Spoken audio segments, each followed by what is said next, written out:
I'm on my trap shit. NBA, I'm the number one in trap. D57, nigga on his ass out. Nigga came at me about a fucking bitch. D57, I laid his ass down quick. Black, boom. Yeah, all that shit. Niggas talking shit. Oh, with all that shit. 20s, 50s, 100 shit, I want it all. First round draft pick, that's how I ball. Bitch, she bad, but I put that hoe on pause. Trap, I'm on my trap shit. I'm on my motherfucking trap shit. NBA baller, on that trap pick. D57, lay his ass down quick. Body sound in the bag, laying in the dish. I'm on my trap shit. For 48 a bitch. Nigga playing with the G shit. C-Mo, you know I'm with the shit. I'm ballin', Gary Payton back in 96. Don't give a fuck about what I do, cause that don't make you shit. 93 gang bad, they travel big. Ice. Hold the fuck on. I don't think these niggas believe it. It's fight week. Keith Thurman, Morrell, let's get it. Ain't you the number one draft pick? Chris Eubanks, Junior Leon Williams, Clarissa Shields, pound for pound. Let's go. I'm on my trap shit. I'm the number one in draft pick. Roses don't turn out the phone. It's time for this meeting. At the grind for the shot is all the way on me. I'm on some trap shit. You niggas somewhere out there sleeping. Trap like a drive-through. They know I keep it. Growing mad, cause I keep on firing up that reefer. I told them flex, got it, hold it down for my people. Ballin' like a motherfucking trap pick. D57, nigga gon' lay his ass down quick. These scared son was bad, all a nigga need. In my trap house, no sticks, stems, or no seeds. NBA trap pick, that's how I bought. What's good, my boy Iceman? What up, Ice? What's good? Iceman in the building. He says, salute H Money. What's good, Ice? My brother Ice. He said that dude from Everything Boxing looked like Andre Ward. He looked like a knockoff version of Andre Ward. He's a wannabe Andre Ward. You know what I'm saying?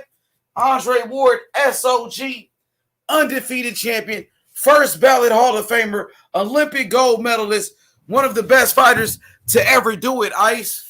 Andre Ward, legendary champion, first ballot Hall of Famer, Olympic gold medalist, retired undefeated. He fought the best. Shout outs to Andre Ward. He had a legendary career. Hit the like button. Subscribe to the channel. So let's get straight to the smoke, ladies and gentlemen. What y'all think about this Devin Haney and George Kambosos situation? From what I've been hearing, it seems like the fight is not going to happen. You know what I mean? Right now, it doesn't look like Devin Haney is going to get that Kambosos fight. Even though Devin Haney, he really want that fight, man. He want that fight bad, but it doesn't look like it's going to happen. You know, it's so many obstacles in making this big fight.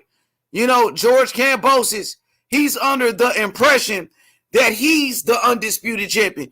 George Kambosos feel like he don't need Devin Haney. The WBC already said Kambosos was the undisputed champion. So when the boxing fans, they say, oh, Kambosos need to fight Devin Haney. Listen, it sounds good, but at the end of the day, the WBC, they already saying Kambosos is the undisputed champion. Iceman, what you think about this Devin Haney, George Kambosos situation, brother? Hit the like button, subscribe to the channel. What you think is going to happen in this one, Ice? Let's talk about it, brother. Will Devin Haney get that Kambosos fight? Because right now it don't look like it, man. And it's really sad. It's really sad for Devin Haney. But at the end of the day, what you going to do? Cry about it? What you going to do? Wait on Kambosos forever? The WBC, they already saying Kambosos is the undisputed champion. And that's what everybody been saying since the very beginning. What's good, Abe? My boy Abe in the motherfucker. He said, woohoo! It's a beautiful day. It's a beautiful day. What's good? Abe, what's your thoughts on this, man? And I'm hearing some reports that Devin Haney's outpricing himself and all of that. Bro, I don't know what to think. Okay, Iceman said Haney pricing himself out. That's the word, huh? That's what I'm hearing. Everybody is saying that. But then when I talk to Bill Haney and Devin Haney's team, they say that's not true. Devin Haney and Bill Haney, they say that's not true. They not outpricing themselves. When I talk to Bill Haney, they not even worried about the money, to be honest with you. They just want to fight. You know what I mean? I don't know if that's true. I'm hearing that's what some reports are saying. That's what Lou DiBella is saying. I don't know if it's true. Because from what I heard from Devin Haney, he just wants to fight. Devin Haney not concerned about the money from what I've been hearing, bro. I don't know if that's true. You hear me, Iceman? That's all hearsay. Did we see an offer? They say Devin Haney wanted 9 million, 10 million. Is that really true? Or is that somebody making a false rumor? Are they lying on the kid? You know what I mean? Have you ever heard Devin Haney said he wants 10 million? Has Bill Haney ever said they want 10 million? I don't know if that's true. It sounds good. Has Devin Haney ever outpriced himself? Or is that just rumors? Or is somebody just lying on him? You know what I mean? That's what I want to know, Iceman. Because I haven't heard anything from Devin Haney or Eddie Hearn. I haven't heard anything coming from Devin Haney or Eddie Hearn on this one, bro. So I don't know how true it is. People could be lying for all I know. Hey, what's good? What's up with this Devin Haney Kambosos fight? Is it really going to happen? I thought it was going to happen at first because, you know, Kambosos, he went to Devin Haney's fight. He went to his fight, you know, against Jojo Diaz. Kambosos was there. They shook on it. They said they was going to fight. What's really going on? He said, all I know if the fight fails, he said, I'm going to put the blame on Devin Haney. So if the fight doesn't happen, you're going to blame Devin Haney. You're not going to blame Kambosos. Shit, it's two sides to every story. It's two sides to every story, man. I know Devin Haney really want to fight, though. I ain't going to lie. He said Haney be talking on Twitter. Devin Haney be talking on Twitter. But Devin Haney, did he ever, you know, say a price? Did he ever say 10 million on Twitter? Did he say anything about any numbers? Did Devin Haney put any numbers out there? No, he did not. So to say that he's pricing himself out, you know, that's a very strong statement. When I know Devin Haney just wants to fight. All Devin Haney said, I want to fight. All Devin Haney said was, I will go to Australia to go fight Kambosos. So I don't know what to believe. What up, Pounds? What up? Salute. Salute my brother Pounds. Y'all smash that like button. Let's get those likes up, though. He said Kambosos probably wants to bring the belts home, too. Yeah, Devin Haney said he would go fight in Australia, Ice.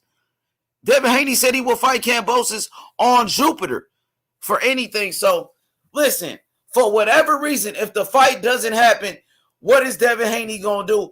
Because if Kambosos doesn't fight Devin Haney, people will still call Kambosos the undisputed champion. They already calling Kambosos the undisputed champion, and he hasn't beat Devin Haney yet. You know what I'm saying? You already got the WBC saying Kambosos is the undisputed champion. So what's really going on, bro? Kambosos, maybe George Kambosos, he feels like I don't have to fight Devin Haney. I'm already the undisputed champion. He said, I think he capping about Australia. He said, and if he does want a lot of money, go to overseas. Shit, Devin Haney said he would go to Australia. He told Kambosos.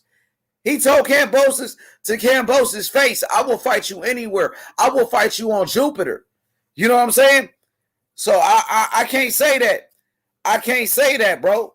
He said, I think he capping about going to Australia. How is he capping about going to Australia when the kid has been consistent? He's been consistent the whole time. He said he will go to Australia. He will fight him anywhere. And then, you know, they said you got to take the vaccine to get in Australia. So Devin Haney took the vaccine. He's doing everything he got to do, man. I'm just saying, the Don is here. Coco the Don. He said J4B, justice for Devin Haney. I'm just, man, hey, listen, it's two sides to every story. Some people are saying Devin Haney is pricing himself out. Devin Haney said he never received the offer. Nobody's talking about Lou DiBella saying he sent Devin Haney an offer. Devin Haney and Bill Haney said they never got an offer. Who's lying? Who's capping? What's good? Because listen, my brother Sly tendencies. Sly, there's two sides to every story. Bill Haney, Devin Haney, they said they never received the contract from Lou DiBella. Lou DiBella is doing interviews talking about he sent Devin Haney offer. Devin Haney said, what offer are you talking about? Nobody's talking about that. It's easy to say Devin Haney is pricing himself out, but Devin Haney has never said nothing about $10 million. I talked to Bill Haney. I talked to their team, and they never said nothing about $10 million. They never said nothing about pricing themselves out. So is this a false rumor that's going on? Is somebody lying on Devin Haney's name? Who's really capping? Because Devin Haney said he never received the offer. If George Kambosos don't want to fight, just say you don't want to fight. You're going to do something else. But to say that Devin Haney is pricing himself out, is somebody capping on this one? Have we received the offer? Or is it all cap? Think about that. He said, walk in this bitch and I turn up. I walk in this bitch and I turn up. What's good, Sly Tennessee? Sly, my God. Because I'm hearing he said, she said, all of this. Moolah, moolah, moolah. JC the Don, what's good? JC, come on now. He said Haney has to send the offer. Well, according to Lou DiBella, Devin Haney and his team, they can't send shit. From what I heard, my brother JC, the A side is the one that sent the offer. And Devin Haney said he never received the offer. So now JC is telling me Haney has to send the offer, but I thought Kambosos and his team sent the offer to Devin Haney, and Devin Haney turned it down. So did they really send the offer, or is Lou DiBella capping? Huh? Because I'm hearing a lot of people saying Devin Haney priced himself out. Did he? Where's your proof? Where's your evidence? Show me some proof that Devin Haney said $10 million. Or are you guys quoting Lou DiBella, who might be lying? Huh? All right, then. Brother Boxing Talk, what it is, Brother Boxing. What's good, man? Brother Boxing, that's you? Yeah. What's good, man? What's your thoughts on some people saying Devin Haney is outpricing himself without any proof, without any receipts? This is what they do to Devin. This is a common thing they do to this young man. He can't offer for a price. The guy's a world champion, so he's supposed to fight Kambosos for $1.5 million, basically. And he's been making $3 to $4 million. He should at least make about $5 to $6 million for the fight, bro. Over there in Australia, I don't see where's the problem with this saying he's outpricing himself. Exactly. And shout out to my brother Marcus. Marcus says, salute H Money. Dev asked Lou DiBella who he sent the offer to, and Lou DiBella stopped talking. Exactly. Lou DiBella said Devin Haney turned down the offer, and Devin Haney said, what offer? And then Lou DiBella stopped talking. And now you got people on YouTube saying Devin Haney turned down the offer. Devin Haney outpricing himself. Are you serious? For all ththese guys that want Teofimo Lopez to lose to Kambosos, I hope that's what you get, bro. Because now he's going to duck Devin Haney, bro. And I want to see the same excuse that you guys give. Because we're not going to give Kambosos an excuse for ducking Haney. Because I feel like exactly. So JC said Lou DiBella, another capper. Okay, now we get into the bottom of this shit. The Don said Devin Haney priced himself out is all propaganda. You guys hear that? He said, she said, that's how Bill used the sound when he was going to everyone's panel. That's how Bill Haney used to sound. He said, well, they're prize fighters. They all looking for the money, and Haney always bragging about how much money he's making. But doesn't mean that he priced himself out. That's all I'm saying. Because Marcus joined the panel. Shouts to Marcus on the panel. They like $3 to $4 million with JoJo Diaz, right? Exactly. But what's this got to do with this Kambosos fight? Is this propaganda like the Don is saying? Hey, shout out to my brother Sly. Sly, my guy, he said, I talked to Joe about it, and he's saying that Lou told him they got no offer. Bill said on Barbershop, they sent an offer. It's a Spider-Man pointing at Spider-Man meme. Joe said he talked to Lou. So he's going by hearsay. He's going by what Lou said. Lou is the promoter of George Kambosos. So Lou DiBella is going to say anything to big up his fighter, George Kambosos, the same way Eddie Hearn is going to say anything to promote his fighter. So we going by what Joe said or what Lou said? I need some receipts, brother. That's not enough to tell me, oh, Lou said this. You know, it's not enough for H Money to come here and said that Bill Haney said this or Bill Haney said that. Lou DiBella is a fucking promoter of George Kambosos, so he's promoting George Kambosos. He's looking out for George Kambosos' best interests. Okay? So hearsay don't work for me. Oh, he said this or he said that. He said that. Show me a fucking offer. Hey, Joe, send me the offer that fucking Lou DiBella sent Devin Haney. Joe, ask Lou DiBella about the so-called offer that he sent Devin Haney. That's what you can do for me. Other than that, it's all talk. And I don't go by that, what a man told me. I need some proof. I need some evidence. What's good, Marcus? How you feeling? H Money, what's good? What's good, brother Boxing Talk? I'm feeling great.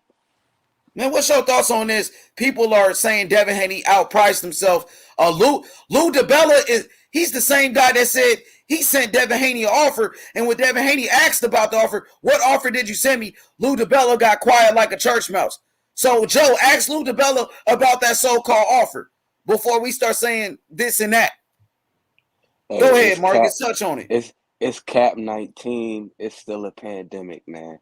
Like I said, when he asked the question, who'd you send it to, the conversation came to an abrupt halt.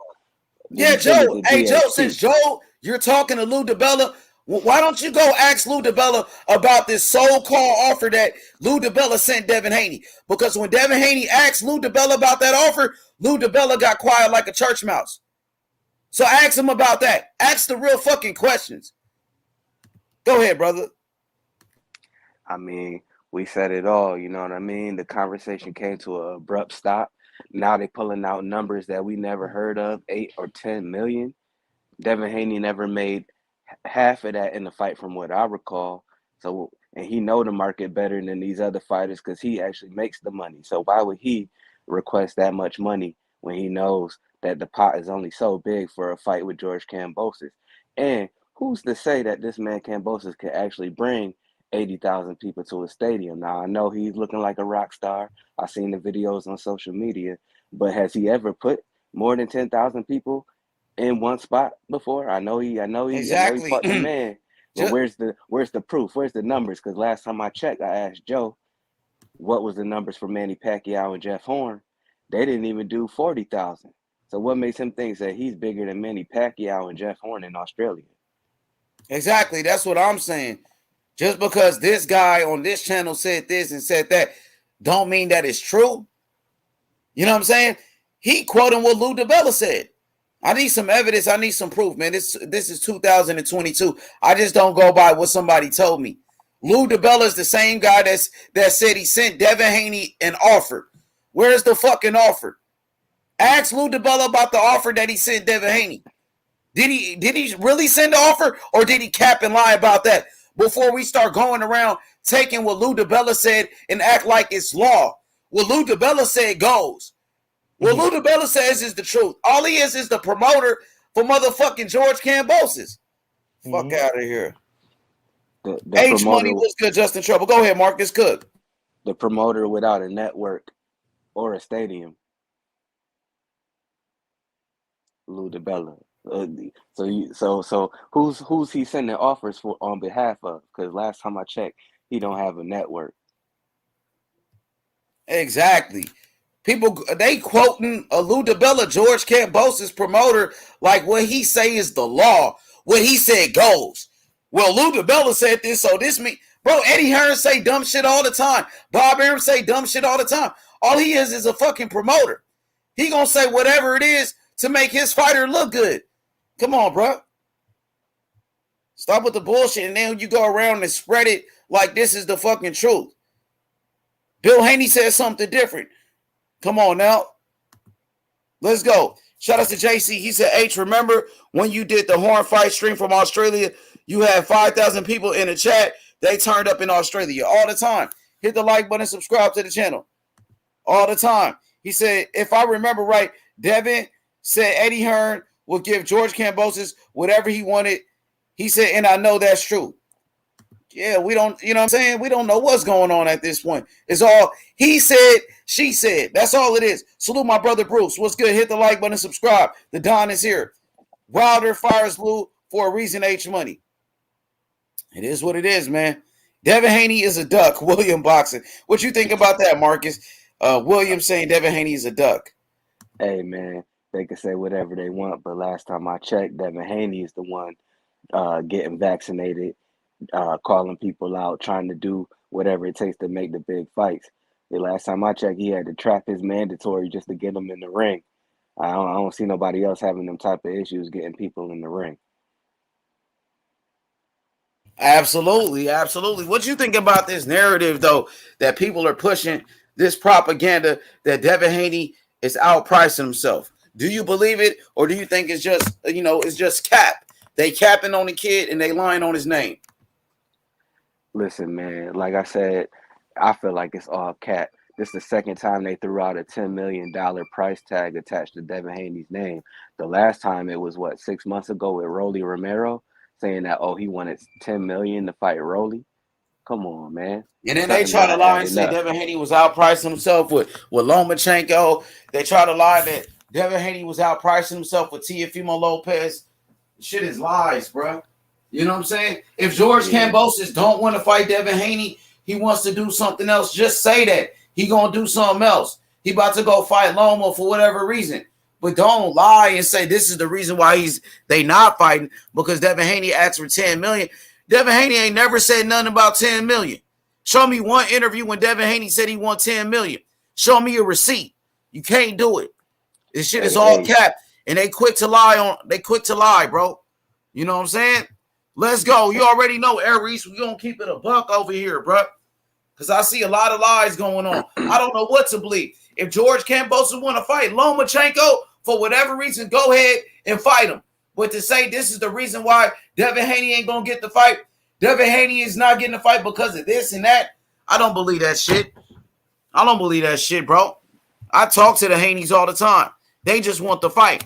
First, they try to say, Devin Haney's name is not big enough. Devin Haney's not a big ticket seller. What the fuck they got to do with fighting in Australia? George Kambosos, he going to do big numbers in Australia no matter who he fights. He can fight anybody. And my brother Jack Cow, he's in Australia right now, and he told me that.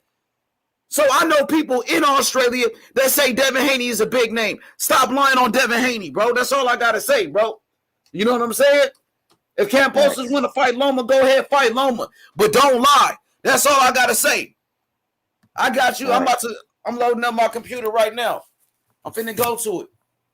Yo, Ace, I heard some crazy shit, and I was trying not to even put it out there without some substantiated evidence. But I heard that Top Rank made an offer to George Kambosos. They offered Kambosos the full live gate sales for the fight, as long as ESPN would be able to take the full revenue from the ESPN app, streaming it and owning the rights to it, and George Kambosos turned the fight down. For sure, shout out to my brother Jed Cow, JK. He said, that's right, my brother H Money. Haney versus Kambosos is a big fight here in Australia, 100%. Exactly. But you know what they say in Jed Cow? Devin Haney is not a big ticket seller. He's not a big name. But in Australia, the fight is going to be big. The fight going to do numbers no matter what. Okay, what's the point of bringing up Devin Haney? How many tickets he sell in America? Lomachenko's not a big name in America, but it's still a big fight in Australia. No matter who Kambosos fight in Australia, it's going to be a big fight.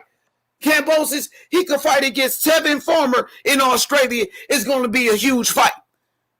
You know what I mean? That's what I got to say, bro. I'm about to go to it. 30 people in the chat. Let's get those likes up. 30 people in the chat. Let's get 30 likes. Let's go. Cook on it, Marcus. And Coco the Don, what you think about this comment real quick? Coco the Don says it's a smear campaign against Devin Haney. What you think about that? Oh man, I see a lot of jealousy. I see a lot of hate. It really they're really trying to paint Devin Haney out to be a greedy person, and it really don't add up. He's got a sweet deal with his own. He's making a lot of money at a young age, and him winning a fight against George Kambosos in Australia, that makes him an overnight superstar. He's gonna be on the world stage, undisputed champion. Of course, they're going to do whatever it takes to do a smear campaign against Devin Haney. It only makes sense. Yo, so Michael Jones, he said Kambosos is a bitch. I don't think Kambosos is a bitch. George Kambosos, he just shocked the world and beat Teofimo Lopez in Teofimo Lopez's backyard. Beat him in New York City. He came from Australia, came to America, and beat the #1 lightweight in the world. So I don't think George Kambosos is a bitch. George Kambosos, he got options. The WBC, they already saying the man is undisputed. So if Kambosos wants to fight Lomachenko, that's his decision. But, for these guys, Lou DiBella, to lie on Devin Haney's name, I don't agree with that, bro. You know what I'm saying? Just say you got other options. But don't lie and say the reason why we're not fighting Devin Haney is because Devin Haney is outpricing himself. That's a fucking lie. You know what I'm saying? Let's be honest. Let's keep it real. And Lou DiBella saying he sent Devin Haney an offer and he never did. You know what I'm saying? That's a fucking lie. So just don't lie about the situation. If you want to go fight Lomachenko, go ahead, go do it. But don't lie and say this is the reason why you're not fighting Devin Haney.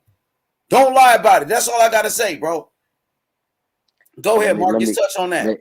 We might need to ask Devin Haney to check his spam folder just in case when they sent the offer, it might have went to the spam. Because I don't know where Kambosos, it's not like Kambosos, just really wanted to fight Devin Haney. Kambosos, he's been weighing out his options this whole fucking time. Because remember, Kambosos, he went to Devin Haney's fight. Kambosos, he went to Tank Davis fight.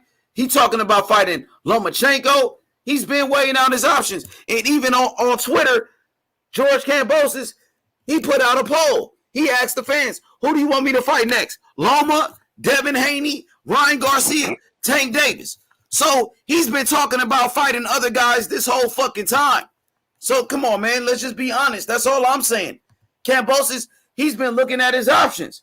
But don't say Devin Haney was the fight that you really wanted and the reason why the fight's not going to happen because of Devin Haney. Nah, if you want to do something else, you have the right to go do it. You can fight whoever you want to fight. But don't say this is the reason why I'm not fighting Devin Haney. Sly Tendency said Kambosos isn't a bitch. He just abusing his power like everyone who gets the belts. He definitely a liar, though. Shit, everybody lie. Ain't nobody perfect. Shit. You can contradict yourself. You know what I'm saying? But to say the reason why the fight is not going to happen is because Devin Haney outpriced himself. I don't get that part. Go ahead, Mark. Good. I can't call Kambosos a liar yet because to this day he hasn't said that he doesn't want to fight Devin Haney. Now Lou DiBella speaking out is one thing, and sometimes promoters say things that may not be in the best interest of their fighter, or they say things that may be in the best interest of their fighter. We can't really say what George Kambosos is saying. He never said that he turned down the fight. And the last thing I seen him post, he said that he's out to fighting Loma or Devin. He ain't even interested in Ryan Garcia right now. So as far as I'm concerned, he still held on to his word until proven otherwise.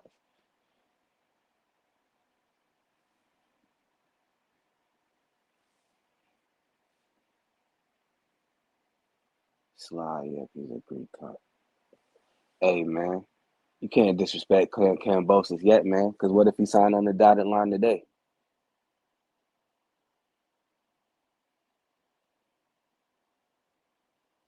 Hey, H, you there?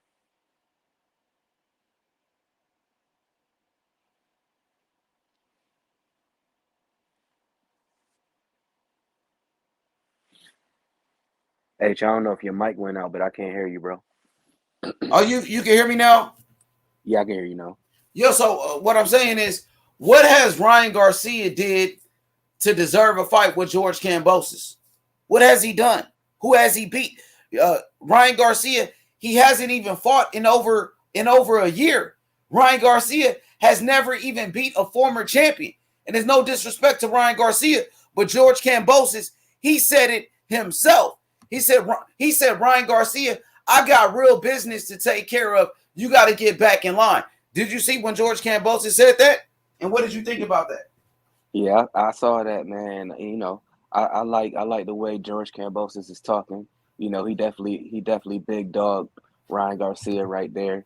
You know what I mean? He didn't back away from the smoke online.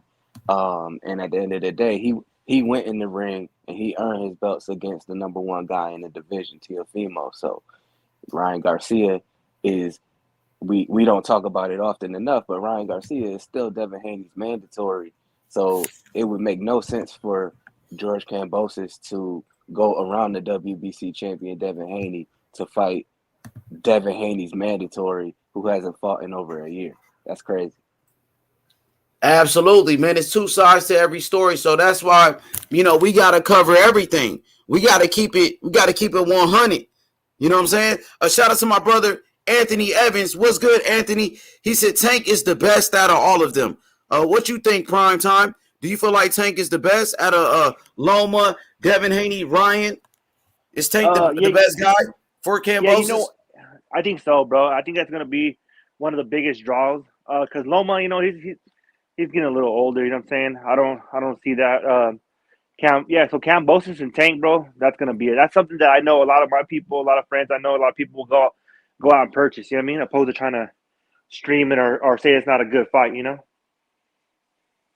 a big draw, I say. For sure. What's your thoughts on this Devin Haney Kambosos situation, Prime Time? Do you think the fight is going to happen or what? Who you think is going to get that Kambosos fight? Honestly. Yeah. Honestly, you know what? I think if they're not trolling, man, I think Haney's going to end up getting it. But I think they might be trying to build. Trying to I'm going to fight you. I'm not going to fight, just to get shit in the works.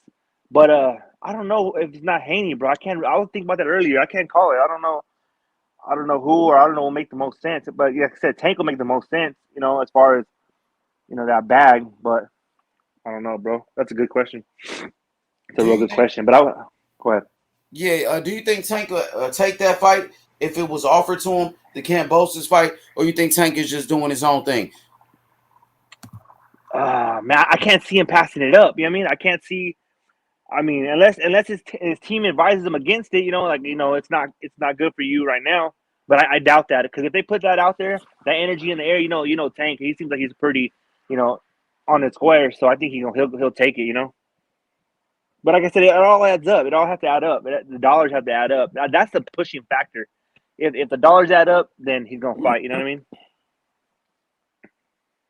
It's Yo, possible. what's good, Khalid? What up, Marcus? What y'all think is gonna be next for Kambosos? Yo, it's good. Haney. Haney. He needs to fight Devin Haney. You gotta fight. You Devin want that Haney Haney fight? Yes, sir. I don't know what's going on with all these rumors. I think there's a lot of rumors. True. Yeah, man, what you think about this? People saying Devin Haney's outpricing himself. Are you buying it? That's what Lou DiBella is saying. Lou DiBella is the same guy that said he sent Devin Haney an offer and he lied about that offer. He sent Devin Haney. Devin Haney never received the offer. Come on now. Are we really going to take Lou DiBella word when Lou DiBella said he sent Devin Haney offer and Lou DiBella lied about that? Here's the thing, right? It's all he said, she said to me right now. I don't know nothing about the past history of Lou DiBella, so I can't really say anything about that. But I think Kambosos is just weighing his options. They're probably just negotiating, and Haney didn't like the first offer that was sent. Probably, I don't know what it is. I still think that they're still gonna push forward for that fight regardless. So I'm very optimistic that Haney will get the fight. Oh yeah, and Kambosos, he said that he doesn't want to fight Ryan Garcia. He said that Ryan Garcia isn't an option, and he regurgitated that over and over again after the allegation. So we'll see. Outlaw, what's good, my brother? What's going on, H, my bro? What's going on, brother? What's good, brother? What you think about the conversation of what's next for Kambosos? There's a lot of people on YouTube and social media saying Devin Haney's outpricing himself. Devin Haney, you know what I mean? Devin Haney's outpricing himself. What else they saying about Devin Haney right now, Marcus? Devin Haney's outpricing himself. What else they say? Man, they say that he don't want to take the big fights. He's ducking George Kambosos. What you think about that, Outlaw? I think it's some bullshit, to be honest with you. I think it's all lies against Devin Haney, bro. Yeah, no, I don't believe that, bro. I think Haney wants to fight, lad, you know? I think Kambosos is playing some games, bro. But see, because he probably doesn't want to fight Devin Haney, so he's trying to make it look like Haney doesn't want to fight him. But, yeah, I don't believe it, lad. So pretty much it's some capping going on. Kambosos maybe wants to go do something else, and he's trying to make it seem like Devin Haney don't want to fight him. That's what they're trying to do. That's how you feel? I think so, bro. I think you Hey, nailed it. My bad, Outlaw. Go ahead. Nah, you're up, bro. I'm all good. You know what puts it in perspective for me is Devin Haney's one of his coaches, Mickey Bay, fought George Kambosos, and that was a close fight. That was a really good fight. It wasn't like Kambosos blew Mickey Bay out the water. Mickey Bay is a little bit over the hill now. He's not on Devin Haney's level whatsoever. So I don't think there is anything that George Kambosos has shown any of us that would be able to substantiate a claim that Devin Haney does not want to get in the ring with George Kambosos. Lee Shelby fight was close as well, bro. That was kind of could have gone either way for us. I want to give a special shout out to my brother Sly Tennessees with the donation. Appreciate it, Sly Tennessees. Thank you, brother. Sly is on his way, man. Because Lou DiBella said he sent Devin Haney an offer, right? Outlaw. That's what he said on social media. And Devin Haney said, "What offer?" And then Lou DiBella got quiet, right, Marcus? Quiet as a church mouse, as you say. How's Lou DiBella sending anybody an offer when he don't even got it like that? Yeah, DiBella's a snake, bro. Don't listen to nothing DiBella says. That's what I'm saying. He don't even have a company. What does he have? Does he have a promotion company? What the fuck does he do? And Kambosos has got him relevant again. Yeah, that's his promotional company, I think, right? He manages Kambosos. He manages it, but I mean, I don't even think. I mean, he ain't making no offers, bro. He just talking. He just feels good because he got Kambosos right now, and he feels like he could say shit. You know, it's like one of those guys. Yeah, I got this. I got that. I got you. And then what's up? No. I don't. You know what I mean? Yeah, he'll do anything to keep on. You know what I think? He'll do anything to hang on to that belt. Bro, that's what DiBella's playing game. Here's what I think, right? Lou DiBella, I don't think he wants George Kambosos to fight anyone. I don't think he wants him to fight. That's right. Yeah, that's what I'm saying, bro. He'll do anything to hold on to them belts. Yeah, he wants to ride the fame. That's what it is. Yeah, that's what it is. You're right. Once he gets dethroned, then what? Exactly. What is? He did the same with Sergio, bro. Sergio Martinez, when he had him, he kept him away from Shout out to Kush the Greatest in the chat. Shout out to Cosmic in the chat. Oh, Isaac Cruz versus Kambosos there. That'd be a fucking. That's a good one, Cosmic. I didn't think about that, but I mean, I guess for me personally, I'll pay for that. I mean, I'm an Isaac Cruz fan. Even before he fought Tank, I would watch him on a little Telemundo and shit. I seen him fight for free. You know what I mean? So then when he fought Tank, I was proud. You know what I mean? But that'd be cool. I mean, shit, you never know. It's not a fight that I hate, but I would hate it only because George Kambosos says he wants to make the biggest fights happen. Yeah. So once you put that out there, you got to stand on that square. If you want to say, "Hey, I'm the undisputed champion of the world. I'm gonna get with my team. We'll figure out what's the best move." Then at the same, you can do whatever you want to. But once you start saying you want to make the biggest fights happen, let's make it happen. Let's be a man of your word. Yo, I think that Kambosos and Lou DiBella are on different pages. Like they're not on a grill, you know, because Kambosos told Devin Haney to send an offer when Lou DiBella is saying I sent him an offer. So like, and then Kambosos is saying I want to fight the best after this fight, right? He said he wants Loma or Devin Haney, and Lou DiBella saying they might fight Ryan Garcia. So I don't know what type time they're on. Like they're on different pages right now. They're not talking to each other, I think. So I don't know what's going on between them. You know what, man? And I would get flack for this, and we were talking about this last night on this channel. I think that Kambosos fighting Ryan, bro, it's gonna generate a lot of fucking people to watch it, bro. I'm telling you, I keep on saying it over and over. And then them youngsters, bro, the kids, the little girls, the little boys, they love Ryan, bro, and they will have their parents pay for this fight, bro. So it'll be a big, big fight. And then how Ryan is very cocky, very boisterous, speaking. I mean, money wise, I think that'd be a great one. Besides Tank, you know what I mean? But hey. Yo, what up, Sly? What's good, Sly? Hey, thank you, Sly, with the Cash App, homie. No, you're fine, man. I was on Billy's channel earlier, and it was talking about it, talking about this whole situation. And I mean, I didn't say, yeah, you're 100% right, you know, but what, you know how it is though with this boxing stuff on YouTube. If most of these channels, like, they got a narrative.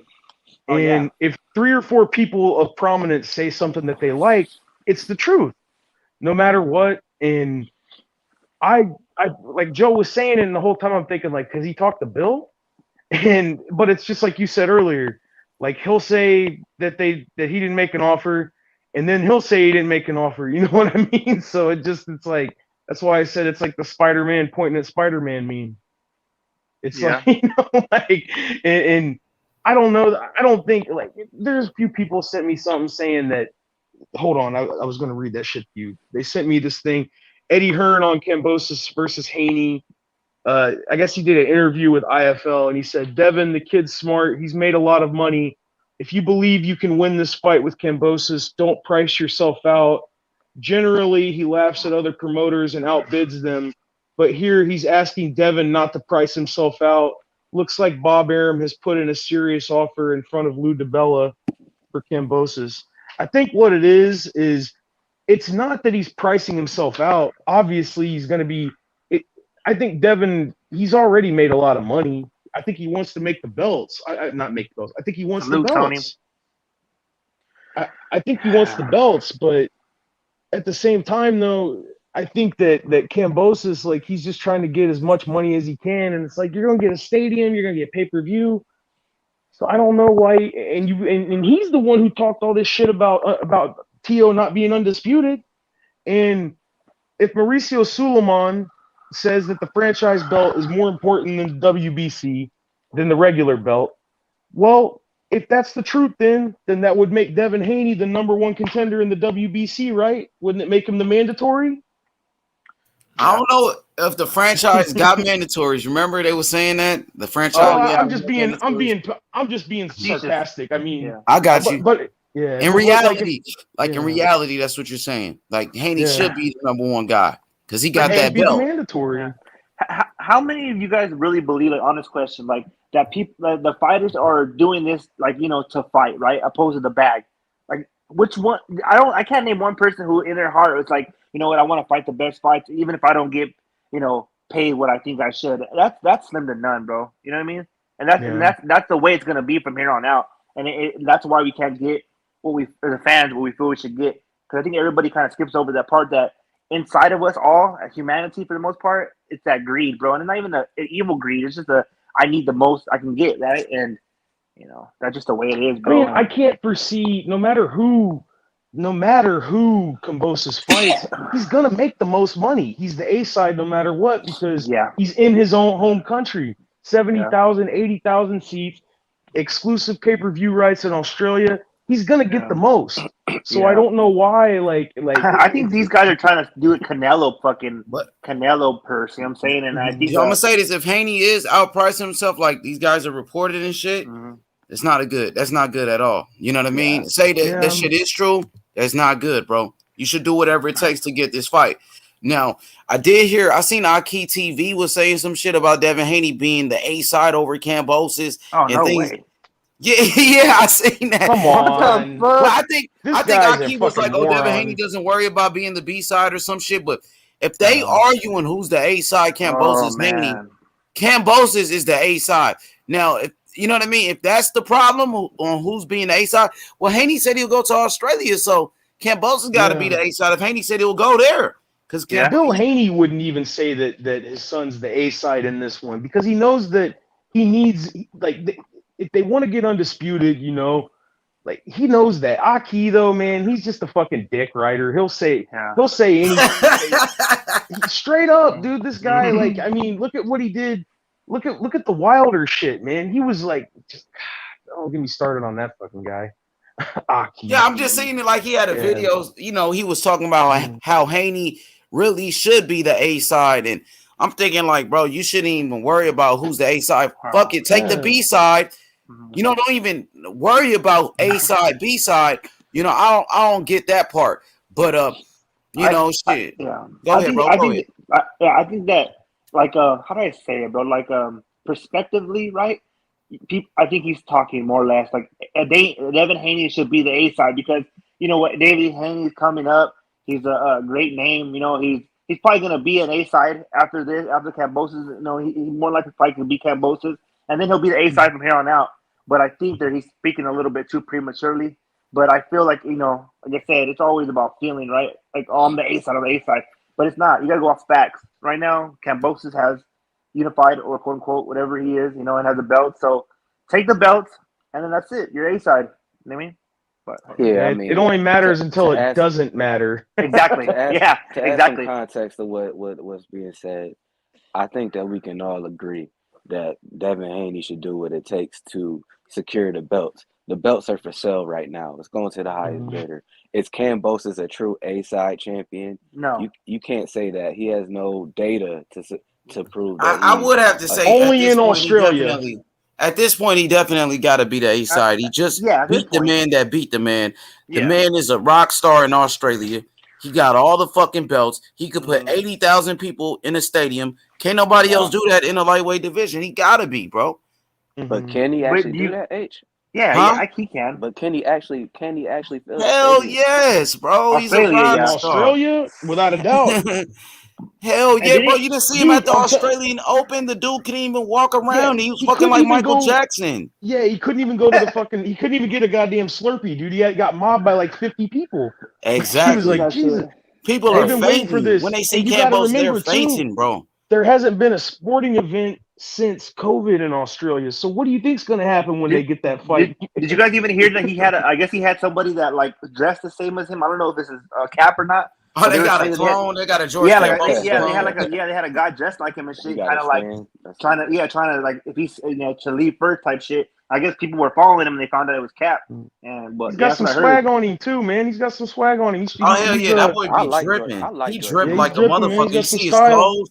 That motherfucker wear all fucking designer shit. He came out of some fucking Gucci shit when he was at that press conference. He had the gloves on and shit.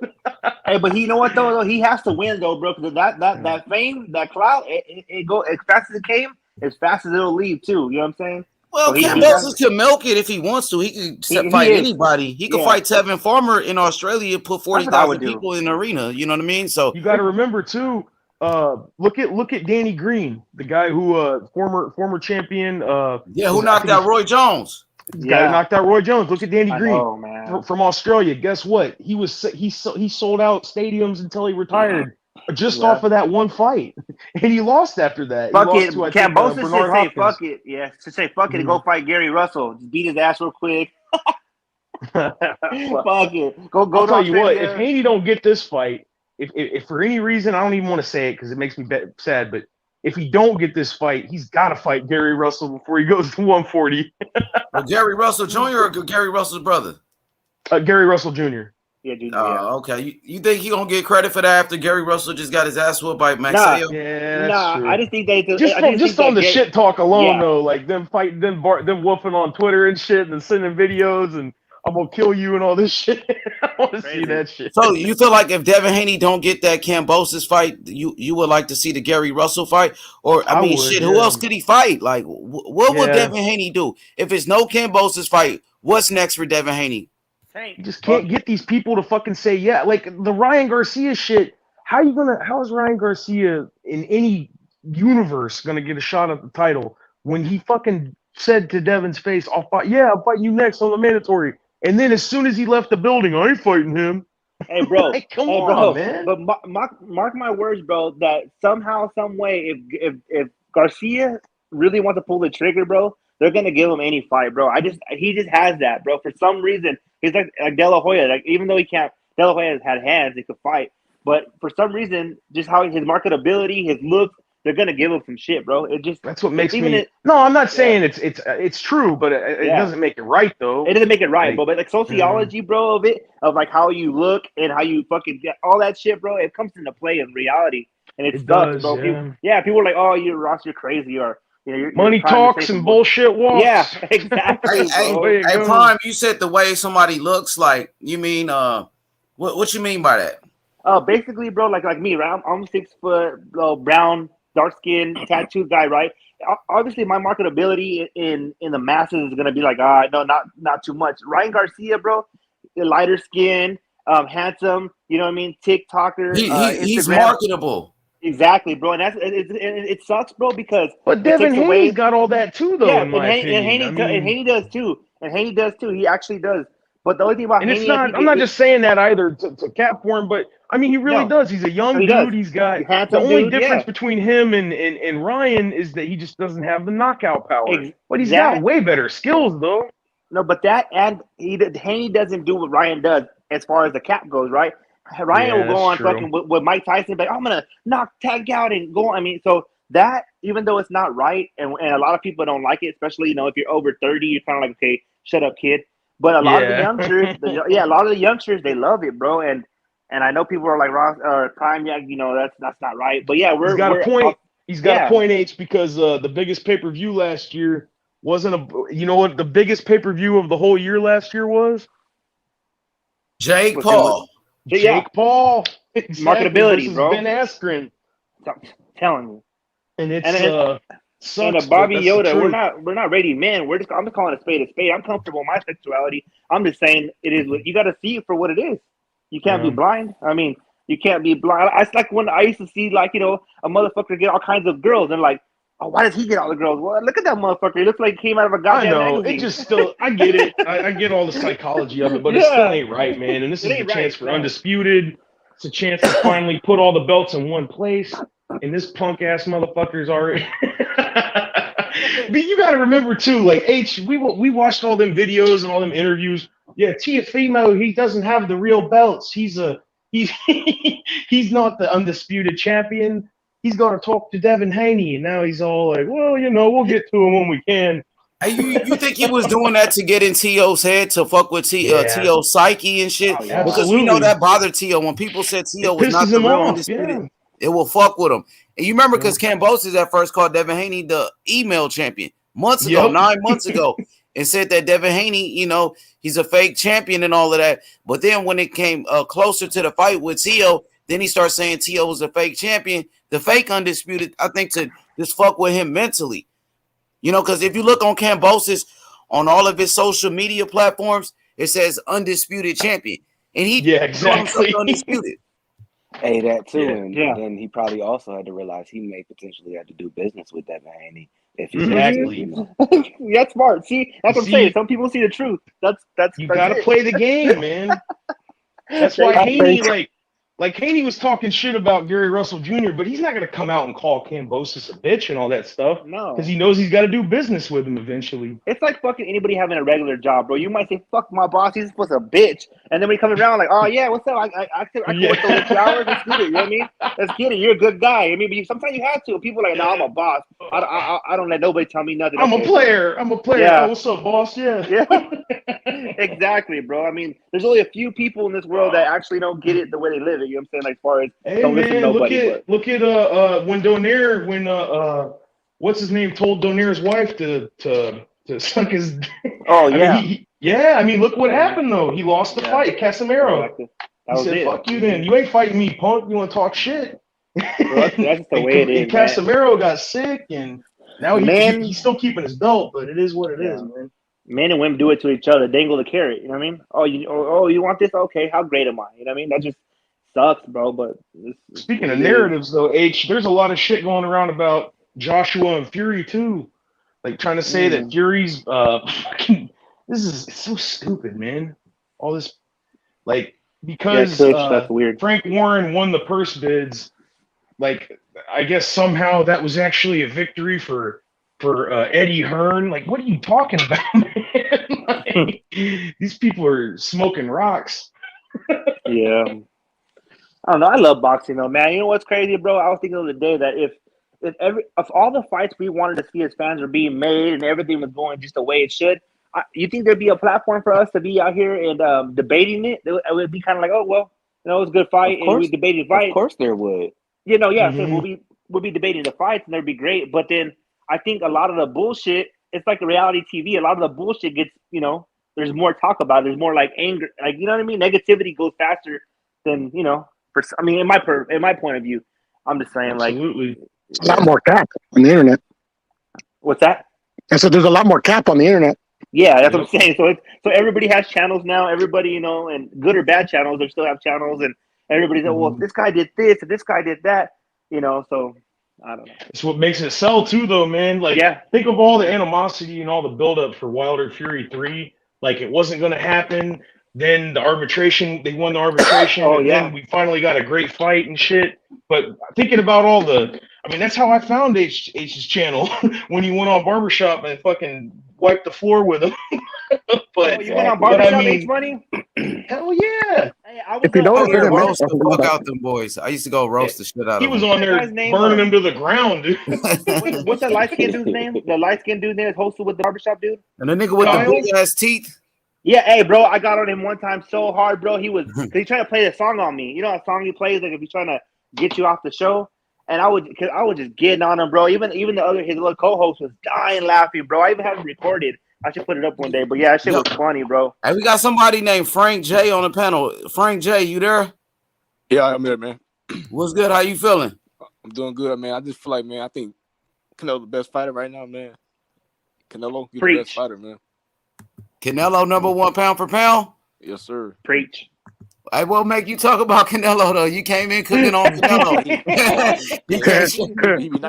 he be knocking guys out, man. Like Jay, I fuck with you. Yeah. Don't Bud kind of mention Bud as well. Forget what y'all talking about. Let's get this what y'all working. You feel like Canelo get like unnecessary hate? You feel like these guys been hating on Canelo? Yeah. I'll tell you what I'm waiting on. Fucking Cinco de Mayo, man. Charlo versus Canelo. It's going down. I heard they pushed it back though. Yes, sir. They pushed it back. Yeah, it's not gonna be on Cinco de Mayo after all. That's kind of whack, bro. I think. Yeah, I mean, you want to make Yeah. You can't be doing this shit to me when I'm on the panel, man. It's not a good sign. She's showing me. Never mind. Yeah, I feel you. Nah, I'm fucking serious though. Like that's another thing Joe was talking about. He said that they're pretty sure. He said the talks with Makabu are dead in the water. Go ahead. Gotta be Charlo. Well, he was saying that the talks with that he talked to Eddie Reynoso, and Canelo's going to stay at 168. That's his best weight. That's where he feels the best at. And they're going to do what's his name? Charlo on Cinco de Mayo, and then in September they're going to do what's his name? Benavidez. Yeah, I mean that'd be ideal. He's been saying that too. What happened to Frankie J? He came and said, "Fuck, I love Canelo. I'm out, huh?" Yeah, I'm out. I feel like he was trying to prank or something, but he just started laughing. That shit was hard. Yeah, probably, yeah. He knew them dudes like I don't know what they're afraid of. Like, just say what you want to say. Like, if you don't like something, just say the shit. Don't be fucking. I don't know how many panels. I got kicked off about 3 panels because I was keeping it, my opinion. And they're like, "Man, fuck you." I'm like, "Well, all right, I'm out. Fuck this shit." You ain't. Did they kick you out? Or did you leave? Well, one of them I left because he was just like, "Nah, bro." The other 2, yeah, no. Look at him. The other 2, he's getting the truth. Yeah, truth. Yeah, the other 2, I would just, we're talking fine, and then somebody else was like, they all got on the same topic, but they all agreed, and I was like, "No, I disagree." But hey, I said, I'm just one opinion, and I'm not the fucking be all end all. They're like, "Oh yeah, you're not the be all end all. Fuck you," and fucking got me out of there. I was like, whatever, dude. Yeah, there's a lot of group think in these groups. Mm-hmm. Is Meth? How come Meth ain't on the panel? Oh, where's Matt It'd be at? it, man. You know what I'm Yeah, saying? He Matt's got to always come on in. here. I heard him earlier. He was on the I think he was working though, but he was on the panel over at Billy's. That's going to be the fight of the century right there. I keep on saying it over and over, reiterating it. Meth versus Hebrew, the 23rd of February. Be there, be square. Yeah, Yo, Matt have is y'all heard? captain at Beans' channel. Last time I checked. St. Oh Louis shit! Okay. Airport. He's going to fight him at the airport. Has anybody heard from Hebrew since Kansas City lost? Man, I was thinking he's gonna come on here and fucking rip screaming his head off. Mm-hmm. Iceman, I heard that shit. I heard that rumor that Teofimo was gonna be going with Reynoso, but it's not confirmed. Yeah, I heard the rumor as well. I think I probably heard it from you, Sly. Yeah, I heard it from D-Style. D-Style posted an article. I see. Yeah, they posted an article on like the Daily Mail. I can't remember, but they were saying that he's been because Teofimo's where's he at right now, in Ecuador or some shit. I have no idea.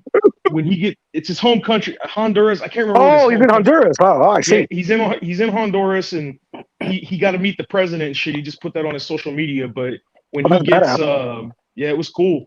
When he gets done with that, he's supposed to be going to Mexico. So I don't know though. That's what they're saying. I feel like you gotta take fucking everything with a grain of salt now, man. You always have had to, Sly, in my opinion, bro. You're right, man. You put 100% stock in something, you find out the next day the shit ain't even real. Tried and tested in boxing, bro. It's just back in the day before the internet, there was still like misinformation out there, just not as much as there is now. We couldn't attain it as fast, so it was like it had to go through word of mouth. You know what I mean? Now it's like slow. It's like now it's like boom, boom, boom, boom, boom, boom, fucking 10 different things in fucking 5 minutes. Internet just made the world smaller. Yeah. Yeah, virtually. Yeah, I feel you on that. It's too one. easy, man. It's too easy. But Bro, that would be the shit if he was training with Reynoso, man. That'd be fucking sweet. That'd be nice. Reynoso's only one man. So I tried to tell my buddy. He texted me, "Hey, so and so's gonna train with Reynoso," and then Virgil. I said, "Bro, Virgil more than likely is not gonna train with Reynoso because he don't want the same problem he had with RGBA, where he wanted that trainer there with him. And Reynoso fucking his cash cow is his loyalty to Canelo. He ain't going. Shit, they had the same fight the same day, you know, which I don't think will happen, but you know. Yeah, but he wouldn't make scouts the same day. But I feel what you're saying. Yeah. Yeah, I agree. I just think that I think Tio really needs a new set of eyes, you know? Like, I feel like he's gotten all he can get from his father and a couple other people that he was training with and shit. So yeah, I think this will and Eddie, look, man, Eddie will make his ass work. That's the big thing. That's what I really want to see. So it'll be fucking sweet, especially going up to 140. Like, everybody thinks he's just gonna walk in there and beat everybody. Like, there's killers at 140, man. Hell yeah, absolute killers. Zapata, fucking Taylor, all them dudes. They're killers. And then it gets worse from there. If you go to 147, and oh, good lord, oh my god, it's all downhill or uphill. I mean, uphill. There's killers at 135, Sly. Oh yeah, there is. True. Yeah. He ain't gonna stay there though, man. Have you seen how big fucking Tio's legs are, dude? I feel you. Yeah, his legs are enormous, dude. Like, I ain't never seen a boxer with legs that fucking big. Which organization you think he's gonna go through for a belt? Oh man, what did he? Yeah, that's hard. Well, you have to think though, because when Taylor beats Catterall, dude, he's going up to welterweight.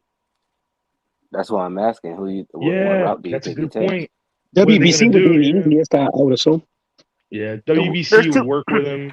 There's too many fucking belts. They might just make another belt. Fuck it. Not only that, IBF would work with TO too. They actually put him up when he got the IBF belt from Richard Comey. So he could get. I mean, he's got a lot of different options, but I'm trying to think who's number one. Ramirez. Trying to think all the people. Yeah. I was gonna say he's got a lot of. Yeah. They just start making random belts like fucking like UFC, like the baddest motherfucker belt.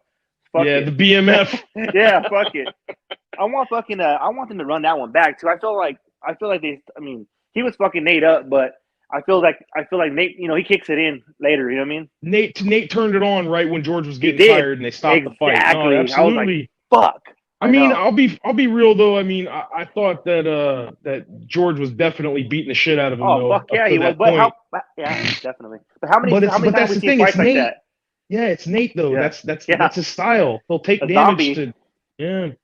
He'll take damage to give. So I was upset when his brother got fucked up, man. I knew he shouldn't have fought. I think he knew he shouldn't have fought. He just needed that. He just needed a check. It's the UFC for you, man. They've got him locked into that exclusive bullshit contract, and he can't do shit. Like that's why Francis is pissed. He's like, dude, I can't make no fucking money. Like he won the belt, and they made an interim belt 3 months after he won the belt. Oh yeah, the UFC. Yeah, UFC. Never heard of it. Oh, yeah. You never heard of UFC? For real? From? Ultimate Fighting Championship? Not fucking. You're joking. Oh, I was like, what the fuck? I was about to say, I was holy like, shit. I was like, where you come from, Mars? I was like, man, I thought I didn't get around. Yeah. Oh, you don't have internet or fucking nothing? I live in a foxhole. Yeah, you live in a foxhole for sure. Yo, Ace, who's that dude who came in here with the Drew Titan profile picture? He had a fucking airplane on Drew Titan's forehead. That was MMA, I bet. MMA, yeah, it was MMA, yeah. I don't know why I looked down. I thought that was MMA's fucking icon. I was like, what the fuck? I just found out that's a little kid, I didn't know. It's a kid? Are you shitting me? Well, it's not like a little kid, but it's like a youngster, Oh, I holy shit, yeah. Drew Titan will probably hunt that motherfucker down. He used to be a cop. He's got resources, I bet. Oh, yeah. If he had real resources, he'd find a better fucking barber, though. Jesus. H. Plata, you there? No, he's gone. Tell H I said thanks for letting me on, and I'll see y'all later, man. All right, be safe, yeah. Be cool, man. All right, peace. Later. Yeah, that shit's crazy. He's probably editing some shit or something. Yeah. Why is Terrence Crawford considered higher up on the pound for pound than Usyk? 3-time undisputed. Yeah. 3 different weight classes. I'm sorry. Wait. He's I'm joking. Two weight classes undisputed, and he came in and go ahead. Wait. Two weight classes. I thought he was only undisputed at 140. He's undisputed at no, I thought he was No, he was ranked champion of 2 weight classes, but he's undisputed. He's only undisputed in 1? Yeah, at 140. If Terrence Crawford was 2-time undisputed, you know how big he would be? He'll be number 1 pound for pound. Absolutely. He is number 1 pound for pound, though. Big time Hall of Famer. But why is Usyk lower than Bud? Like, I don't know enough about both of their earlier careers, but when you say at currently that who's Terrence Crawford's biggest win over? It's arguable. Like like you could say Jeff Horn. I know a lot of people don't agree with that. I don't agree with that, but it was when Jeff Horn was coming off the Pacquiao win. You could say, and I know people aren't going to agree with this either, but a lot of people think the Kell Brook win, not because Kell Brook was like the best at that time, but it was the way that he beat him, like the way he beats these guys. Like Errol beat these guys, but nobody beat, like, look at Sean Porter, the way he beat Sean Porter versus, the way Errol beat him, which was kind of by the skin of his teeth. Like it's complicated, but he's got great wins. And I mean, to be honest, who beats these guys the way fucking Terrence Crawford does? Honestly, I mean, you could say, yeah, he got rocked by Mean Machine and shit, but think about it. Like, who's beating Sean Porter by stoppage? Like, and that's fact. He bodied Horn too. He bodied Jeff Horn. Like, he made him look like he was nothing. Go ahead. Crawford and Benavidez fought each other? Maybe. Let me rephrase my question though. Oh, that's a young brother, huh? That smaller one, huh? No, not that Benavidez. What the fuck? So Crawford went up 4 weight classes now. Go ahead. Undisputed aside, because Usyk went undisputed, and so did Terrence Crawford. But let's say at their current weight classes, when you say that Usyk has a bigger win than Terrence Crawford has at welterweight? Yes. Well. Yeah. See, though, I mean, he just did a unified champ at heavyweight. Yeah, that's true. And he went undisputed at cruiserweight too. So that's why I got. I was gonna say at cruiserweight, the only thing I would say before the Joshua win is that I thought Terrence had a better quality of opponent because cruiserweight. I mean, it wasn't necessarily dead. Yeah, he knocked out Tony Bellew and shit, but I don't know. But now definitely, yeah, he beat AJ. Yeah, he's definitely got a. But that's the thing, though. He couldn't beat pound for pound number one because he's not the lineal champion at heavyweight. I mean, I honestly feel that Usyk would outbox Tyson Fury. To be honest, totally disagree. Think so? All for me, I feel that Tyson the only advantage Fury has is he can just lean on the guy. I honestly don't think he outboxes Usyk, in my honest opinion.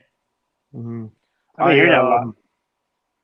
I hear that a lot too, but I really think that look, he beat Joshua in in my opinion, Joshua tried to outbox a master boxer instead of just going in there and biting on his mouthpiece and trying to knock his ass out.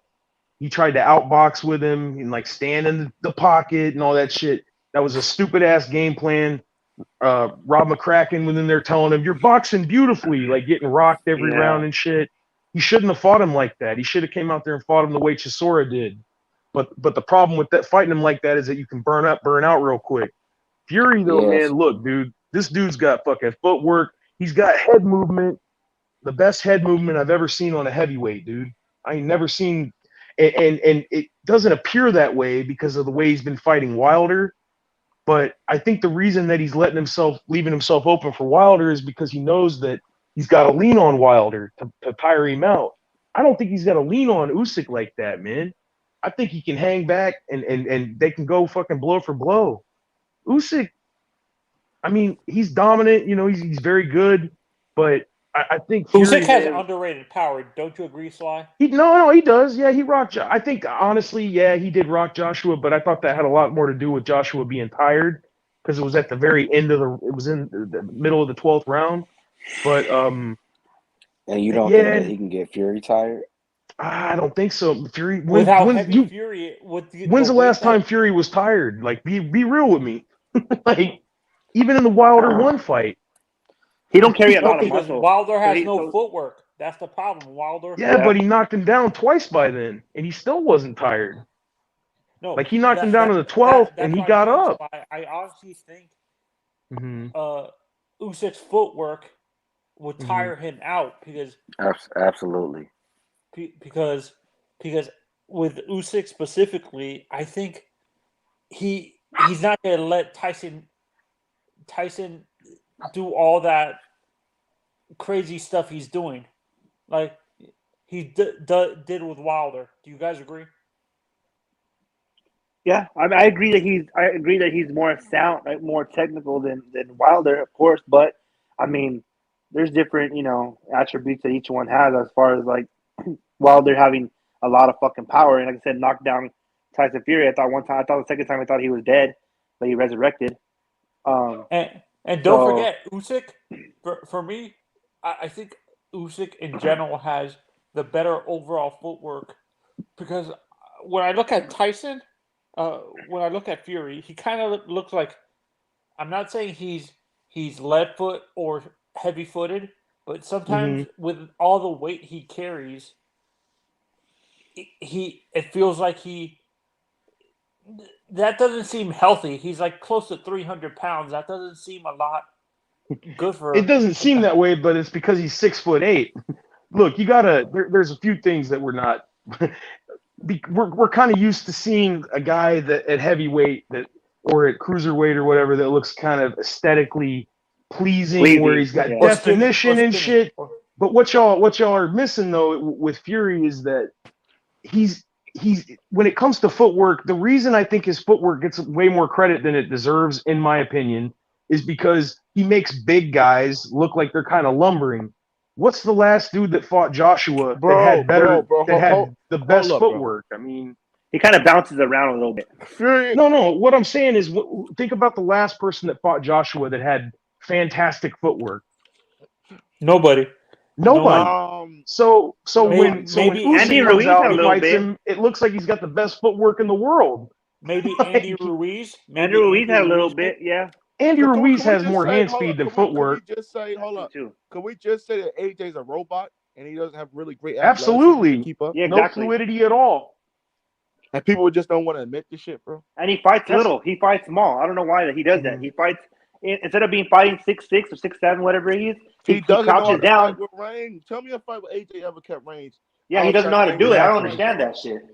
You know the reason why AJ fights like the way he did is because when you look at his body, don't him and Wilder look really narrow in the middle? No. Yeah, that's that AJ, muscle frame. No, AJ's way bigger than Deontay Wilder, bro. Yeah, he's way bigger. No, I'm not. The reach I'm not, is longer. Like the weight, no, the weight, I'm not talking all about that the shit. height. I'm not talking about the height. I'm talking about when you look at their midsection. It looks because they're chiseled, AJ's bro. way bigger. Because they're chiseled, but they're chiseled. I'm just saying they kind of V out, bro. But and they're small in the midsection because that's like that's just the muscle and the chisel. No, AJ's a pretty big dude. He's a big dude. big. No, he's a big dude. But he's saying as far as like the cut wise, you know what I'm saying? Like they're not. Their guts are not big. You know what I mean? Like they're fucking made out of stone, bro. I'm gonna say this: Tyson Fury has a dad bod. Yeah, of course. That's what he's trying to say. Yeah, but that just Tyson Fury has how to use his weight, man, pretty good on fights, man. And I'm telling you, Exactly. it's harder to breathe, and more oxygen needs to be pumped with those big muscles. Why do you think you say AJ getting all fucking spun out, or Deontay Wilder they get all spun out because you got to pump that blood into the muscles? No, actually, Wilder added weight. That's what I'm saying. He shouldn't have did that. I don't think he should have did that. No, I agree. I'm a Wilder fan, and I fucking disagree with everything, bro. Yeah, just like Mikey Garcia. Wilder, Mikey Wilder Garcia did himself no favors. Like he was way better when he was 209, 215. Yep. He was way faster too. That's why Fury was scared to grab him in the first fight because he was so quick. See, and the funny thing you guys say that about AJ's really not an explosive fighter like that, though. He's not explosive. AJ has a lot of mental issues, bro. That's his problem, bro. That's name me a time when AJ was ever an explosive fighter, bro. Never, I don't think. Yeah. No, he's not. He's more of a technical guy. He's gonna break. More methodical. He's in his head too much, though. I think that's a problem with him. Well, he's in his head because he got knocked. His confidence went to shit because he got knocked out by fucking Andy Ruiz. I'm not saying he's at the level of this guy, but would you guys say Evander had power? Evander Holyfield? Absolutely. Yeah, but he didn't have explosive power, but he did have that jab, and then he'll come over with that overhand, boom, and that was vicious, bro. I mean, Evander had a lot of the biggest thing Evander had was heart. Yeah, he was willing to get hit. And he was willing to, who y'all got talking about? Evander. You're talking about Evander Holyfield. Oh, Mr. Real Deal Holyfield, man. Real deal.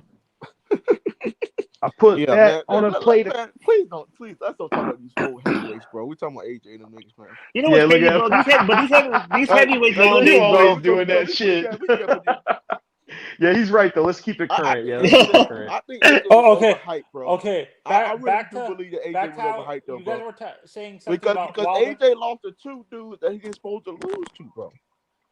I think that look, AJ, he had a proper amount of hype though because he was Olympic gold medalist. He beat Klitschko.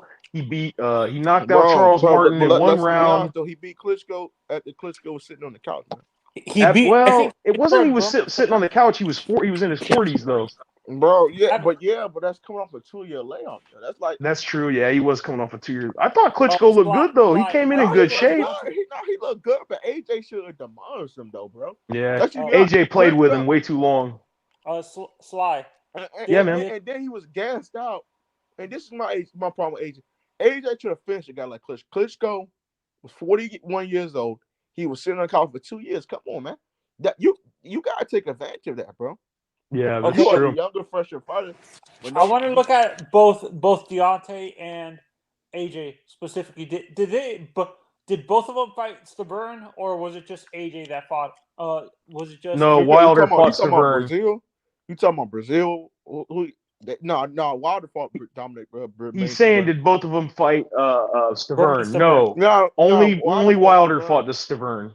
Who beat Chris Arreola twice? Yes, who beat Chris Arreola for the vacant WBC belt. And Wilder did a rematch with Severn and knocked his ass out. Bro, Okay, that's when let's he went fucking viral, bro. let's Fucking use just that destroyed shit's still the one man. of the best knockouts I've ever seen. Okay, Bro, let's it's use crazy, common opponents devastating then. fucking finishes. I'm not like sure of if all they time, both man. fought Fucking King Kong Ortiz. Did both of them fight King Kong? No. Only Wilder did. Only Wilder AJ Ortiz didn't fight. What happened there?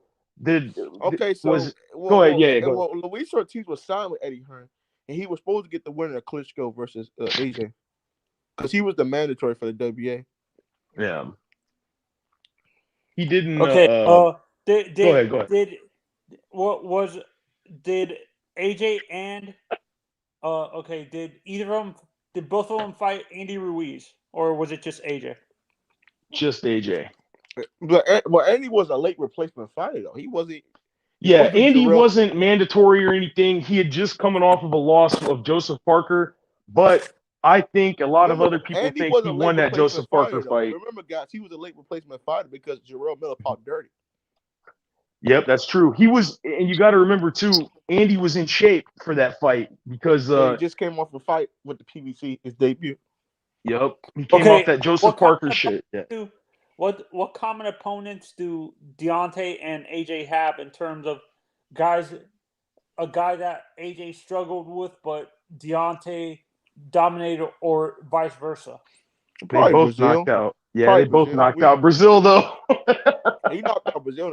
Bro, it should have took AJ fucking 7 rounds to knock out no fucking Brazil, bro. Yeah, it took him way too long. I thought it took. People were giving me shit because I said it took him too long to knock out Pulev.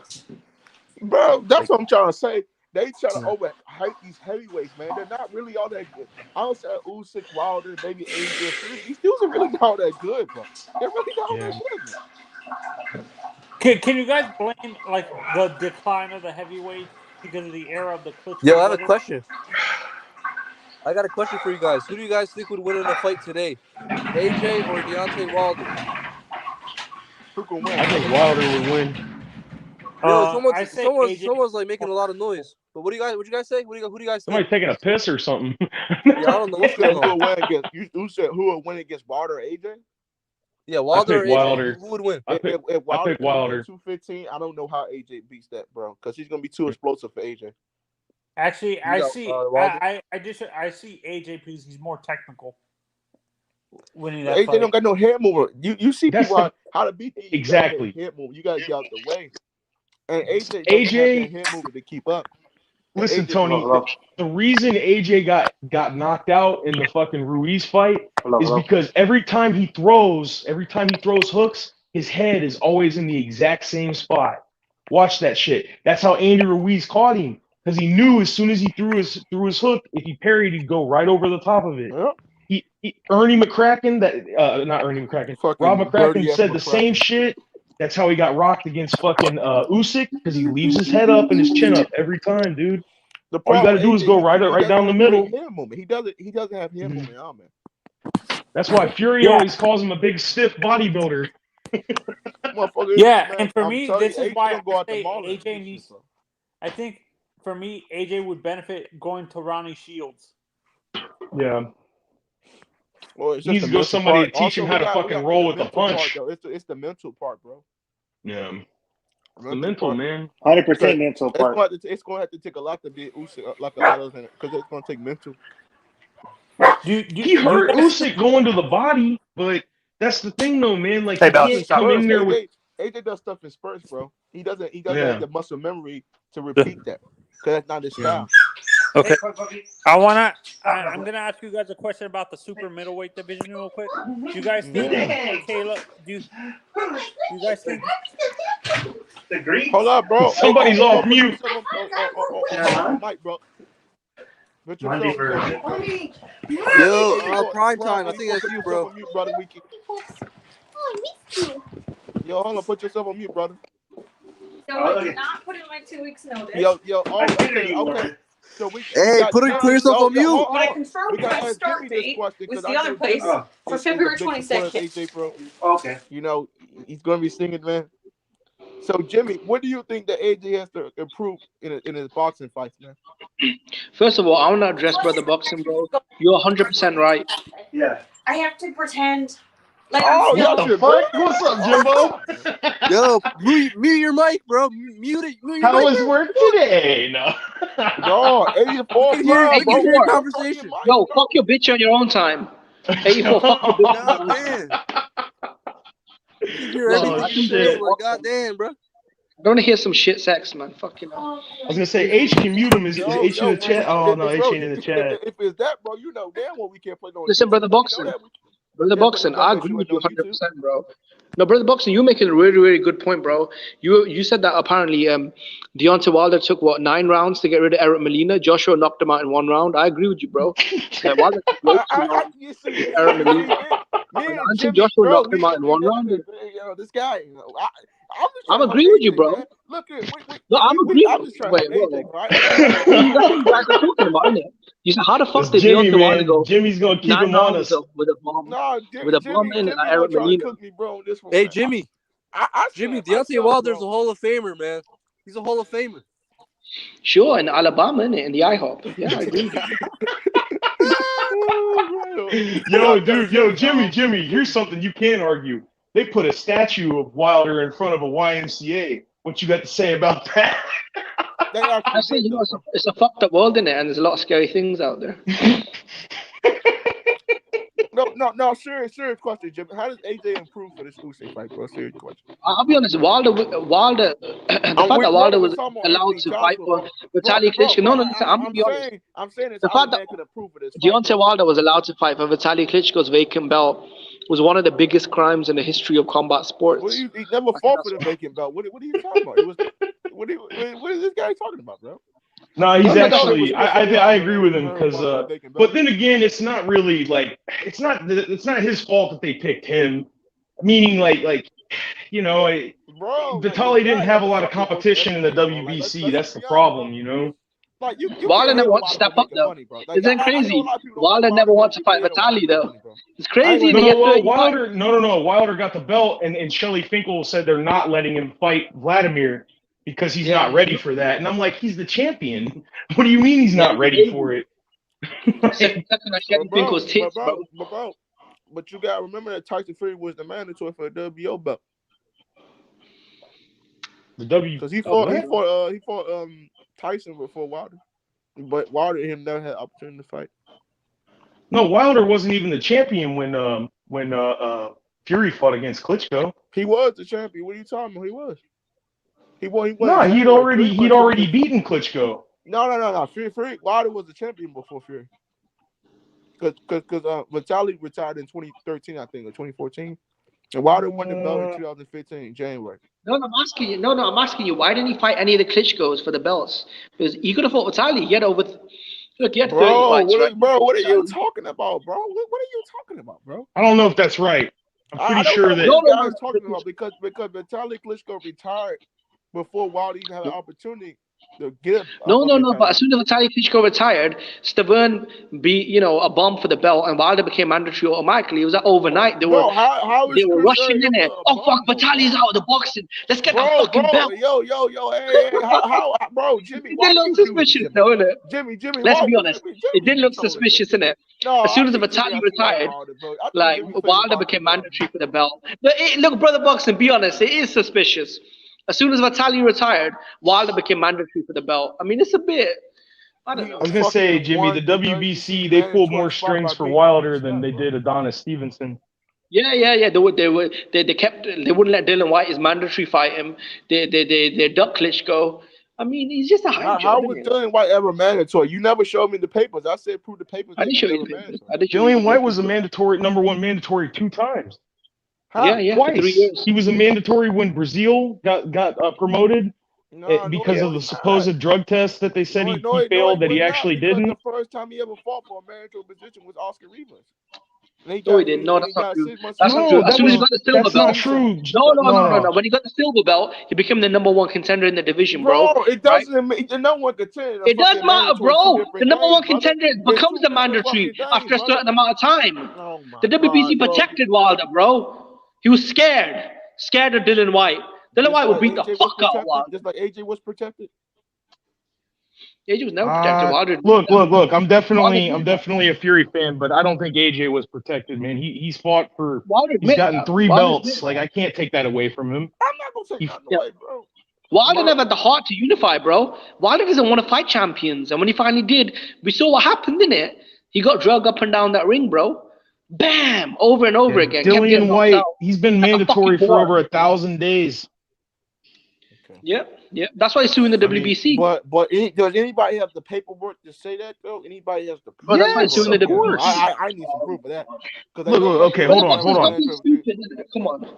But the boxing, you know he was a mandatory. I know people don't really want to. Bro, he showed the text message of Wilder saying, "I know you're the #1 guy, but I'm not going to fight you." Bro, Dylan White showed the text message. Okay. So can you blow the text message up? I've seen the video. I've seen the video, but this guy can say anything, man. Listen, brother boxing. Right. No, as soon as you win the WBC silver belt, we wasn't even talking about brother boxing. As soon as you win the silver belt, you become the mandatory. How did AJ beat Usyk? That was the top of the conversation, brother. You're all right, man. You're right. Wilder's career is over. You're right. Wilder's career is over. He's done. He's back at Alabama working at High Hop. Yeah, his career's over, bro. Yeah, but he made $100 million out of his career. Do you know anybody that makes $100 million in his career that works out? He didn't make $100 million, bro. He made $20 million. He could have made $100 against Joshua, but he said no. He got his deal also. So, bro, that's about $100 million he made, bro. He made about $60 million. He made about 60. Also, with the Brazil fight, he got about 20. Yeah, wait, that's true. He did get a lot of money for the Brazil fight too, by the way. He was offered $20 million, bro, in his career. No, mate, he was offered 20. No, he was offered 20 to fight on the zone. He turned it down and took 10 to fight on Showtime. No, he did not. Stop fucking lying. They had to apologize to the man, bro. Yes, because they thought he was coming. Who the fuck is Wilder? Now, bro. I'm telling the truth. Yes or no, bro. Steven Espinosa admitted they offered him less money.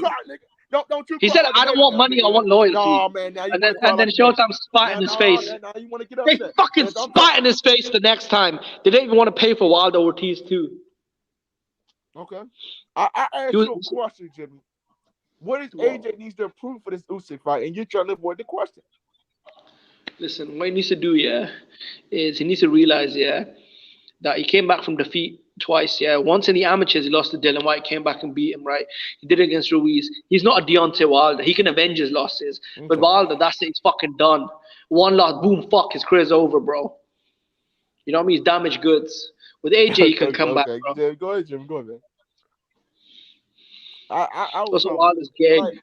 Also, Wilder's a homosexual with Malik Scott. Damn. Oh, man. Okay, so originally, this guy, who am I talking to? Hurt me by saying it, though. Like, I'm not even. Who am I talking to? Why would I care what another man does in his bed? That's none of my fucking business. Like, bro, like you actually care. That's the problem with you UK dudes. You UK dudes be saying the most weirdest. I don't think he's gay. I think he took a dive for Malik, but Malik took a dive for him. But I don't think he's gay. Well, Wilder said he wants to get pregnant. Wilder said he wants to get pregnant. Did that not mean that he wanted another man to nut? Yeah, I forgot about that. I remember that shit. That was a little weird. Bro, I don't remember that shit, man. This guy falls. Yes, he did. He said he wants to get pregnant, which meant he wants Shelly Finkel. He wants Shelly Finkel to crawl up inside him, bro. You want JD? Jimmy, for real though, man. Wilder's wife is banging, dude. Who's that? Wilder's wife is hot, dude. For real, like no joke. No, when you're a millionaire, bro, you can get a lot of women in there. Nice. Hold on. I think Jimmy, if Jimmy had a sit-down conversation with Deontay Wilder, I would love to see that, bro. I would love to see this guy have a sit-down conversation. Listen, I don't think he be saying this stuff in Wilder's face. I say it to his face, bro. Jimmy, are you really that confident, brother? I'd rob Wilder, bro. I'd slap the shit out of him. I mean, we did see what Wilder already did to a troll. Like, he gave Charlie Zone off brain damage. Man. It's Charlie Z, man.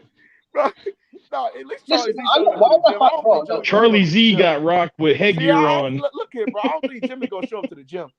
He ain't gonna show up to the gym. Fuck that shit. I'll rob Wilder, bro. I'll show up the bro. Stop. I ain't gonna say I'm scared, but I ain't showing up to that gym. Fuck that shit. Bro, I'm not an athlete. I'm not a combat sportsman. Bro, I show up with the gun, I blow his fucking head off. Brother Boxer, I show up with the strap, bro. I blow his head off. That's what I was I'll do. gonna say, man, Wilder, he's got guns too, man. He's going to the gun range and shit.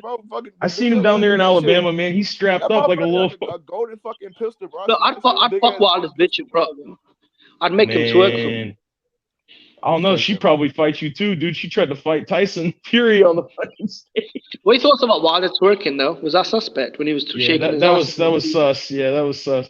That article too about him saying he want to get pregnant and shit. That was sus too. I thought we don't talk about stuff like that because we in the girls. Yeah, I know. Let's get back to like the. I'm talking about Usyk and Joshua. This guy has to bring up. I think Jimmy's just trying to get a rise out of you, brother. I don't care. Like, me and Jimmy been doing this. Me and him damn near grill everything, right, bro? Like this guy, like I have so much in common with this guy. But we do. We actually have a lot in common. Me and Brother Boxing have 90% of the things. I'm not even joking. We agree on 90% of the things. Did you scare Rich off forever? I haven't seen him since the mall cop shit. Man, that motherfucker 21. Yo, could you? This dude is like young. He's like 1 year older than me. He's 21 years old. That motherfucker like he's 38 years old, man. Is he 21? That motherfucker like he's 38, man. He's only 21? Yeah, Rich. Oh my god. He just said that shit. Oh my god. I'm like, bro, what the fuck? He's on here talking like he's been through fucking like this. He ain't got two hairs on his dick. Security guard. He a top flight security guard at the mall, man. Mall. He a motherfucking top flight security guard that whistling that flashlight. He's the last line of defense at the fucking hot dog stand. Top flight security guard in the world, bro.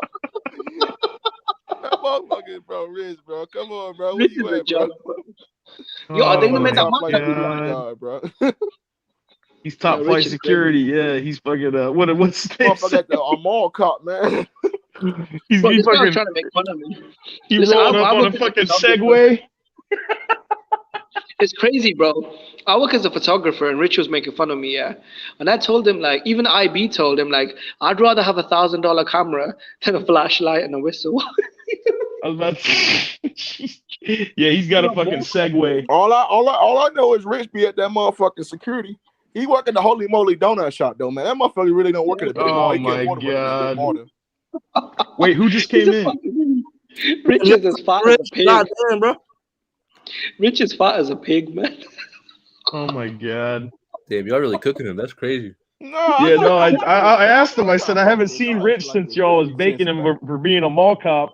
Hey, but that day was He's at the Holy Moly Donut shop. That motherfucker on South Street. Yeah, bro. He's at Krispy. He's at Krispy Kreme. Rich is at Krispy Kreme. Jimmy, he can't afford to be there, bro. His license don't go that high, bro.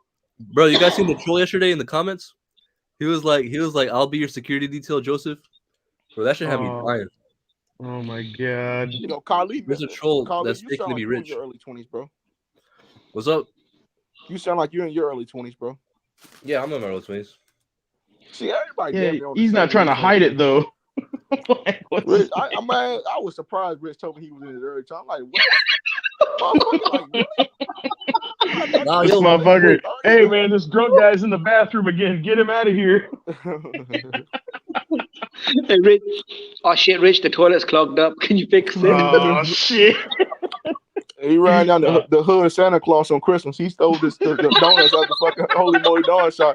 He ran down the hood Santa Claus on Christmas. Rich be the black Santa Claus. Yeah, he ran down the motherfucking hood Santa, bro. Oh shit. Bro, they probably throw green paint on him and fucking make him dress up as Shrek for Christmas. Oh my god, bro. Fucking Rich, man. No, seriously, throw a bucket of green paint on Rich. It'd look like Shrek. Yeah, that's funny as shit. What the fuck? Oh man. Yo, so Jimmy, I had a question for you. So, what's your boy Mukabu, man? What's going on with him, man? Shit. I didn't watch the fight. He won, didn't he? Bro, did you see the arena? Jimmy, dude, that fight fucking sucked. He should not have won that shit. God, did you see the arena they was fighting? That motherfucking arena looked. They looked like they was fighting in a fucking homecoming dance or some shit. You know the ECW rings back in the day, right? Oh my god! Was it like a high school? The basketball floor, man. Why didn't they fight in Africa though? I don't understand though, because these guys. Flashback, bro. Yeah, they should have fought in Africa, right? These guys are both from South Africa. It's a world title fight. They should have. Don King has fell off that far. He's fighting that fucking ECW arena, man. Don King gotta have Phil Venues by his retirement home and shit. it'll be too Bro, much. that motherfucker was fighting at the YMCA gym, bro. I swear to God, man. Oh my Yeah, that's what it looked like. A high school gym. No, one of them old school wrestling motherfucking gyms that Oh people yeah, used to have the those ECW. Bro, and they were looked like saying Canelo was gonna go there, bro. They were saying Canelo was showing up. Yeah, they were saying Canelo was there's going to Canelo go showed there up and at a shit. fucking gym. You know how bad that would look on Canelo's fucking resume? That's what I was saying, Showing up right? at a motherfucking gym. Imagine he showed What up, the yeah. fuck, bro? Why would Canelo ever do some dumb ass shit like that? Mukabu ain't getting that fight. Canelo, man, he's. I kept hearing that, and they even put it in the paper in that part of go look Ohio. up the arena, brother. Go watch the. No, I saw that shit. I saw the fight. I That was like, shit damn, remind dude, me they so were much of fighting in a ECW, bodega. bro. That shit reminds me so much of that. I'm like, bro, what the fuck is they fighting in, bro? Like, they couldn't get a bigger arena, better arena. Yeah, I thought they could do Canelo better than that. Was it an entertaining fight? In a gym. I thought the WBC could at least put some more money up for these guys to at least fighting in a decent sized arena. Motherfucker fighting in a fucking school gym, man. What the fuck, bro? Yeah, he said something about they couldn't do it in Africa because of COVID. Omicron actually came from the town that Makabu's from, so they didn't want to. He's from South Africa. He's from South Africa. He's from Cape Town. Yeah.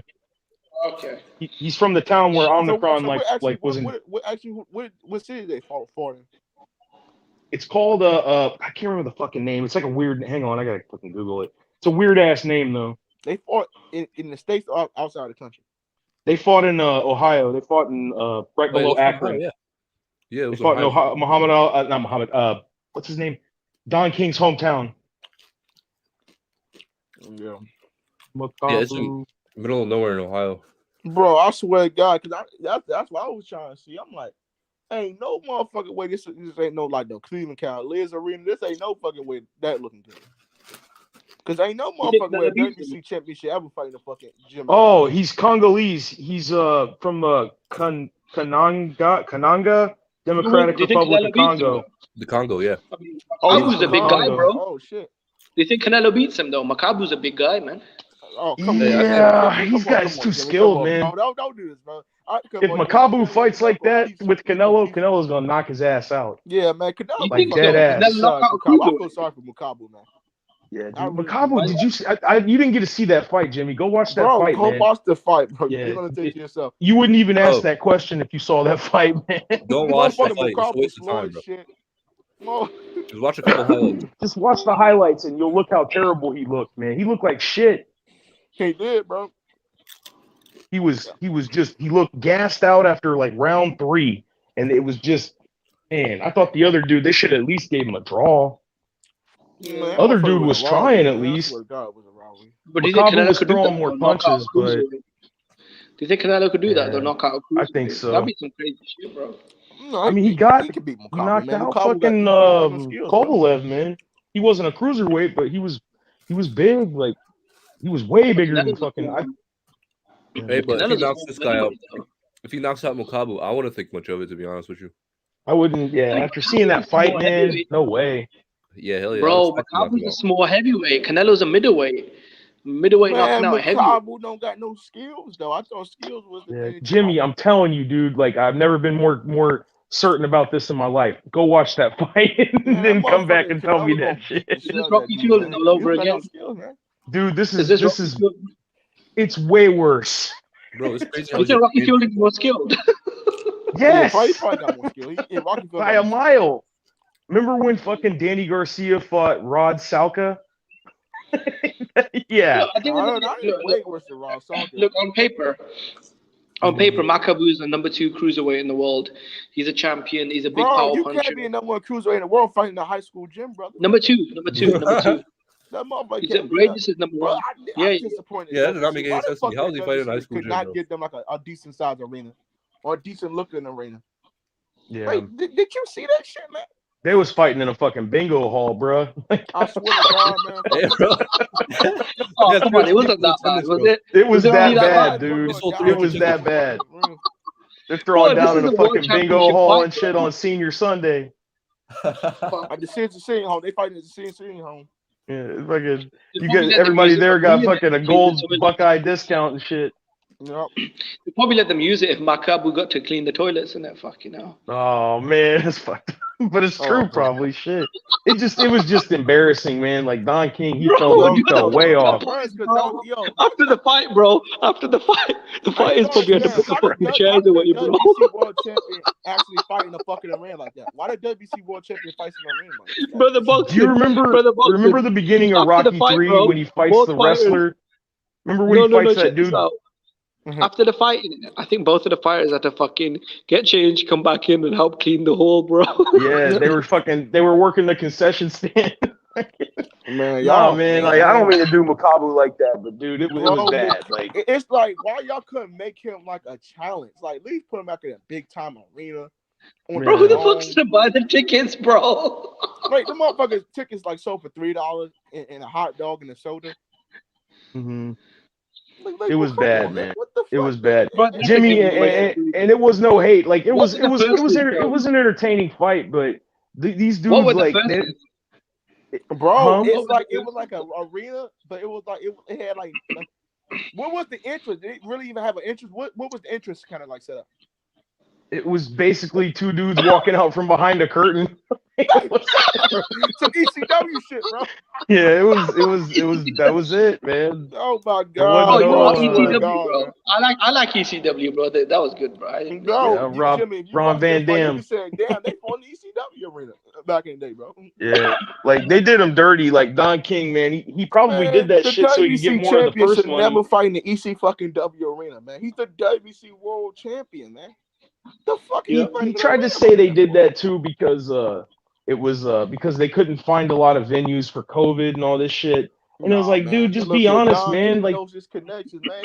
Exactly. Man, put him in like the in Rhode Island somewhere, and at least put him in like in New York somewhere up there in a little arena. Yeah, they could have done better than that. That motherfucker, bro. That motherfucker arena was just disgusting. Hey, it was a tribute to Don King, though. That's what it was. So, that like, shit I think Don King, bro. I bet Don King put it in his bingo. Yo, bro. I swear to God, man. I'm like, is this the right fight? I'm watching Makabu was fighting this thing. Like, it was bad, man. Somebody did in a high school gym or something. Yeah, it was a tribute to Don King, though. It's in his hometown, but still, man. Like, look, supposedly he went to that high school or some shit. Put a better arena up there for yeah, that's what it was.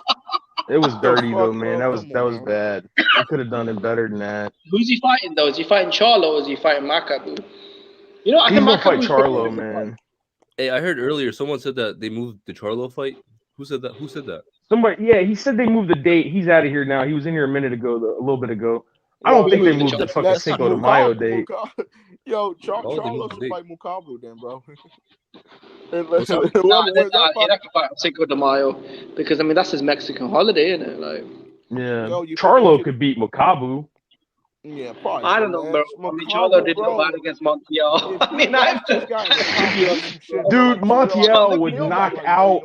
Montiel would knock fucking Makabu out. Oh, yeah, did y'all hear about Showbiz the dog trying to pump up fucking Makabu, bro?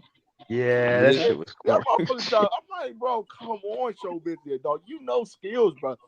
You ain't gonna pump up the Makabu, bro, for me.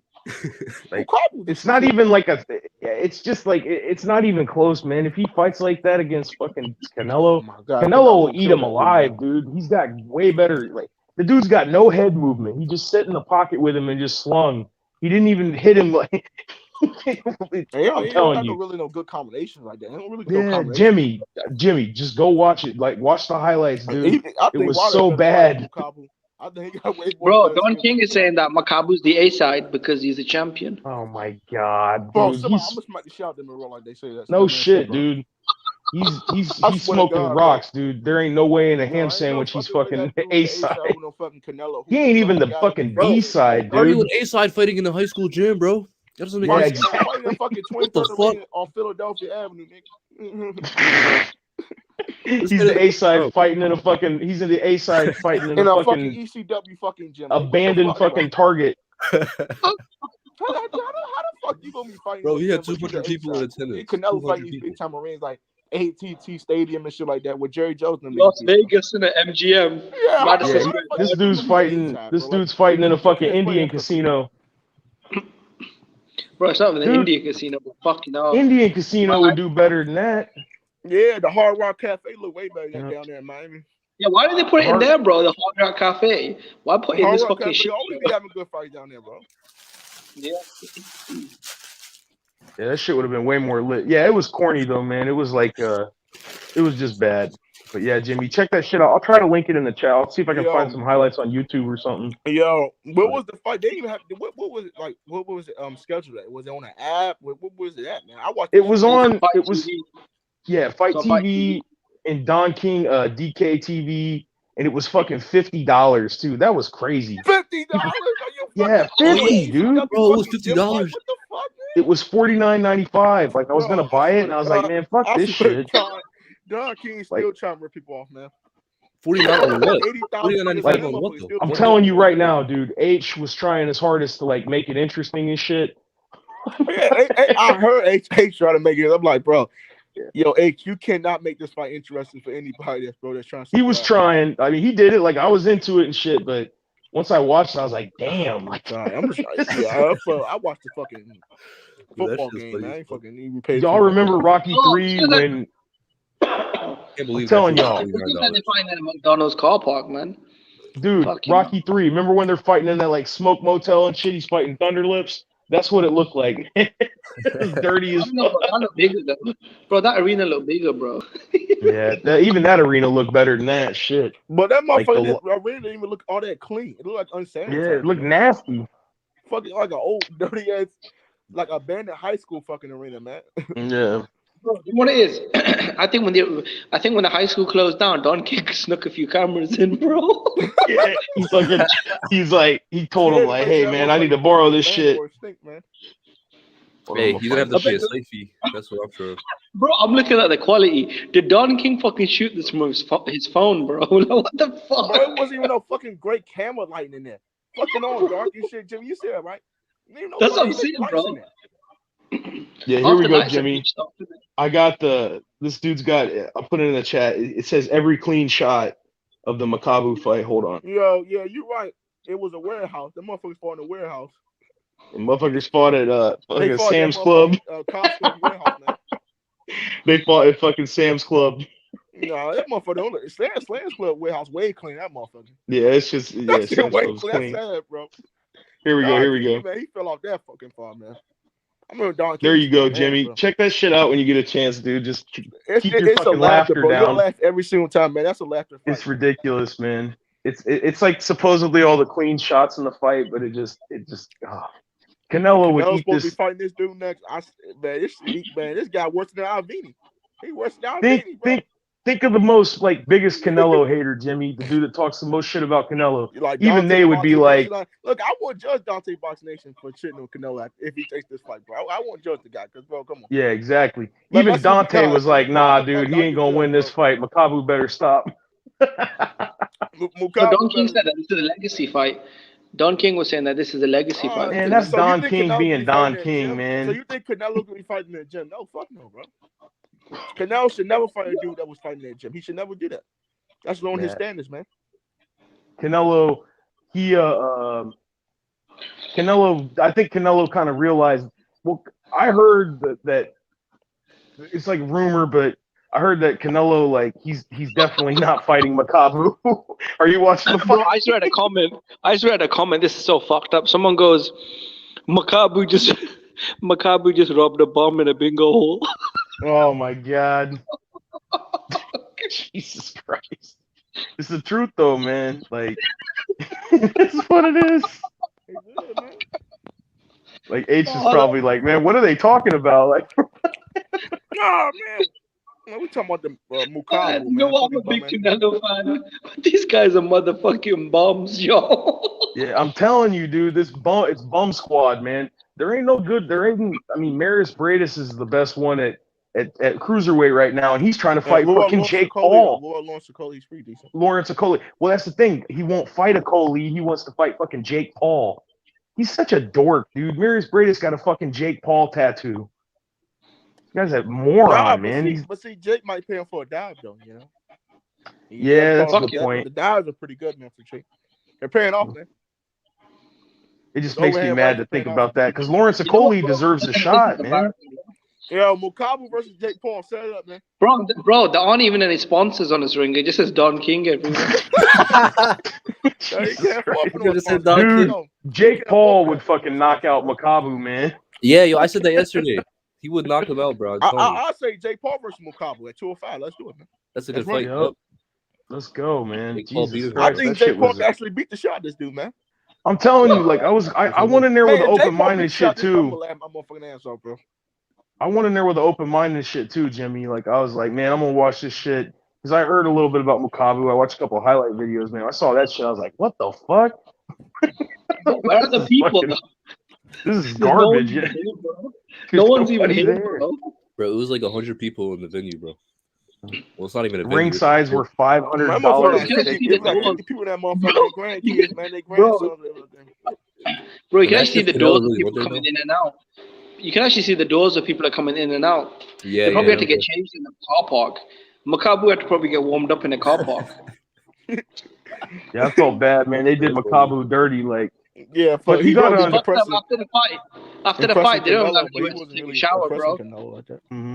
Bro, they're so fucked up. They can't even take a shower after the fight. They just have to put their clothes on and drive home. They can, but there's like 100 showers in the fucking bathroom. It's a high school shower.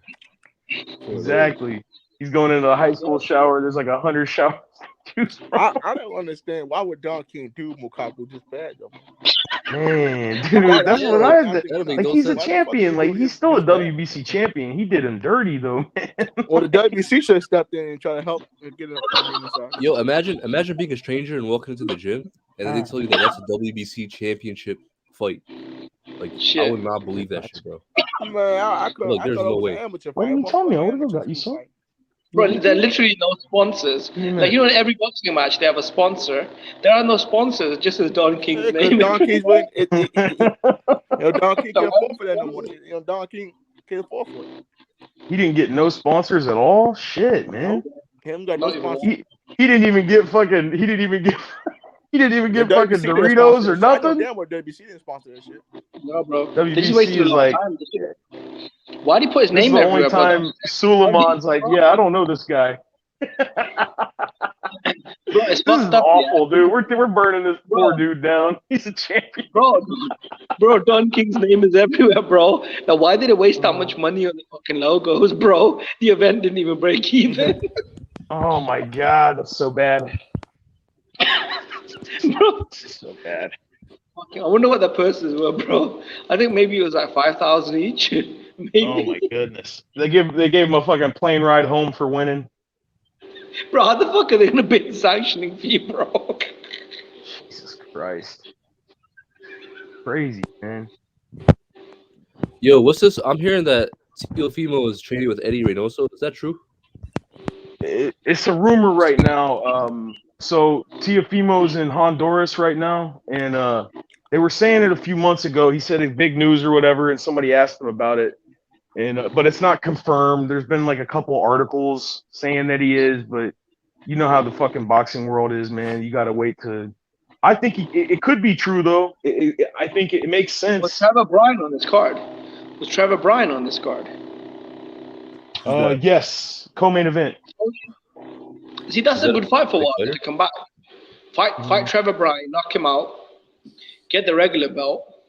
Mm-hmm. After that, boom, you're a champion again. You got a win, nice little tune-up, got a belt. Fight Andy Ruiz in Las Vegas, big pay-per-view, and then boom, he's in the mix again. Wilder would be shooting himself to not take that Andy Ruiz fight, man. That's money, dude. Like, that's a quick money fight. And he can win that fight too. Like, I think Andy would win personally. I think he's a little bit better all around, but Wilder's got that. I don't think Ruiz looked his best against Areola. So he's got, like, they're both coming off kind of, I don't know. I think it'd be a good fight though. I want to see that shit, and it's in house too. Do you think the referee made more money than the fighters? Oh my God. That wasn't even a real ref, man. They got that dude from a retirement home. Yeah, but look at him. He didn't want to get stuck in though. He was scared, and he's not. The referee isn't even wearing his shoes. He's wearing his fucking joggers and his trainers.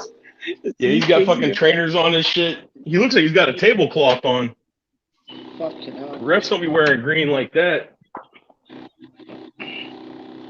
I'll be back in a little bit, guys. Why did Don King spend all this money though on the logos and stuff? Because it's a fucking waste of money, man. There's no money being made. Nah, bro. He didn't spend any money because he just had it in that gym, that little gym right there. So they didn't pay any sweet fee, nothing like that. So he shouldn't have printed his name so many times on the mat in it. Does that cost money, bro? Why'd they even fight in the ring? They should have just fought in the fucking car park. Man, that would be funny as hell, man. The winner gets a fucking Subway voucher. Bro, that's you can't believe that's a championship fight. Like, that's crazy. And the fight was boring as fuck too. Like, the fight wasn't even entertaining. It was just boring ass fight. It did not live up to no expectations or nothing. Like, bro, they should have just fought in the car park, bro. Fuck him, man. Yo, I'm dead. Bro, the event isn't generating any money. What the fuck is the point, bro? Like, bro, after they fucking the fighters probably had to fucking mop up the hall and shit, put the chairs away. Bro, I bet the loser had to take the bins out. Hey, that's all they have to do though. All they gotta do is put the chairs away, put the ring, decollapse the ring, and that's it. They don't gotta worry about nothing else. Bro, the camera quality is fucking terrible. Like Don King must have shot it from his fucking cell phone, man. Oh, that's crazy. Someone wrote in the comments that Jimbo. Yes, bro. How you doing? King Jimmy and this motherfucker. Yo, Jimbo, I want to ask you about this fight with this Devin Haney Kambosos shit, bro. You think it's all cap that people are saying, oh, Devin Haney's outpricing himself. Lou DiBella, I think, is a liar right now. Yeah, I think Lou DiBella is full of shit because Lou DiBella just said he sent Devin Haney an offer, and Devin Haney said, what offer are you talking about? So Lou DiBella lied about sending Devin Haney an offer, bro. What's your thoughts on that? And everybody wants to quote this liar, Lou DiBella, all of a sudden. Let me get your thoughts on this. Yeah, that doesn't make any sense, though, because Lou DiBella doesn't have a TV deal. So how can he send anyone an offer? Because the Haneys and Eddie Hearn are the only ones that have got a big TV deal with the Zone. I think he's talking rubbish, Thank you. Look, 24 Geezy says Devin Haney never got an offer from Lou DiBella. But that's what Lou DiBella said on Instagram. Why nobody talking about that? Joseph, if you're listening, join the panel. Why you didn't say anything about this so-called offer Lou DiBella said Devin Haney? And when Devin Haney asked Lou DiBella about it, Lou DiBella had nothing to say. So did he or did he not send an offer? 24 Geezy said Devin Haney never got an offer. Go ahead, Jimmy. Yeah, mate, it doesn't make any sense, though, because if he sent Devin Haney an offer, how can he even send him an offer, though? Because the problem is he doesn't have any money in it. Because Joseph was telling me the only promoter that can send an offer is a promoter with a TV deal, because he's the only one that can obviously ask the TV network to give him a purse, a budget. But Lou DiBella, he doesn't have any TV deals. They say it's a big fight in Australia, but Australia might be in lockdown. And we really don't know how many tickets that fight would sell. Who's going to put the money up? It's not Lou DiBella. I swear Lou DiBella was retired. Someone told me. Hey, wait, Lou DiBella doesn't work with any networks? Like, no specific one? No. Bro, it's crazy how everybody's quoting Lou DiBella's word like Lou DiBella is God or some shit. Lou DiBella is only fucking a promoter, bro. All promoters lie. So it's okay for Lou DiBella come out and lie and said he sent Devin Haney an offer. The same way Teofimo Lopez said he sent Devin Haney a fucking offer, right? And lied about that shit. Right. Oh, let's talk about it. Joseph, come join the panel, Joseph. Come on, brother. Where are you, brother? Sweet Amber. Take a shot, brother. It's crazy, man. Hey, but I think Devin Haney is going to continue to push, though. Like, they're going to continue negotiating or whatever it is. I think Lou DiBella is just scared to make that fight. I don't think he wants to make that fight for. The thing with Lou DiBella, he's finally got himself a ticket seller, right? Yeah. And he wants to, milk it a little bit. Because this guy has no stable. Yeah, he doesn't want Kambosos to fight. Don't lie. How can Lou DiBella come out here and lie and nobody calls him out on his bullshit? If Devin Haney, Bill Haney goes out here and lie, everybody's gonna say Devin Haney's a capper, Bill Haney's a capper. But when Lou DiBella does it, he gets a fucking pass. That's what I'm saying, Jimmy. And since when are people quoting Lou DiBella like Lou DiBella, his word is the fucking law? Like Lou DiBella, his word is the law of the land. Fuck that. Lou DiBella's a promoter like everybody else, and all promoters lie. Yeah, exactly, bro. And at the end of the day, I mean, who the fuck is Lou DiBella? He's not this massive figure in boxing right now. He's a nobody. If people hate on Bob Arum, they hate on Al Heyman, they hate on Eddie Hearn. Now, why is Lou DiBella special? No, all of a sudden, Lou DiBella, his word is God. You know what I mean? Everything he says is true. What's up, 150? What you think about this Lou DiBella so-called offer to Devin Haney? And Devin Haney said what offer? Lou DiBella got quiet. He hasn't said anything about that. What's really going on? Man, yo, y'all can hear me? It sounds like you at work, but go ahead. We hear you. Go ahead.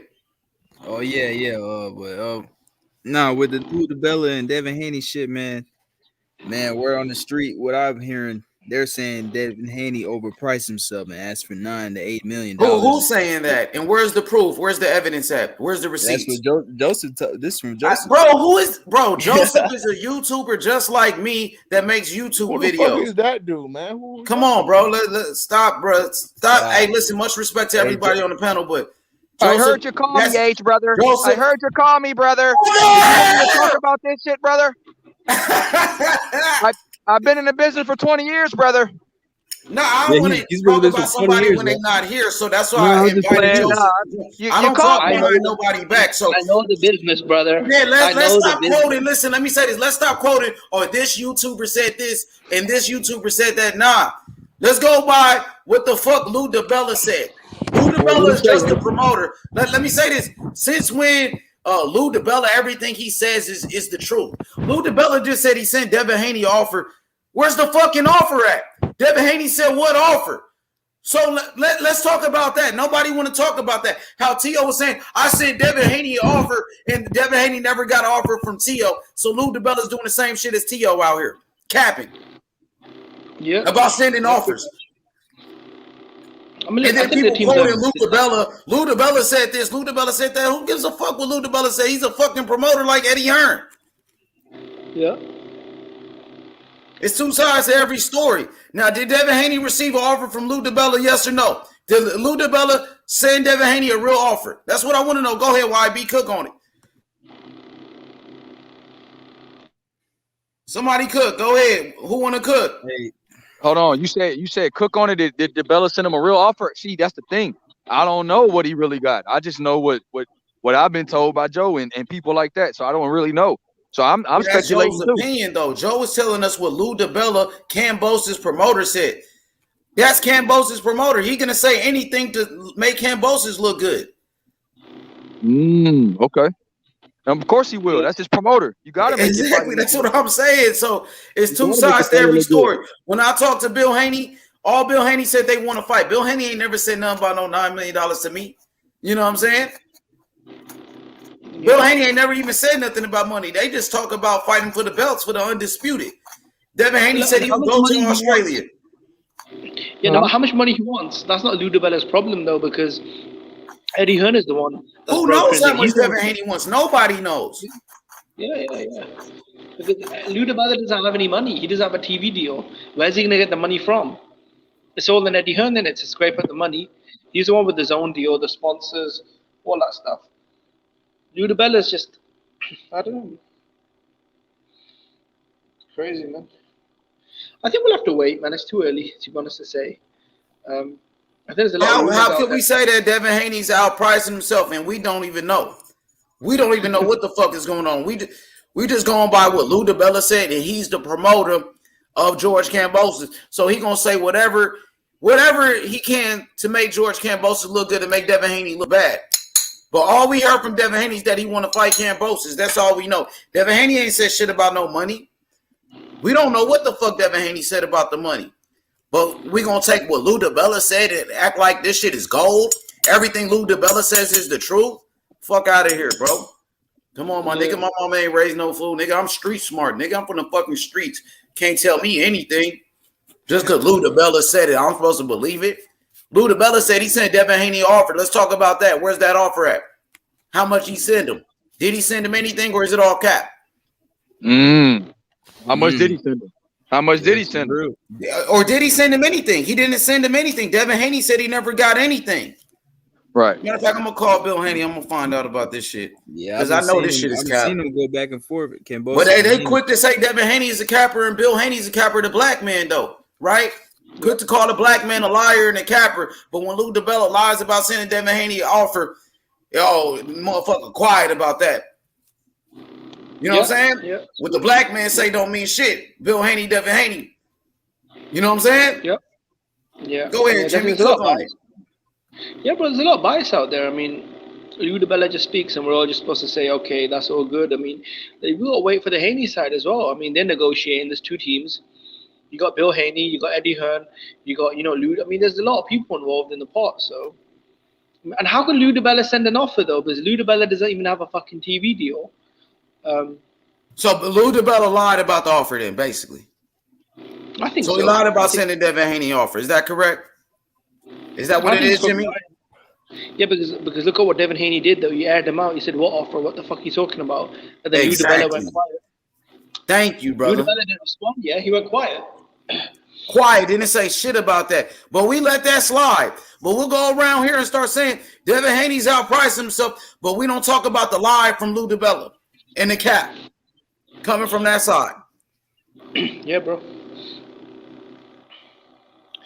It's crazy, man. Ooh. Did Devin Haney receive an offer, brother? Brother? Hold on, let me take another shot of sweet amber. Yeah, it's two sides to every story. That's all I'm saying. You got one side saying Devin Haney outpriced himself. You got Devin Haney and his team saying they never said anything about that. They never got an offer. You know what I mean? So which one is it? Are we going to cover all bases? Are we going to talk about Devin Haney and what he said? Are we going to talk about this so-called offer that Lou DiBella sent Devin Haney? Or did Lou DiBella lie about the offer? Is Lou DiBella lying? Is Lou DiBella the real capper right here? That's what I want to know, Jimbo. Yeah, because at the end of the day, Devin Haney called him out, He called his bluff, and Lou DiBella went quiet. And my thing is, how can they send anyone an offer? They don't even have a TV deal, not in Australia, not in anywhere, right? The platform right now they're discussing with is the Zone, and the only one that's got access to the Zone is the Haneys and Eddie Hearn. So how the hell could Lou DiBella make them an offer using Eddie Hearn's network deal? That doesn't make any sense. Hey, check this out. Tony Boswell said Haney said he would take less and fly to Australia for the chance at Undisputed. I haven't heard anything else about Devin. Facts. Thank you, brother. Since when we get these rumors? Devin Haney's outpricing himself all of a sudden. Out of nowhere, out of the blue. Come on, bro. Are they just lying on a young fighter's name? An American fighter? And we gonna let that shit slide? Huh? Yeah. We go at least wait for all the sides to come out. I mean, look, the fight still might happen. Maybe this is them going back and forth and negotiating to get a better deal. Yeah, it's true. It's true. The fight still could happen, though.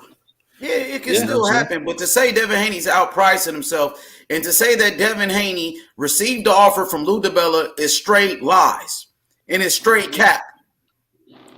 But nobody want to talk about that part, though. See, that doesn't make any sense, though, because if they were honest about making the fight, why would you put all that information out there? Because that's not fuck up negotiations. Isn't it? And since when we just start quoting a promoter like what they say is 100% accurate, knowing this guy is looking out for the best interest of his fighter, George Kambosos. Yeah. And who the fuck is Lou DiBella anyway? Like, when was he ever like a? He just got back relevance because of Kambosos. He's been out the game for a minute. He's been going around with Tevin Farmer and those guys. He's been promoting Tevin Farmer. Wilder got rid of him, but now since he got Kambosos, he's back. He's back, dog. Like, if Kambosos wants to go fight Loma, that's cool. Do what you got to do. Kambosos feel like he's the real undisputed. Okay, Cam, it's cool. You know what I mean? But to say that Devin Haney's outpricing himself and to make it look like Devin Haney don't want to fight when it's really you that's trying to do something else, I feel like it's some bullshit, in my honest opinion. I want to see what y'all think. I don't think he wants the Haney fight, I'll be honest. I think they're going to try and make the Lomachenko fight, or a lot of people have said maybe a tune-up against Ryan Garcia, which is crazy. Because he has what's up with that Ryan Garcia stuff? Nah, I don't think that's the tune-up. That's still a dangerous fight. Yeah, but Kambosos, nobody's talking about how Kambosos said, Ryan, I got real business to take care of. I'll get back to you later. Oh, yeah, that's what he said. You're right about that, H. Yeah, he shut down the Ryan Garcia fight by him saying, I got real business to take care of. Okay? Yeah. I mean, but Ryan wouldn't be a tune-up, though. I just got a feeling like, why would they try and drag Devin Haney through the mud like this if they were serious about making a fight? Which means I don't think they want to fight. I think Lou DiBella probably wants to milk him for a little bit longer. Yeah, he wants to milk him a little bit. Because Lou DiBella hasn't had a champion or a ticket seller in over 10 years. He's finally got one. I mean, that's what he should just say, though, right, Jimbo? If that's what he wants to do, just say we about to go do something else. But to make it seem like Devin Haney don't want to fight, that's not true. All Devin Haney wants to do is fight for all of the belts, brother. Yeah. I mean, look, you got a young fighter out there, young talented champion. They shouldn't be trying to throw his name under the bus, but he's just probably trying to protect. Look, they probably know they're not going to make the fight. So what they're doing is they're putting out, excuses early. So that way, when they don't make the fight, they can say, look, man, we've been trying for months, but they're outpricing themselves. So, yeah, I don't think the fight will happen. But is it true? Our job is to speak the truth. Our job is to tell the fans what's really going on. Did Devin Haney outprice himself? No. It's not true. You know what I mean? Did Lou DiBella send Devin Haney an offer? No. You know what I mean? Hey, YB, what you think about the situation, YB? Because I heard T.O. and his dad try to say Devin Haney outpriced himself, but they wasn't even trying to fight Devin Haney for real. They was doing their own thing. You know what I'm saying? What's your thoughts on it? Well, it's at the PBC. I don't know what to think about it. The PBC. I don't know what to think about it because he was saying that Crawford wants an unreasonable amount of money, and then 5 minutes later he admitted that him and Crawford have never even sat down to talk numbers. It's that propaganda bullshit. Right. So I don't know what to think about it because, like you said, there's multiple sides to the story, but it's just a lot of people that seem to be that seem to really say that Devin is outpricing himself. So I don't know where that comes. I mean, I don't know how that comes out of nowhere. I don't know why how is Devin Haney outpricing himself? And who was saying that? Teofimo Lopez? T.O. wasn't trying to fight Devin Haney. T.O. was trying to fight Kambosos. T.O. was doing his own thing. So T.O. said it. Okay, I don't believe that. Kambosos is saying it, and Kambosos never sent Devin Haney offer. Who else said it besides those two? Gary Russell, right? No, Devin Haney sent Gary Russell $1.5 million. They sent Devin Haney offer. No, Devin Haney sent Devin Haney sent Gary Russell Jr. $1.5 million, the same amount he asked to fight Terrence Crawford for his biggest payday, and he turned it down and took less money to fight Mark Maxayo and lose that fight. So it was Devin Haney, his team, that sent Gary Russell offer. So how did Devin Haney outprice himself? When he even sent they sent fucking Gary Russell the offer. So Gary Russell, it was Gary Russell's fault. Marcus said Rolly Romero. He did say that too. Rolly said it too, remember? Rolly wasn't even trying to fight. He was trying to fight fucking Tank Davis. Yeah, but he said Devin outpriced himself when there's a whole bunch of people lying there. There's a whole bunch of people that don't want to fight Devin Haney that saying Devin Haney's the one outpricing himself. Yeah, but Rolly's not even the network executive. How the fuck would he even... Bro, he out here sending offers though? So, bro, and I'm not going to even call George Kambosos a duck if he wants to fight Lomachenko. I'm not going to say he's ducking because he want to fight Loma. But what I will say is just say you want to do something else. You got something else you're going to do. But don't say that the kid is outpricing himself when the kid, Devin Haney, just want to fight. That's all he want to do. Do you know what it is, Hey? She's probably scared that if they're honest, it'll make them look like they're ducking. So they're just going to try and, use smoke and mirrors, isn't it? Hey, no, but you know what I think it is? I think Lou DiBella and George Kambosos are on a different page, Like, Lou DiBella does not want Kambosos to fight Haney or Lomachenko, but Kambosos wants them to.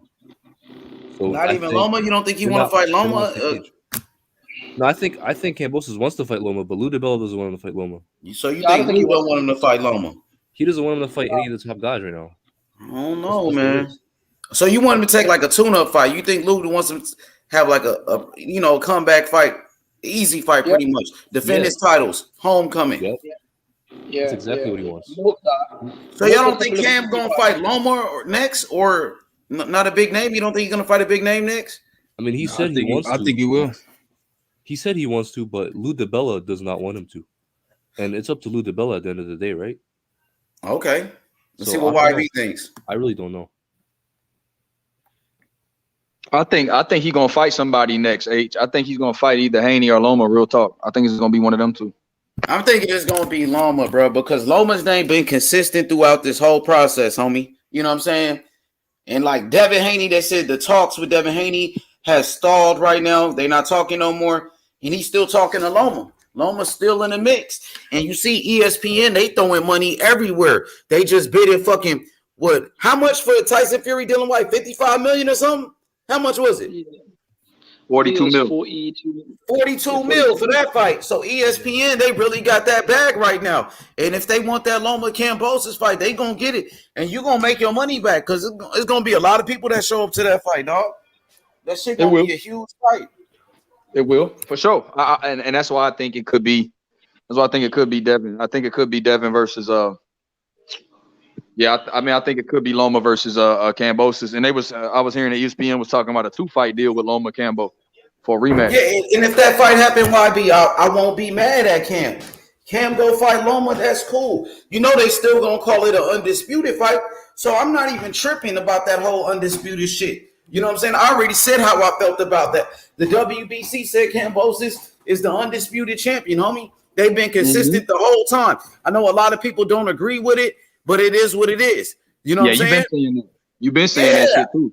He beat the man that beat the man. You know what I'm saying? And no disrespect to Devin Haney, but you know, Kambosos did what he had to do.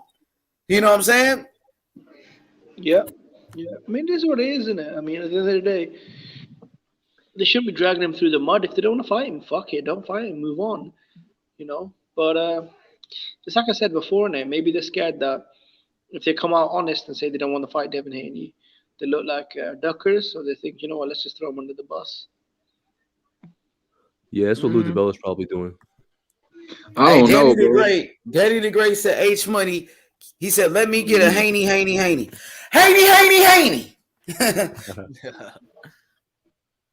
Yeah, I don't know, bro. I don't know. But I ain't gonna say Devin Haney outpricing himself when I know the kid really want to fight though. Hey, but here's the thing, right?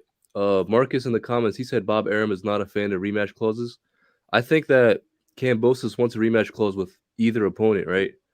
And I don't think Loma or Haney would want a rematch clause because they would think that's that makes sense. Loma doesn't mind. They've only got one team. That's probably the issue. They say Loma has been in agreement with anything Kambo wants. Really, even a They rematch say clause. Loma don't mind a rematch clause. Loma don't mind shit because he's the challenger. That could be true. I mean, Devin Haney, I don't know if he would want it because he wants to move up to 140 after this fight. Look, at the end of the day, I mean, look, Kambosos has got all the belts and he's a champion, right? A lot of champions put in rematch clauses. Wilder did it. Right. Joshua did it. I mean, it is what it is. It's a voluntary. It's not mandatory, right? So as a champion, he's entitled to put in the rematch clause. The only way he won't is if they offer him an insane amount of money. That is true. Hey, H Money, what do you think Haney should do next if he doesn't get this fight? That's a great question right there, 150, man. I have no idea. If Devin Haney don't get this fight, that should be devastating for him. Like, what the fuck you know? Yeah, 140, probably 140. And then, shit, niggas trying to set this nigga up to fight Gary Antoine Russell and shit. So, you know what I mean? It's like you go from a Kambosos fight, fighting for all the belts, maybe to a dangerous fight with Gary Antoine Russell, the nigga that don't even got shit. You know what I'm saying? So, yeah, man, he's in a tough situation. He really need that fight, man. You know, if it ain't that Kambosos fight, everything else, you know, like he could probably fight Sandor Martin, the guy that beat Mikey Garcia. What y'all think about that? Devin Haney versus Sandor Martin. Yeah. They're both on the zone, right? Yeah, I don't think that's a bad fight. Both good boxers. Yes, sir. I think Haney Eddie Hearn. I think Haney beats him though. Why doesn't he jump up to 140 and fight for the, who's that guy? Tank Davis. He beat Barrios for the regular belt, but then he vacated it. Why doesn't he just move up and try and fight for the regular belt? And then when Josh Taylor leaves the division, he'll be upgraded, which he will do in this next fight. This is Josh Taylor's final fight at 140. Yeah, I thought they removed the regular belts. Are they still there? Yeah, they're still there, bro. I mean, I think they're gonna make it.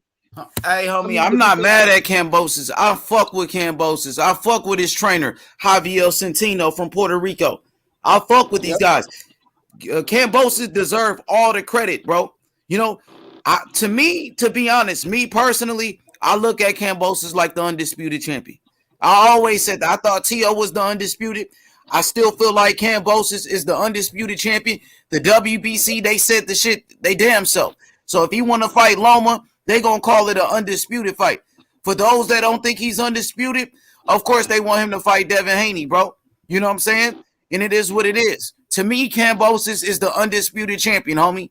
And I'm not disrespecting Devin Haney by saying that, bro. The WBC said that, and they pay sanctioning fees to the WBC. Yeah, that's true. I mean, if they've got a problem, they should let go of the belt because what's the point? Which I think they should do, Look, if you can't get the Kambosos fight, I mean, what is the point of even staying at 35? Because they've gone on record and said they have a lot of trouble making a weight. So drop the belt, move up to 140, and try and get a nice big fight there. You've got Riga's Progress there. You've got the guy that just beat Mikey Garcia. I think the regular belt is vacant. So if he wins that, he could fight Josh Taylor. I mean, the regular belt at 140 is vacant? Yeah, but Tank dropped because Tank dropped that motherfucker. I'll go snatch that motherfucker. You know that that's what I'm saying, bro. The regular belt, they consider that as the world title. You know that, right? I go to the WBA.com, homie, and it's going to say the regular belt is the world champion. The WBA don't even call it the regular belt. They call it the world title belt. Yeah, and they call the other belt the super belt. So yes, and that other belt doesn't have mandatories, just like the franchise belt. The super champion don't have mandatories. It's the world. I mean, the regular. They got the. You know what I'm saying? The mandatories, bro. Yeah. For the WBA world title, the regular belt is similar to the belt that Devin Haney got. I think at 135, if I'm not mistaken. Yeah, bro, it's the same thing in there. So he has to fight mandatories, but the bigger belt. Devin Haney missed out on his Kambosos fight. Man, that's bad, bro. You need that Kambosos fight. What else you gonna do without Kambosos? If you go up to 140, Eddie Hearn don't have nobody at 140. All he got is Sander Martin. Who else he got? And he got that one dude from Uzbekistan. What's his name? Shakram Giyasov that we watched that one day.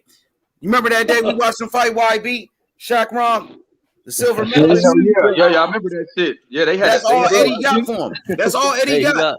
He got Maurice. Bro, as soon as you said Uzbekistan, I didn't know who you were talking about. He pretty good though. His name is Shakram Giyasov. He's an Olympic silver medalist. He can box. He a star over there though, eh? Rock star. He got more followers than Devin Haney on Instagram. Shit. Damn, for real? Shit. Hell yeah, that motherfucker big time. Yeah, he a rock star, bro. Yeah. So that's who Devin Haney got to look into fighting. If Devin Haney don't get Kambosos, like you go said, to Shakram Giyasov, go to Sander Martin. And those fights really ain't that big in America, to be honest. You probably have to go to a country. You think Devin will consider splitting with Eddie Hearn? Devin Haney said that. He said that he wants to stay with Eddie Hearn throughout his whole career. That's what he said. He said they do good business. Yeah, I mean, who else is Bill Haney said they do good business, so hell no, you're not splitting with Eddie. Shit, if you can't get in no big fights, he might as well leave, or you're gonna be like Demetrius Andrade. That's what I'm saying. Yeah, but no one else wants to pick him up in it. Like with Andrade, exactly. I mean, no one's really making them offers, isn't it? Exactly. And Jimmy is right. Ain't nobody else gonna pay Devin Haney $3 million a fight, but Eddie Hearn at this point. I mean, they're making other people offers, but they're not accepting the offers. Who's making offers? Devin Haney, like he offered Gary Russell. Yeah, Gary. Out to everybody, like he sends offers out. Yeah, that Gary Russell shit was fun, like going back and forth and all, but I mean, is that really a good fight like that? Gary Russell, who fights at 126, who's 5'4", a little motherfucker. He really ain't gonna get that much credit for beating up a little ass Gary Russell like that. To be honest with you, Even Yeah, I Leonard mean, Ellaby. Even no, but Leonard my Ellaby point said is, that there's no point of Haney coming over to the PBC because that kind of money isn't there for them. Do you remember when he he said that? kept it yeah, real. He was brutally honest right there, Jimmy. He was right about that. Yeah. no, but my point is they have money to send offers, but no one's gonna leave their network to fight for Eddie Hearn. Hey, Leonard Ellaby was roasting the fuck out of Eddie Hearn. He was like, "We're not into the business of losing money." He said, "Now, if they want to pay Devin Haney all that money, go ahead." He said, "I want Devin Haney to milk these guys." That's what he said. Damn, but he was saying He's right though. He's right. He said, "I want Devin Haney to take all Eddie Hearn money. Get all the money you can from that dude." That's what he was saying. Oh shit. Yeah, that's funny as shit. Dang, like he He's said funny. that shit? Remember, he's like, for real, I'll slap the shit out of Eddie Hearn. Hey, Eddie Hearn big as fuck, and he's way younger than Leonard Ellaby. And Eddie Hearn was an amateur boxer. If I had to put my money on anybody in that one, I'm gonna go with Eddie Hearn. And Eddie Hearn about 6'5", bro. Yeah, he's about 6'6". He's 40. Leonard Ellaby is about 60 years old, bro. And he's about 5'11". Eddie Hearn probably will fuck him up. Yep. Yeah, I think Eddie Hearn fucks him up. But he took it to some street shit because Eddie Hearn was like always saying his name in interviews, talking shit about him. And he been talking shit about Eddie Hearn in the zone, calling the zone dead zone and all of that shit.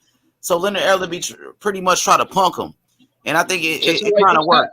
It kind of worked because when he started like saying, "I'm gonna slap you, I'm gonna fuck you up," like how we do it on the panel, like we talk shit to each other. Once Leonard Ellaby did that, it kind of threw Eddie Hearn off guard.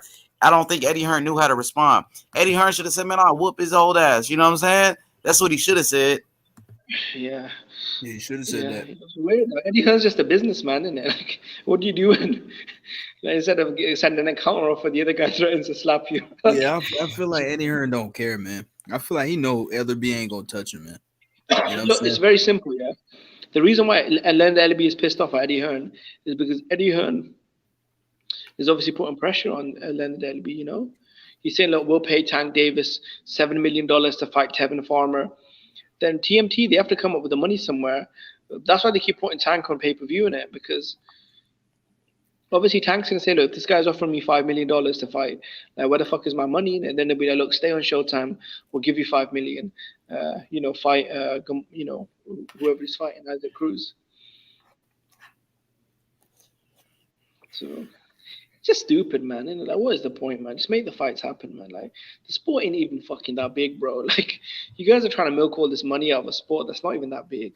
Dang, I hope Devin Haney get that fight with Kambosos, to be honest with you, because it looks like people trying to set him up to lose. It look like the LDBC trying to set up Devin Haney to lose against Gary Antoine Russell. What's your thoughts on that? I can't see that fight happening, though, because, I mean, if Tank and Devin Haney never happened, then that was like a unification, in it, because they both had belts, and that was for what, millions. They saying Devin Haney. Some LDBC members are saying Devin Haney is ducking Gary Antoine Russell. What y'all think about that?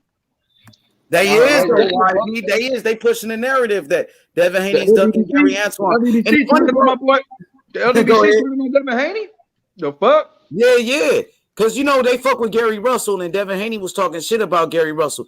The LDBC, you got some of them going with Gary Russell and Batman, and then you got some that's going with Devin Haney, I think, man, I thought Antoine Russell has a fight with Posto. He does. That's the funny part. He got a fight already. How is that? They pushing the narrative that Devin Haney ducking his dude, and this guy already got a fight lined up. That don't make no sense, man. And I still think Posto. I think Antoine Russell can win that fight, but that's a tough fight, man. You know what I'm saying? I feel like Posto is a tricky veteran. He's gonna show him a thing or two. You know what I'm saying? That's a good fight though, for real. I like that. Nah, but the likelihood of that fight happening is so low. Like, why are they even talking about that fight? Yeah, Haney and Russell. Yeah, I don't see that. There's no hype for it right now, I think. At the end of the day, Devin's trying to fight the unified champion. Why do you move up a division and fight a prospect on the different networks that don't even want to deal with him? Wait, H, is it because Gary Russell lost and then Devin Haney made that tweet Yes, then, that's why. Exactly. Oh, okay. I see what it is. So now they trying to get revenge on Devin Haney by using Gary Russell's brother, but Gary Russell's brother got a fight already, and he fights at 140. Devin Haney fights at 135. So they mad at Devin Haney, and they try to make him lose. They're trying to set up Devin Haney to lose, pretty much. Yo, that tweet was funny as hell though. He said Gary Russell lost to a bum.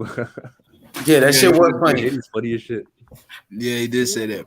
Hey, what y'all think about this? If Devin Haney, Devin Haney don't get the Kambosos fight, then he moves up to 140 to fight Gary Antoine Russell, and he lose that fight.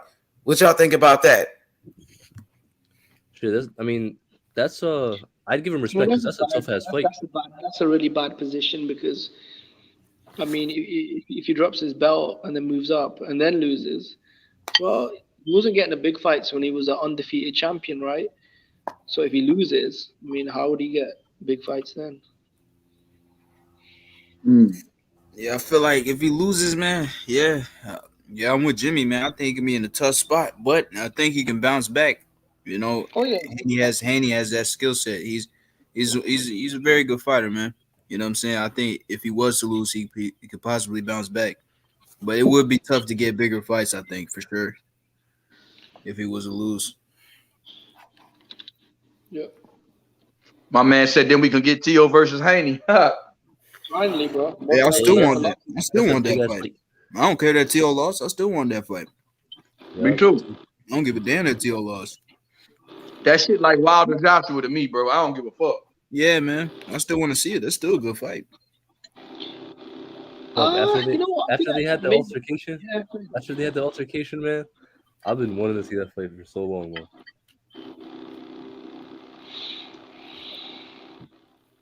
Yo, real quick, did y'all think that Maxwell knew that Gary Russell was hurt? Hell yeah, Gary Russell said it. No, I'm saying, but Gary Russell didn't say what it was. You know what I'm saying? With the shoulder. That's what I'm saying. Some way, somehow, Maxwell had to know. He was punching his fucking shoulder out.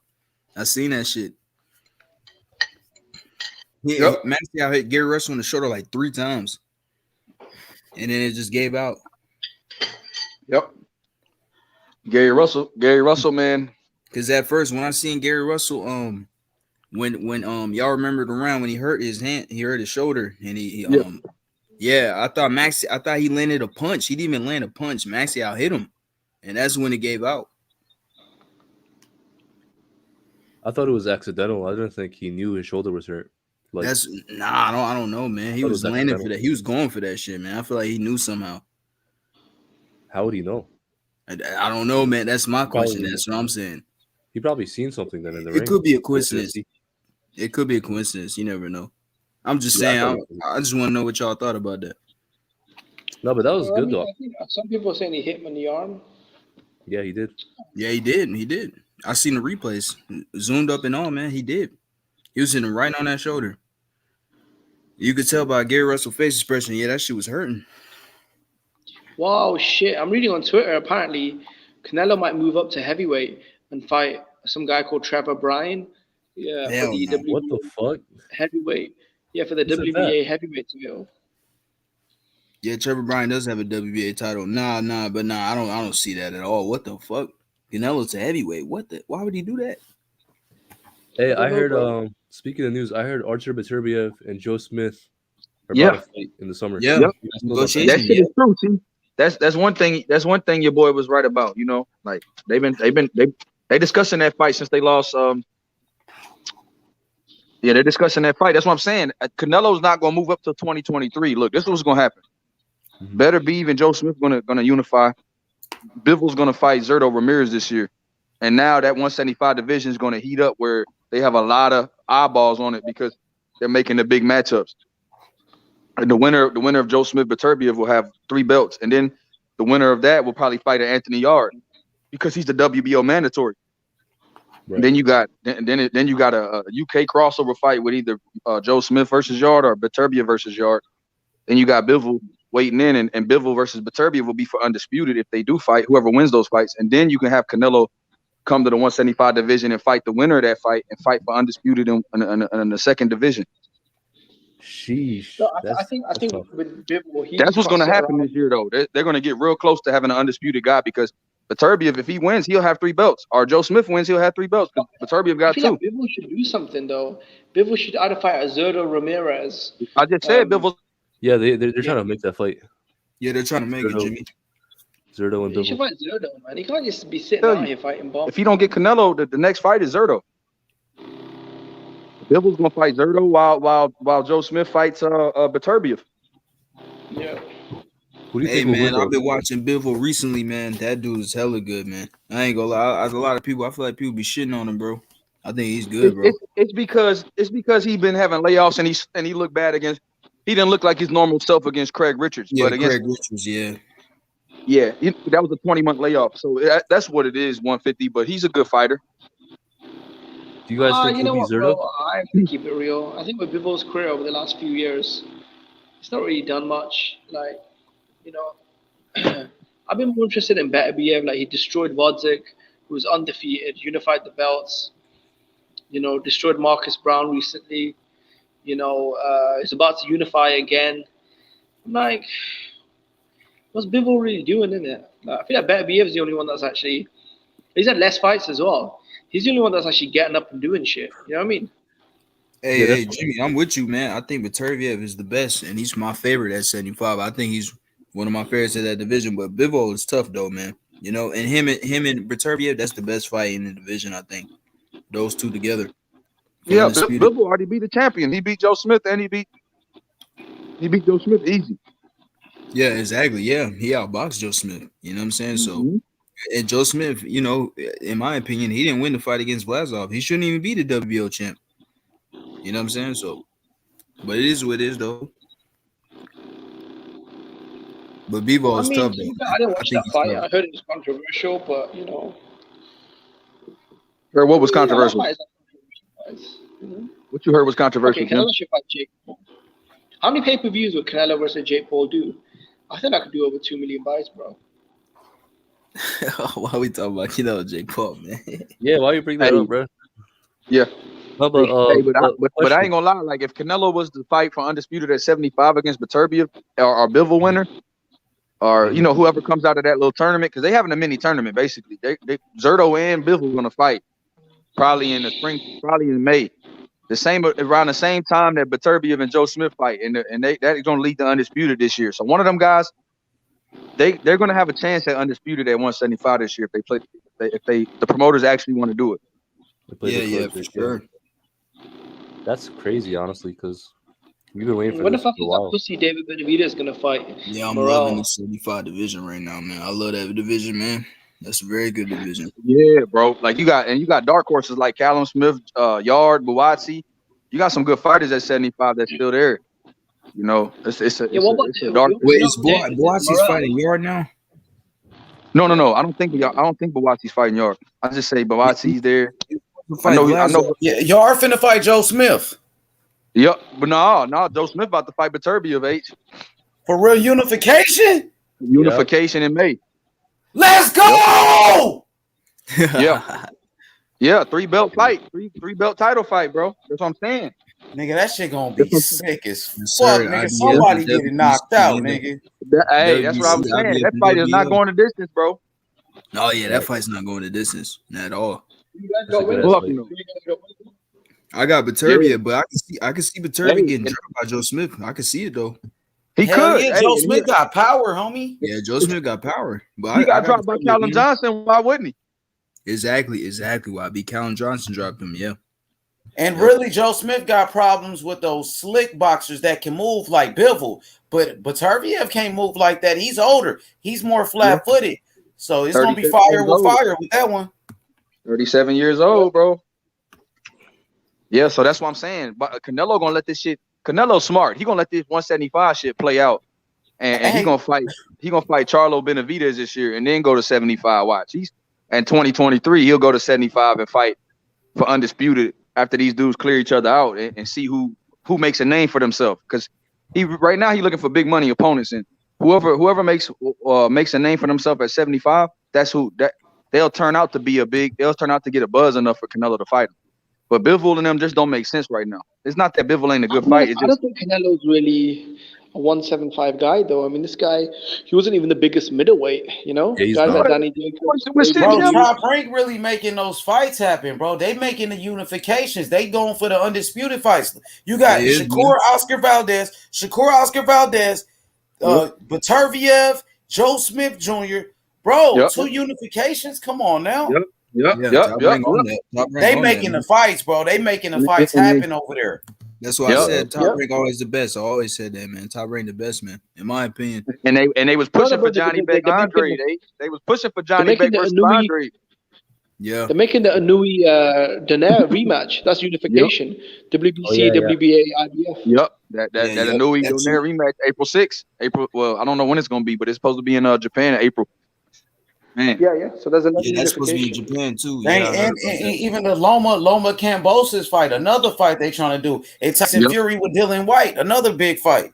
And they was trying to make they want to make Fury and Joshua, the winner of Joshua Usyk. So they want an undisputed heavyweight champ by the end of this year. Shit. Yeah. Oh, but at 175, I don't think Canelo wants to do the back-to-back thing that he did at 168. Because he doesn't. Be way harder. And Khaled, that's what I'm saying. He gonna let that shit play out and fight one champion for undisputed. Imagine if he fights the undisputed champ at 175 for undisputed. You get what I'm saying? Instead of doing all that back-to-back 3 champions in a row type shit. Yeah, you're right about that. It's still counting the history books as undisputed. If you beat one guy, you beat 3 guys. I'm with YB. Yeah, I think he's gonna. Yeah, he's just watching the division right now. His eyes on the division. He gonna plus, let's be honest, he gonna take his time. You know what I'm saying? Yeah. If he was talking about going to cruiserweight for the challenge, I think he'll go to 75. Yeah, he will. He will. To make history.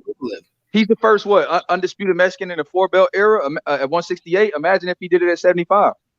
Yeah, that would be crazy, bro. I don't mind him staying at 68 and making big fights there because I don't either, Jim. But look, after Benavidez and Charlo, you could say Andre will be there, Morrell will be there, but Morrell's gonna be a 75 soon too. Your boy Ronnie told me Morrell ain't. Ronnie told me Morrell ain't staying at 68 more than 18 more months. Well, you got the Benavidez fight. Yeah, he told me. I see Morrell a year and a half at 68. That's what Ronnie said. Yeah, Morrell can move up too. Yeah, he's pretty big. So Benavidez is shit. His last fight was at 169, so he was a light heavyweight his last fight. Man, do y'all think he makes the scale? Outside of Altabetabev, I like heavyweight. There really aren't any big fights. I mean, Bivol's not really a crossover, super event, is it? What about Zordo? But why? But this is the thing, though, Jim. Why does the zone keep offering Canelo Bivol for $50 million or $30 million? I know he's not, but look, he won't be. He's not a big name. But by the end of 2022, if these guys unify, he will be a bigger name than he was. Yeah, he will be. You gotta be honest. At the end of the day, Jimmy, he holds the title, man. He has a WBA, so you know what I'm saying. Tony Boswell, is it true? Yeah, it is true. CB, it is true. May. Because that's what... Yeah, go ahead, mate. Oh, hey, do y'all even think David Benavidez makes the scale against David Lemieux? He's gonna make the scale this fight. He's gonna miss weight, man. It's actually disgusting. This guy is such a weight bully. It's actually shocking. Like, he's fucking bleeding his organs out, bro. This guy probably has to fucking pump air out of his veins and shit. Like, dehydrate himself, pump air. Probably has to take one of his eyeballs out of the socket. This guy just can't make 68. It's crazy, bro. Why the fuck is he so desperate to stay there? This guy must be fucking scared of Altabetabev because the WBC already made him the number 1 contender at light heavyweight, but then his manager sent the WBC an email saying to please make them the contender at 68 again. So when he lost his belt on the scale, the WBC were very friendly with him. They said, look, this is the second time you've lost your belt. Maybe it's time for you to move up. We'll make you the mandatory for Altabetabiev's belts. And he just started saying, no, thank you, man. Like, is this guy, is Benavidez ducking Altabetabev? Because why would you turn down the shot to become the mandatory for the unified champion at 175. That's a quick way to get the I don't belt. think he's ducking. I think, look, this is what I think. I think Benavidez sees himself as a potential Canelo opponent at 68.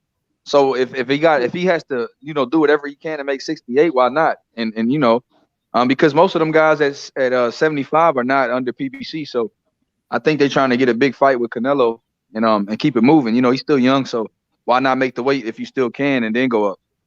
I don't know if he can though. I mean, this guy's missed weight. That cost him his belt. His last fight wasn't even at the weight. I mean, whenever he steps on the scale, he looks like a fucking zombie, bro.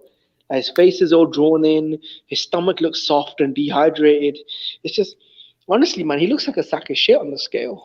Look, Ronnie Evans says, LOL, y'all steady trying to say David missed weight when he only missed one time. Keep sucking his dick. Man, look, he lost the belt. He lost the belt due to the scale. And the last fight, it wasn't a world title fight, so he came in at 169. Can he make 168 flat? Or can he even make 167? I don't think he can, bro. Yeah, hey, Rodney Evans, why don't you get your pussy ass on the fucking panel, innit? Talk that shit. Innit? Talking about dick sucking fucking faggot. Because if that was a world title fight and he had a title, he would have lost that bitch again. You know what I'm saying? Like, come on, bro. Talk to my boy Rodney, man. I know you ain't mean no harm, Big Rodney. I ain't dissing your boy Benavidez. No, we ain't dissing him. No, we not dissing him. I meant you harm. I was dissing you, pussy. I was dissing you. Yeah, fuck it. Jimmy was dissing you. Yo, Jimmy, I bet you are, Jim. Jim disses everybody. Hey, nah, but I like when you did Benavidez because you actually made Charlo look like a choir boy, bro. Your dislike for Charlo is actually less than Benavidez, so I could deal with it. Hey, Jim, like I said, bro, put Benavidez's resume up, and you'll make Charlo look like a fucking like a Muhammad Ali. You know what I mean? Yeah, that is true. He never really fought anybody. No. I don't think Benavidez is ducking. But Turbiev, I think he'll go up and fight because he spars Zurdo all the time. I think he'll go up and fight at 175 when he does. I think Morrell will too. I think them two dudes gonna move up next year. But that's why I said he knows he's gonna be a 75-pound fighter soon. So he's trying to get that Canelo fight and keep it moving. Yeah. Shit, I would too if I was Benavidez. He said little did they know the weight was 168 plus 1. That's why I said 169, dummy. Can I be fuck is happening? See that? See now that's when I should get on him, but I ain't gonna get on him though. I'm letting him be. That's why I said 169. Listen, dummy. Weight, man. Rodney Evans, innit? It wasn't a world title fight. That's why he came in 169. Rodney Evans, the pussy's getting wet, innit? For Benavidez, innit? He likes those fucking zombie motherfuckers. Yoda, it's gonna probably be Bivol if Zurdo really wants that fight and Bivol really wants that fight. They both work with the zone. It's an easy fight to make. They both said they duck. They both calling each other ducks. Bivol and Zurdo are saying each other duck. So I want to see who sends the offer and who turns it down with Zurdo and Bivol because that's a good fight. It's crazy to see both of them like, oh, you didn't want it. I sent you a contract. You didn't sign it. Both of them said this. So I want to see who's really. Shit, you're right. Two different fighters, isn't it? One's a golden boy, Zurdo, who's probably a bigger name in American boxing, and the other one's with Eddie Hearn, who's Bivol, who's a champion. So maybe they're both trying to be the A side. Right, and they both been talking shit. So I want to see who really wants to fight, and I hope they sign it because they say that's the next logical fight for them too. No, if they can't come to an agreement, just go to purse bids, isn't it? Because I know Zurdo's probably thinking he's got that, that strong Mexican Hispanic fan base, and he's been fighting in America for a while. So I think he's a much bigger name. He's fought on HBO, things like that. And obviously he's with Golden Boy. And I think with Bivol, he's the champion. He's with Hearn. He's been on the zone longer. So, but they're both trying to play A side, isn't it? Yo, do you guys think that he will beat Bivol when they fight? Who, Zurdo? Yeah, Zurdo. Man, I think Bivol, man. I think he's a master boxer. I think he beats Zurdo. I think styles make fights. I've always said that. A lot of people say the pressure's too much. You know what I'm saying? I think Bivol hits a lot harder than what people think he does, man. You know what I'm saying? Yeah, I agree. I got Zurdo. I'm gonna go with Zurdo. Zurdo, very tall, very strong, powerful, big puncher. Zordo, Southpaw. I'm gonna go with Zordo on that one. Yeah, that's an amazing fight though, man. I can't wait for that one, man. JW will be on soon. Zerto. Zerto, the greatest boxer in the 175 division.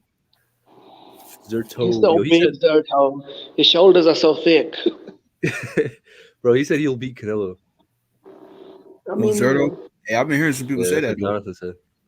Yeah, but I don't know about that. Hey, someone on the panel yesterday said that. Who wins, Zerto or Benavidez? That's a good fight, man. I think Zerto will beat him. Yeah, a lot of people pick Zerto to beat Benavidez. Yeah, I might pick Zerto. Yeah, I think I'll pick Zerto on that one, man. Just because I don't know, I never seen David at 75, man. You know what I'm saying? And like Zerto's pretty big, man. Yup. Yeah, that's someone David's size. You know what I'm saying? So that's a tough fight.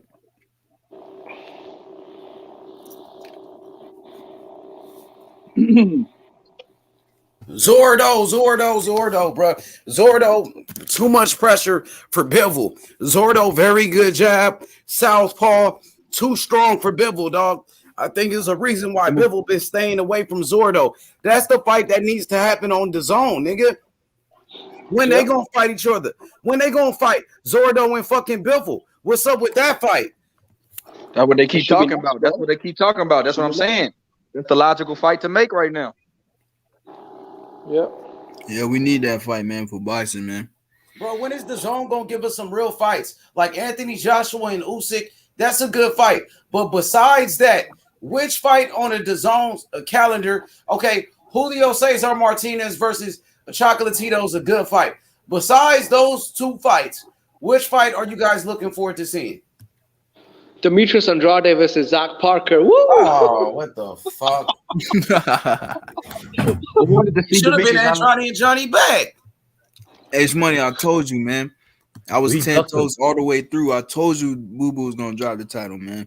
It's embarrassing, bro. Man. You did say that, bro. You kept it real, man. And that motherfucker is. Do you think he's a duck? You know what? I don't think he's a duck. Yeah, man, because I think it's a risk, man. Johnny Beck's a risk, man. I think it's a risk for Boo Boo. I think Boo Boo's just looking for a Canelo fight. He's looking for some money. If he fought Johnny Beck, I think that'll be looking for money, bro. Boo Boo never took any risks in his career, bro.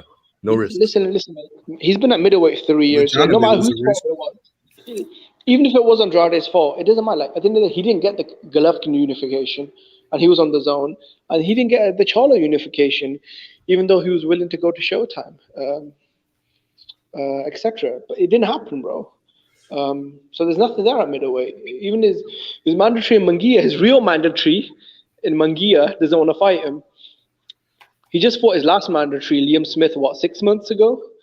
Like, I mean, what's left for Andre? Nothing at middleweight.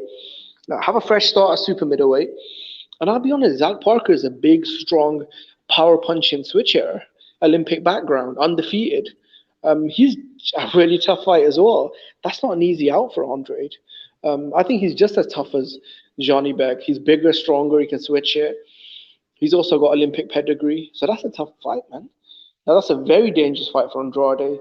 One he could lose. But if he beats him, he gets the interim belt and he becomes Canelo's mandatory. He can clout chase Canelo and he could try and at least have one last shot at Canelo. And if it doesn't happen, fuck it.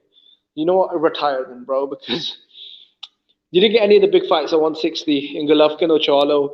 And if you move up to 68 and Canelo still don't want to fight you, fuck it, bro. I mean, become a 3-division champion and just retire, man. Undefeated, 3-division champion, a millionaire. It is what it is, bro.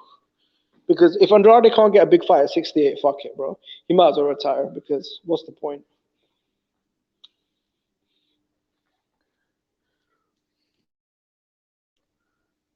Can you guys hear me? Hello? Yeah, I heard you, Jimmy. Are you there, brother? Yeah, we here. Yeah, I was just saying, I mean, if Andrade, he's been at 68 for over 3 years, and for whatever reason, whether it was his fault or someone ducked him, at the end of the day, the facts are the big fights just didn't happen. So, and I don't think they're going to happen, so he might as well move on, maybe try and get a Canelo fight against Zach Parker. But Jimmy, here's the thing. Jimmy, let me ask you a question, right? What's more likely, right? him getting a Canelo fight at 168, or him finally getting a Triple G fight or a Charlo fight at 160 in the I'll be next honest, 2 I years? think probably Canelo. I think probably Canelo because he's been at Canelo? 160 for what, 3 years, and those guys can't fucking sell any tickets. They're not big stars, and they don't want to fight him. I'll be honest, Canelo's probably more realistic because Nah, Triple G sells tickets. I mean, they're look, not nothing like Canelo is a Canelo, bigger fight. Listen, bro. Canelo's a bigger fight than Charlo and Golovkin combined. No, Right? Times Triple G can sell. He showed in the past. I mean, he's not the same fighter no more, but he can bro, he can sell. only sell. Bro, he can only sell when he's dick riding Canelo's name, bro. I have to keep it real. Yeah, man. Jimmy, you said earlier, man, Madison Square Garden used to sell that bitch out.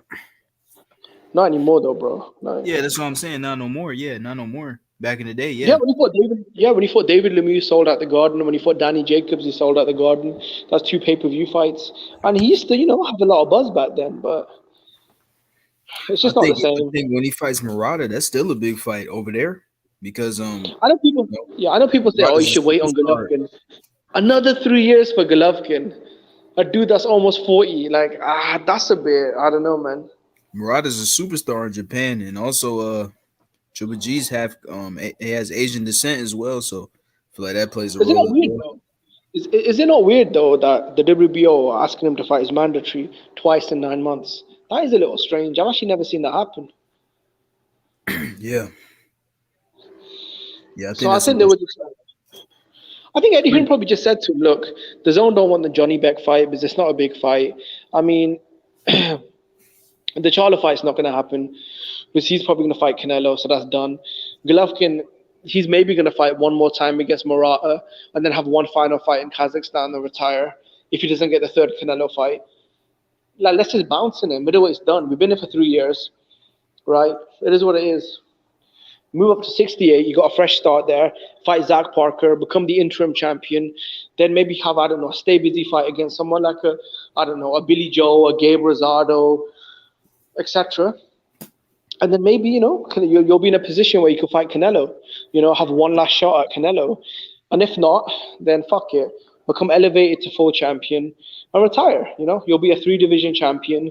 Your Zone contract will be up, and you'll probably have, I don't know, 10 million in the bank. Call it a day. Because he'll be 35 by then, and then I mean, what the fuck is he gonna do then? He said, Junior says, I think Canelo versus Yard in October. What? Hell no. And Canelo don't even fight in October. Exactly. He had the fights in September. Who the fuck has told you that crazy shit for that? Yeah, that's some crazy shit. Canelo versus Yard in October, huh? That makes a lot of sense, doesn't it? But if Anthony Yard beat Joe, who y'all think? He said Callum Smith versus Boo Boo. Boo Boo will knock him. He said, "You think we can?" Callum Smith at 75 though. Callum Smith at Boo Boo. I mean, one's a middleweight, the other one's a light heavyweight. I don't think that fight will happen. I'm about to say he's at 75. Yeah. Yeah, I don't think Boo Boo's moving up to that division. He's too small for that. I'm telling you guys, man, that Zach Parker fight is a dangerous fight. Zach Parker is a big, strong. This guy can switch hit. He can punch. He's got Olympic background. He's, he's a young, strong sort of, bull. He's undefeated. He's undefeated. Yeah, he's undefeated. He's an Olympian. He can switch hit. He's a big puncher, and the guy's the number 1 contender in the division for the belt. See, what Andrade wanted to do was move up and become Canelo's mandatory straight away. The WBO actually intervened and said, no, if you want to become his mandatory, you have to fight this, young, dangerous kid, number 1 contender for the interim belt. And I think, look, the difference is, if you're going to take a dangerous fight, don't you want a carrot? Okay. Zach Parker, Johnny Beck, they're both undefeated. They're both punchers. They're both southpaws. They're both, got, Olympic backgrounds. Both tough fights. But one tough fight will get you in a position where you can fight Canelo. The other tough fight, you're back to where you were 9 months ago, fighting Liam Smith. You know what I'm saying? Like, yeah. And at 34 years old, at 34 years old, he's only got a couple of fights under Eddie Hearn. Probably, he'll probably just want to make the most of it. Johnny Beck, I think he'll probably have to fight Eubank Jr. in it for the belt. Hey, what do you think about Boo Boo fighting David Morrell? I mean, Man, I think that's that'll a, probably happen in ooh, the future. That'll happen in the that's future. I can't see that anytime soon. I that's a think if tough Boo Boo ass beat, fight. I think if Boo Boo beats Zach Parker, I think he'll fight someone like a Gabe Rosado because the Zone really want that fight. They want the Andre Rosado fight. Like a tune-up, You like a know, little tune-up. Rosado knocked out Beck the Bully. He had that controversial fight with Danny Jacobs. He's coming off of a war with Munguia. Like Rosado, for whatever reason, the Zone like Rosado. He's always in entertaining fights. He's got Yeah. a big fan base. And, he's in the Rocky films, and he doesn't ask for a lot of money. So, yeah, man. Andre said Andre said he'll fight Canelo if he had to at 75. I don't think that's smart, man. I don't think he would do that. Bro, Andre is just gonna go in there and be in defensive mode the whole time, man. Yeah, I 75. don't think, I don't get this concept of Andre's defensive though. Watch the Liam Williams fight. Watch the Selecki fight. Watch the Quigley fight. Andre's not a typical slick boxer. He leads with power punches. He actually puts combinations together really well. He's a lot way more aggressive than guys like an Erislandy Lara or like a Guillermo Rigondeaux. Like Andrade's actually a good combination puncher. He can fight on the inside. He leads with power shots. He's not really like a jab heavy guy. He's a guy that leads with power punches. I'm not saying he's not a good fighter. I think he's a good fighter. I think he got pound for pound talent. It's just No, but to me, I feel like don't he's more see anything entertaining that. than. Like, when you look at guys like Erislandy Lara, you can't compare Andrade's style to Lara. I'm not comparing Because to Lara. Andre is more aggressive, he throws more punches, and he actually gets, more knockdowns and knockouts. I mean, you see his last fight, he came out flat-footed, walked the guy down and knocked him out. Isn't that what Triple G's been doing his whole career? And everyone dick rides Triple G. Oh, Triple G just knocked out a bomb. Okay, Andre just knocked out a bomb. Where the fuck is his highlight? You know what I mean? Real. Yeah, but I mean, the thing about Andre is like, I compare him to like Billy Joe. He's kind of like a better version of Billy Joe. But I mean, Canelo. I think he's taller. I think he's physically he's taller. He's got longer arms. I think he punches harder. He's physically stronger. A better inside game. I think he's a better. Who we talking When he Andre? moves up, I want to see him fight Billy Joe. Oh, yeah, there you go. That's a great fight. If Billy Joe, if he comes back, Andre could fight Billy Joe at 68. He could fight Gabe Rosado, Zach Parker, fucking what's his name? Who the fuck is that guy that Jacobs is fighting? Yeah, I don't think Andre will fight Morrell, man. I think that's a risk. I think Zach Parker, Jonathan Morrell, any of these young guys, that's a risk at this point in his career. I think it is. You gotta start taking these risks now or never. That's yeah, it's now or never. With the Zach Parker fight, it's now or never, man. Yeah, for sure, it's now or never. Yeah, I agree. Hell yeah, 100%. But I just think if he gets knocked out, it plays over. Then it is what it is. If he gets knocked out by Parker, which he might do, because I think Parker is a bigger puncher than anything Andre's ever fought, and this guy's been hurt by, let's be honest, lesser punches, isn't it? True. It's a dangerous fight, man. If he catches Andre clean, yeah, it is. See, here's the thing with Andre. I just want to see him fight. Like some guy in the comments said, if he fought Plant Smith or Billy Joe, I want to see him fight one of those three guys. Like, yeah. I think the Billy Joe fight is more realistic. Yeah. If he beats Zach Parker for the interim belt, I think Billy Joe would be willing to fight him. Yeah, Billy Joe got some time off. That's it. Billy Joe Even like a Rosado. Even like a Rosado. Let's say he goes in there, knocks out Rosado. Munguia went the distance with him. Jacobs went the distance with him. He stopped Beck the Bully in a massive upset. Beck the Bully was like an undefeated knockout artist, man. He was a big favorite. He was like a Russian Olympian or whatever. A lot of people had him really ranked high, all the sanctioning bodies. Yeah, I did. Yeah, he was very high in the sanctioning. You guys knocked out. I still forward Beck though. He just a lot of people were picking him to beat Kovalev. A lot of people were saying Beck was actually going to beat Kovalev. So a lot of people were high. Fight Kovalev, but Kovalev dropped out the fight. I think he was sick or he popped dirty or some shit. Yeah. So I think Rosado's got a bit of, a lot of people, he's got a big fan base, Rosado, he was in BKB, he was in the Rocky films, he's always in, action fights. Oh, shit, stop with the Rosado shit, bro. Yeah, you're making the shit out Montreal, bro. Rosado put Rosado, he's past his is better prime than too, man. Jim, stop that shit, Bro. Jim. You trying to sell me something nobody want to buy. Bro, Hey, he's I not want like to buy Eddie that Hearn shit. right Jim now. is that Jim is that motherfucker at the garage sale that be like, this is a brand new lawnmower back. Hey, Jim be selling you some I'm shit. It Eddie got a Hearn, brand new bro. engine. It just looks like that. YB, would you actually say he's got better options at 68? He's got Billy Joe, Zach Parker, Rosado, and maybe even Canelo. Yep. I do think he has better options. That's true. Now, I'm just talking shit to you, Jim. I know. Yeah, I heard you building up Rosado. I said, oh, this motherfucker, Jim, it's not slick, bro. You the Eddie Hearn of this shit, Jim. What you trying to do, bro? Who's that guy that Jacobs is fighting? John Ryder. Yeah, John If Ryder. John Ryder upsets, there you go. You got John Ryder. If he beats Danny Jacobs, I mean that's Nah, he won't. you know. He won't beat Danny I don't Jacobs. think he would either. I hope Danny beats the shit out of him. I'm actually a massive Danny Jacobs fan. He's actually one of my favorite fighters. Really? Yeah, Yeah, Danny I don't Jacobs. have I a love problem his with Danny story. Jacobs. Yeah, No, I you know like the Danny miracle Jacobs. man. I just didn't know you because you never really talk about him no more. I guess because he's not making waves, but I never hear you say much about Danny Jacobs, Jim. That's why I was surprised. I remember they were saying Danny Jacobs was supposed to fight Joe Smith Jr. and I was like, what the fuck? Why are they doing that? I feel like that was he was. suicide. If he beat John Ryder, he was an option. But now ESPN is pushing for Beterbiev now. Yeah, I'm about to say, I think that was suicide, YB. I ain't gonna lie. I think that's stupid, bro, to go up to that Bro, weight I was so happy for him. You know when he beat Peter Quillen? Like, he destroyed. Peter Quillen was undefeated, bro. He was a big favorite, and Danny just went in there and blew him out in one round. Then he fought Golovkin, the monster. I thought he beat Golovkin. Like, he beat Derevchenko when Derevchenko was undefeated. He did a lot of good things in his career. Danny Jacobs, very underrated fighter. He can box, he can move. Jimmy, I know you remember that Dimitri Prague fight, though. To be fair, though, he was kind of cancer. Like, he was battling cancer at the time. I didn't even know that. Wow, I didn't even know that. Hey, he came back strong after that, though. A lot of fighters were like folded. That dude retired. Dimitri Prague retired undefeated too, but he was only 20-0 though. I think he had some injuries and some shit. Yeah, he injured his back in sparring, I think.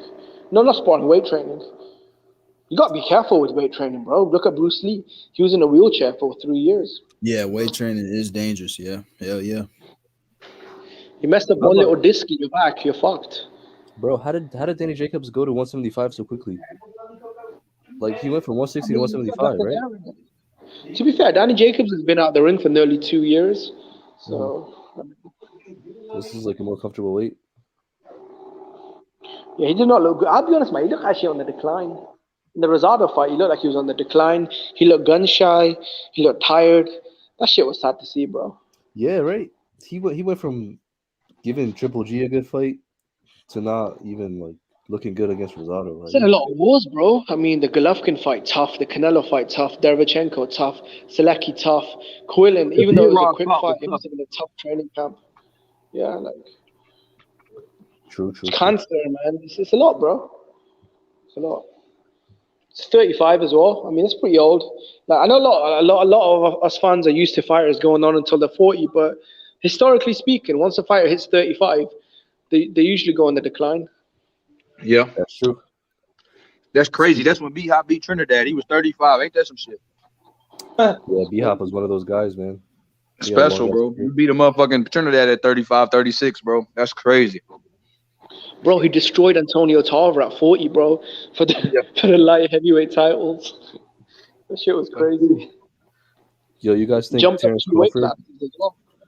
How much longer do you guys think Terence Crawford will fight? Like, I mean, he looks like he's in his prime right now, but he's 34, right?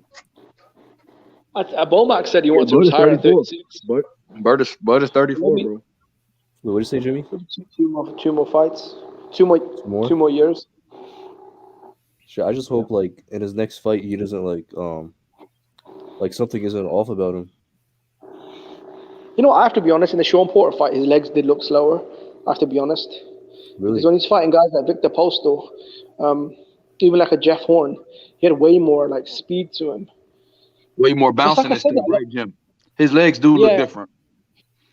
And that's the thing I'm saying about Andre too, Jim. Him and Andre are the same age. Andre's turning 34 in February. And his legs look a little different too, Jim. I think guys like B-Hop and Pacquiao, they kind of, and even Klitschko, they kind of spoil us a little bit. But most fighters in history, like 90% of them, after 33, they kind of starts slowing down, isn't it? It's hard, man. Usyk is about to be 35. Yeah. Pacquiao slowed down a little bit. I think Usyk is 35. I think Usyk turned 35 in January. Yeah. Yeah, Usyk Usyk's 35, right? Last time I checked, he was 34. I don't know. Compared to Usyk, he looks like he's at the peak in his physical and mental prime right now. Yeah, he looks fast, slick. Yeah, he's 35, YB. Yep. Yeah, he turned 35 in January, didn't he? His birthday's in January, right? 50. Yeah, he got the same birthday as Ali. Yeah, I forgot. Bro, he does. I hope he ages overnight. And your boy, better be his birthday in January too. Yeah, better be his birthday overnight. Yeah. And your boy B-Hop is a January boy too. Yeah, I think Morrell is January as well. I think that's possible. He might look better. Roy Jones, Josh Taylor. It's a lot of Januaries, bro. George Foreman, Ali, Peter Trinidad. One of my closest homies, his birthday is January 22nd. My dad's birthday is January 23rd. Next day after. Oh, word. That's my sister's birthday, January 22nd. Oh shit, that's crazy. Yeah, that's crazy, bro. But nah, man. So yeah, your boy is 35, but you know Andre's gonna be 30. Andre got the same birthday as my father, bro. February 26th.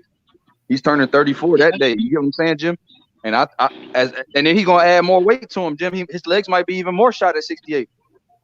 That's what I'm saying, bro. This Zach Parker fight, I think this could be tough, man, because this guy is a very strong, explosive, young, powerful kid, man. Can switch it, Olympic pedigree.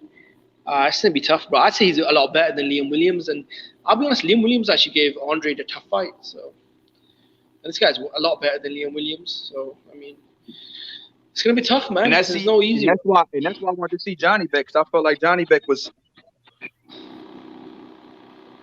Yeah. I felt like Johnny Beck was better than I feel like Johnny Beck is better than Liam Williams. Yeah. I mean, yeah, I agree. He's a little different. I think he's not, because Liam Williams is more of an out-and-out ball pressure fighter. Pressure. With Johnny, he mixes a little bit of boxing in there. Mm-hmm. So maybe it'll be easier for. I think with Johnny Beck, I mean, at 34 years old, it's like, where does Andre go? Okay, you fight your mandatory twice in 9 months. Right. Okay, I mean, what else? I mean, it's been 3 years and you've been waiting on Golovkin and Charlo. They're still not picking up the phone. I mean, maybe it's time to bounce in it. Yeah. Because there were rumors that he was going to move up last year in it. Do you remember he was supposed to fight some guy called Dusty Hernandez on the Jacobs undercard? Dusty Hernandez, or something like that. I remember that dude. Yeah. Yeah, and then they said he was going to fight Rosado on the undercard. No, Rosado was fighting thingy. Yeah, no, that was a different day. Yeah, he was going to fight Dusty Hernandez, and then. Yep. That's when they called the WBO mandatory Liam Williams.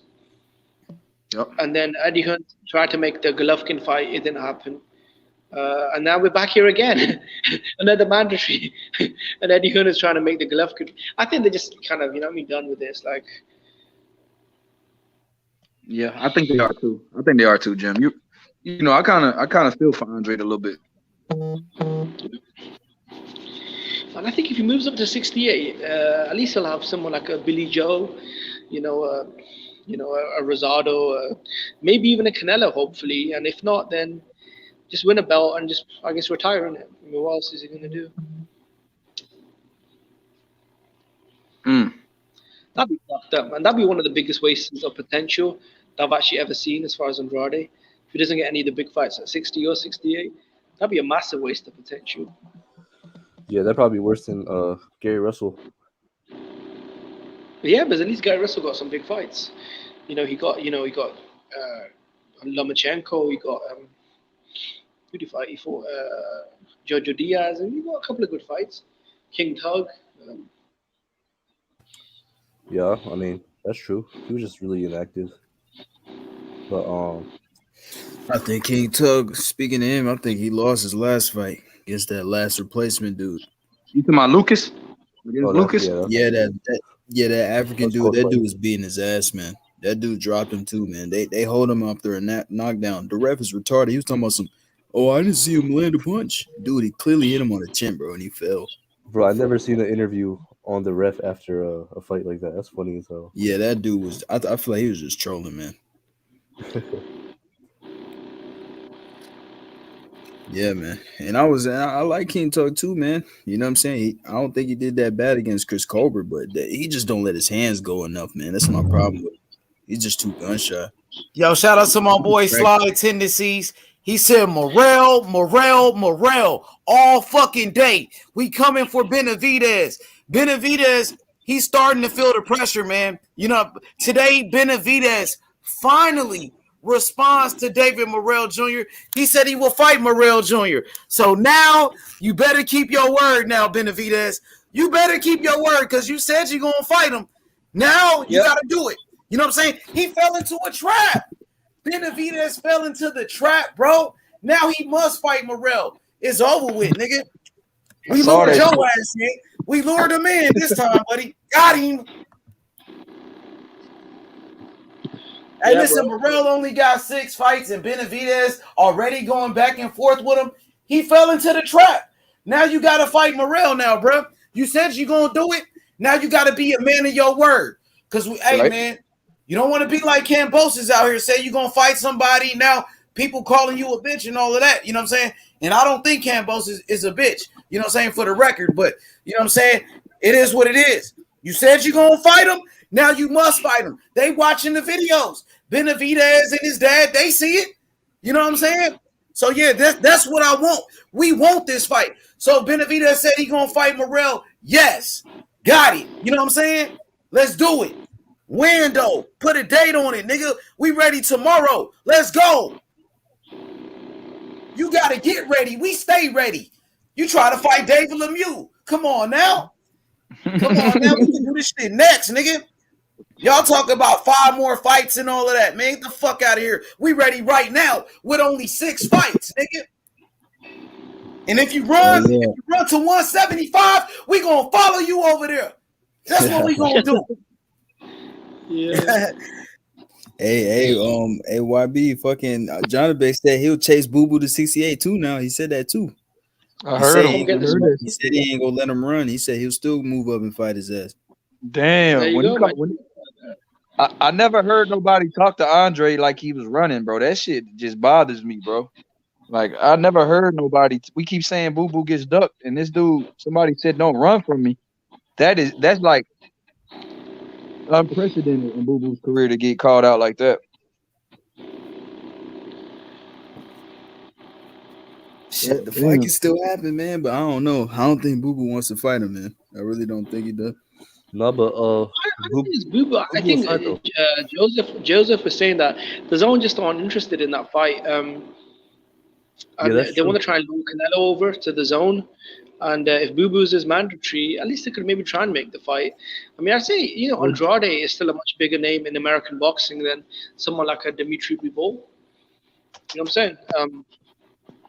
Nah, but I don't think the zone wants to put up more than they don't want to put up that much money.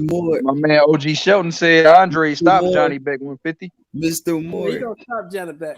He ain't stopping him. Yeah, beat the fuck up. He ain't stopping him. I ain't gonna lie. I probably will pick Boo Boo in that fight. Boo Boo should win that fight, to be honest. I would pick him too, but I wouldn't pick him by stopping. He's not ready for Andrade, man. I wouldn't pick him by stopping. 11 fight dude is not ready for Andrade. I can't say that. Why he just don't fight him though, Sheldon? Unless why he just don't fight him? Or is that a rumor? He dropped the belt. He did. It's official. Yeah, he dropped the belt. Mandatory. He ain't worried about Johnny Beck. He wants something at 68. Man, I wanted to see. Remember, I said that back in the day, right? I said, don't talk to me about coming to fight anybody unless you're willing to move up. Did I not say that? Yeah. He moved up. So we can't talk about that, but he moved up. Yeah, well, there you go. He's a 168 guy. So after Zach Parker, then, he needs to, fight the best who can. It's like I said, he's got Billy Joe there. He's got Rosado, Canelo. I mean, you can mix it up a little. And if Benavidez wants to come over to the zone to get the smoke, you can beat the fuck out of him as well. 68. All of them need to fight each other. Stop waiting on one guy. Fight each other. Yo, but Johnny Beck is a mandatory for the WBO belt. This is Shelton Moore makes an excellent point. They say Canelo's got too much power. He's the A side. These motherfuckers are giving him the power by waiting for him. Exactly. When you put a guy on a pedestal, he's gonna treat you like fucking shit because he knows you're a fucking whore. Right. Yeah, he's the mandatory for the 160-pound WBO title, which Andre don't have no more. Right. So he moved up to 68. Okay, he got to fight 3 somebody. divisions. bro, here's the thing, right? Hey, What if I'm Johnny sorry, Beck- Khaled. Let me say this. I got Jed Cow backstage. He want to get in. If anybody want to give up a spot for Jed Cow, and we got Method right there. So if one person drop off, and I'm gonna say this, Sheldon Moore, if Boo Boo, he wasn't talking about dropping that belt until Johnny Beck became that mandatory. Now that is kind of funny. Now he wants to move up and fight Zach Parker. Who the fuck is that guy? You know what I'm saying? Boo Boo, I like Boo Boo, Sheldon. I'm trying to see what you're saying, but Boo Boo, he wasn't trying to drop that belt when he had to fight Jason Quigley. You know what I'm saying? And then when he had to fight against Luke Keeler and those guys, you remember you was telling him to move up. I remember Sheldon said it, but he wasn't trying to move up at that time, Sheldon. Exactly. He was supposed to though. He was supposed to move up. You know, on the undercard of Danny Jacobs and Rosado, you remember he was supposed to fight someone called Dusty Harrison. But I'm not sure what happened there. I think that he pulled out with an injury, and then Andrade just thought, let me fight my mandatory and Liam Williams. And then after that, I think maybe they try to make the Golovkin unification. But I mean, at this point, it's kind of clear that Golovkin doesn't want to unify. Charlo don't want to unify. So I mean, what are you going to do? Just sit there and fight your mandatory twice in 9 months? You got to move up. Hey, I'm gonna drop out H so Jed and them can get on, bro. Yeah. Mr. Moore, you just got on this bit. Yeah, but you know, Jed and them want to get on too, bro. I'll be right here in the chat. Sheldon, you good? Sheldon, you ain't got to drop off, Sheldon? No, he already dropped off. Because Jed Cow dipped. Come back, Jed Cow. Jed Cow, pull back up. What up, Method? What's good? But yeah, hey, 150 Cook, man. 150, man. I wanted you to, you could have went back and forth with Sheldon Moore because you've been saying he was going to duck Johnny Beck, and you feel like he ducking Johnny Beck, and Sheldon said, nah, there ain't no ducking going on. Jed Cow, come back, Jed. Nah, pull up, Jed Cow. Or Sheldon, come back. Yeah, go ahead. Like I want to hear what you got to say, think, 150. Like I said, I think Boo Boo in his mind, I feel like the guy is a risk, man. I feel like he just wants the money fight. He just wants a Canelo fight. I don't think he's gonna get it though. But Zach Parker is a risk. Zach Parker is a risk as well. He's a big, strong power puncher. He can switch it. Undefeated, young, Olympic background. Johnny Beck doesn't have anything extra. I mean, okay, he's beat up a few bombers on ESPN, but what does that mean though? I mean, you could say the same thing about the same thing about Zach Parker. This is the difference though with Zach Parker. Yeah, if he beats Zach Parker, he's got the interim belt, and then he's a mandatory for the undisputed champion. Andre has never been in a position. Johnny Beck was a mandatory for his belt. Bro, how much you want to bet? Johnny Beck is going to get that WBO belt. Come on, he's going to unify. Like, we can't just close our eyes and pretend like we haven't been watching boxing for 3 years. I don't understand. So why when Johnny Beck come around, he gonna drop the title all of a sudden? Bro, he just fought his mandatory 6 months ago in Liam Williams. Against nobody else, Jimmy. That was never in question. How many times do you want to fight his mandatory in 9 months? Like, come on, man. Like, he just fought his mandatory 6 months ago. Everyone's saying this guy's getting ducked. I thought he was free smoke, bro. I thought he wanted to fight everyone. Bro, he is free smoke. That's the champion, bro. He's real. Because the champions are fucking pussies. Bro, Golovkin don't want it. If he really, you know what I mean? Then why doesn't Charlo fucking dining and dashing? Like, come on, bro. He's dining and dashing out restaurants, bro. You just got Golovkin's sitting in Japan, bro.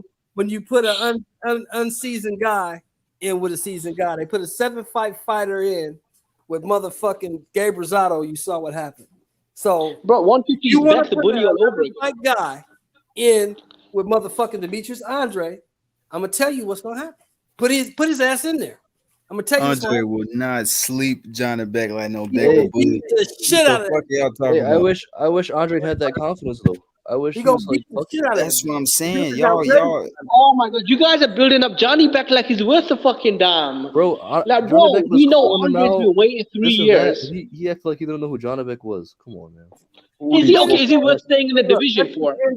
So let me get this straight. Andrade needs to stay in 160 to fight Johnny Beck. Bro, there's better fights at 160. He's not gonna get a Canelo fight. That's all I'm saying. Bro, he hasn't got any of them, bro. Listen, what has he spent the last 3 years doing?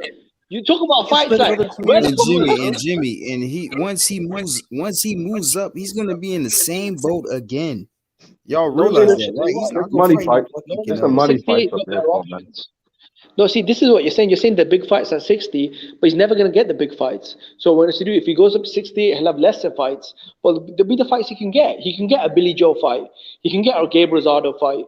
He can get a Canelo fight if Canelo wants to fight him, right? Canelo is the biggest fight. Look at David Benavidez. Who? Canelo not Look at David Benavidez. He has to clip his balls off, yeah, and step on the scale, bro. And then he says, "Sew the bitches back on," because he wants a Canelo fight. Right? Look, all these dudes at 68, bro, what they got to do is they got to take Canelo's options away by fighting each. Hey, David Benavidez. Eliminate each other. Then this motherfucker either got to defend his belts or give them up.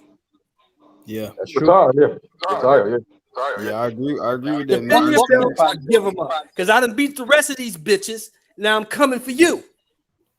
Yeah, this is the problem. This is why Canelo A-sides on them, because they're fucking waiting around like little hoes.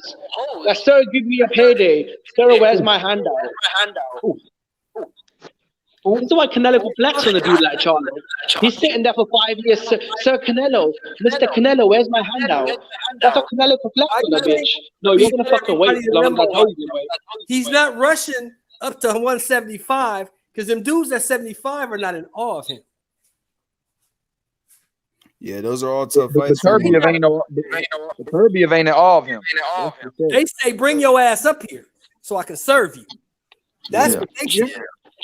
Those are risks. Those are I all don't risks. know about all of them. I'll say better be.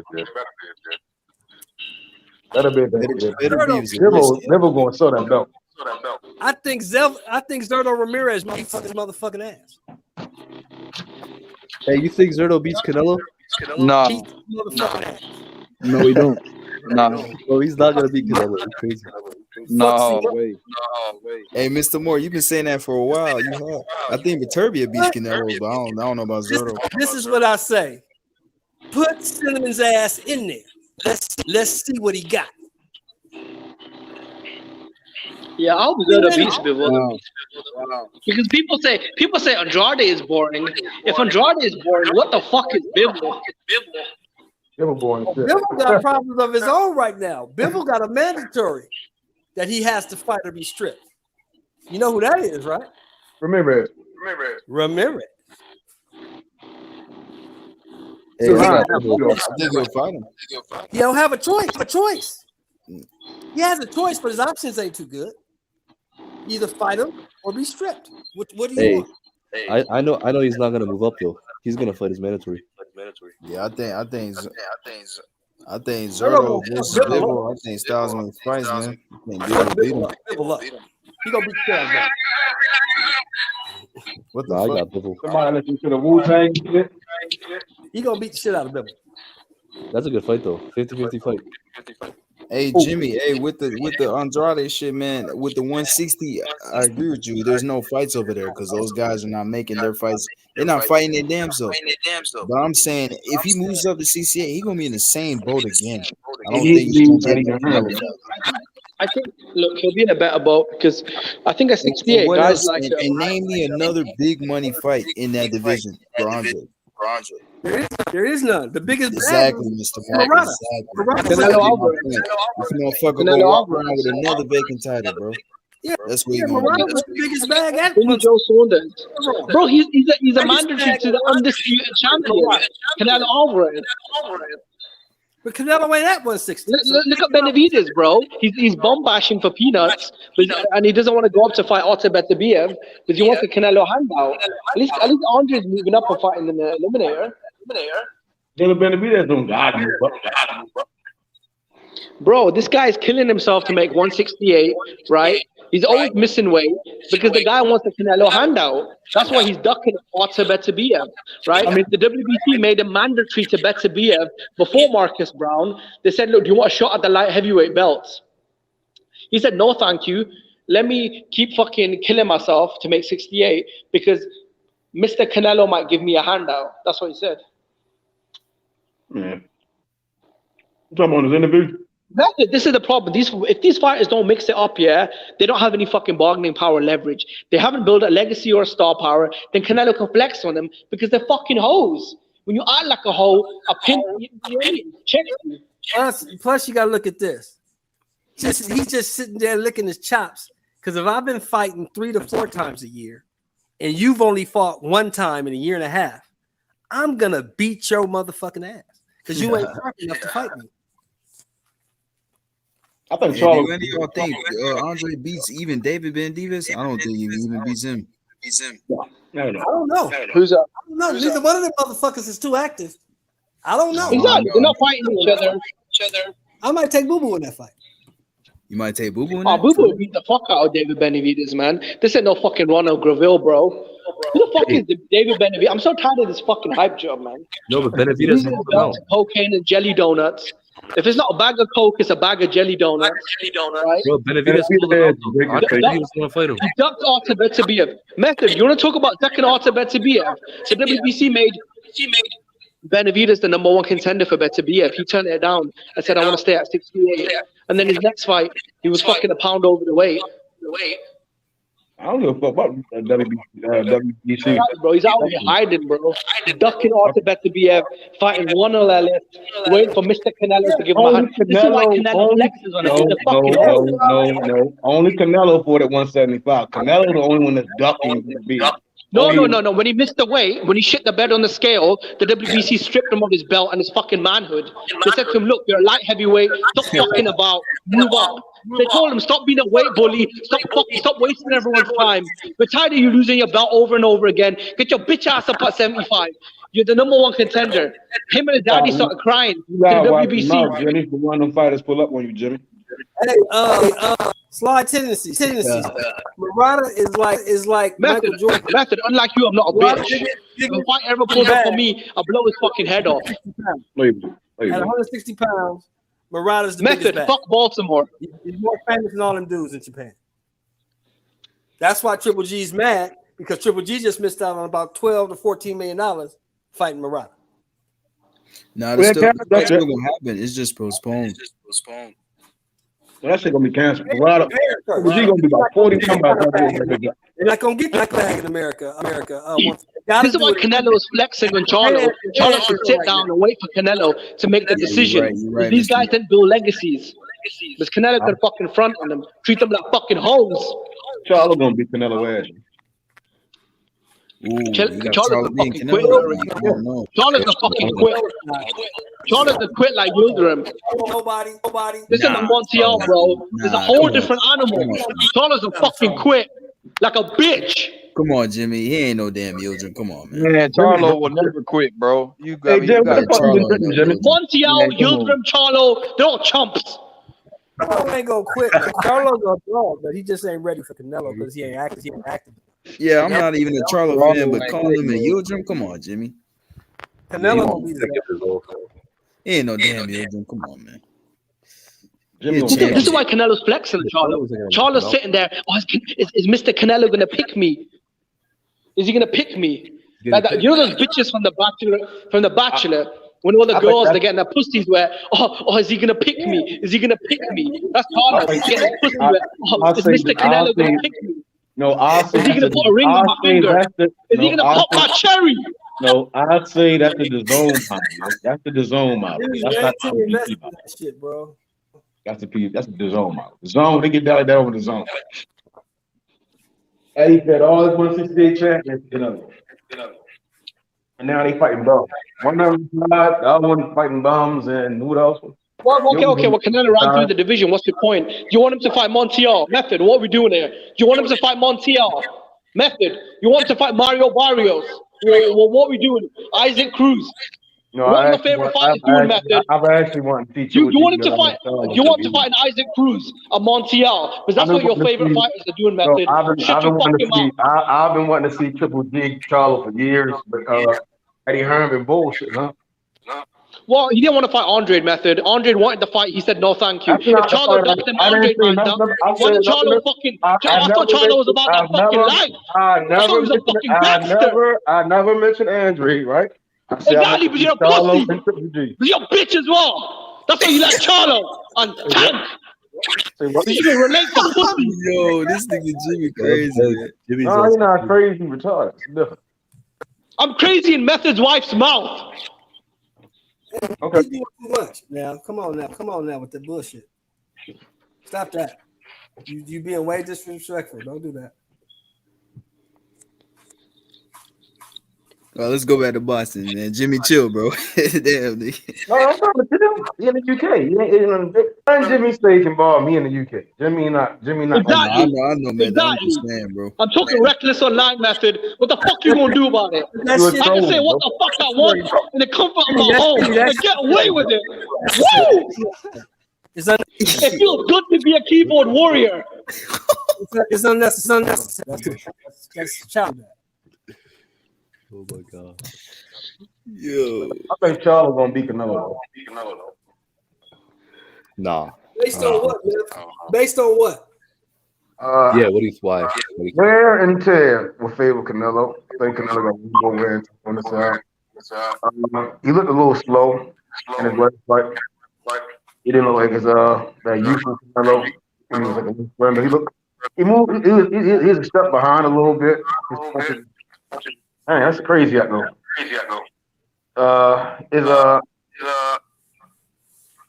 When he was trying to throw his combinations, it became so predictable. You could kind of like he was telegraphed.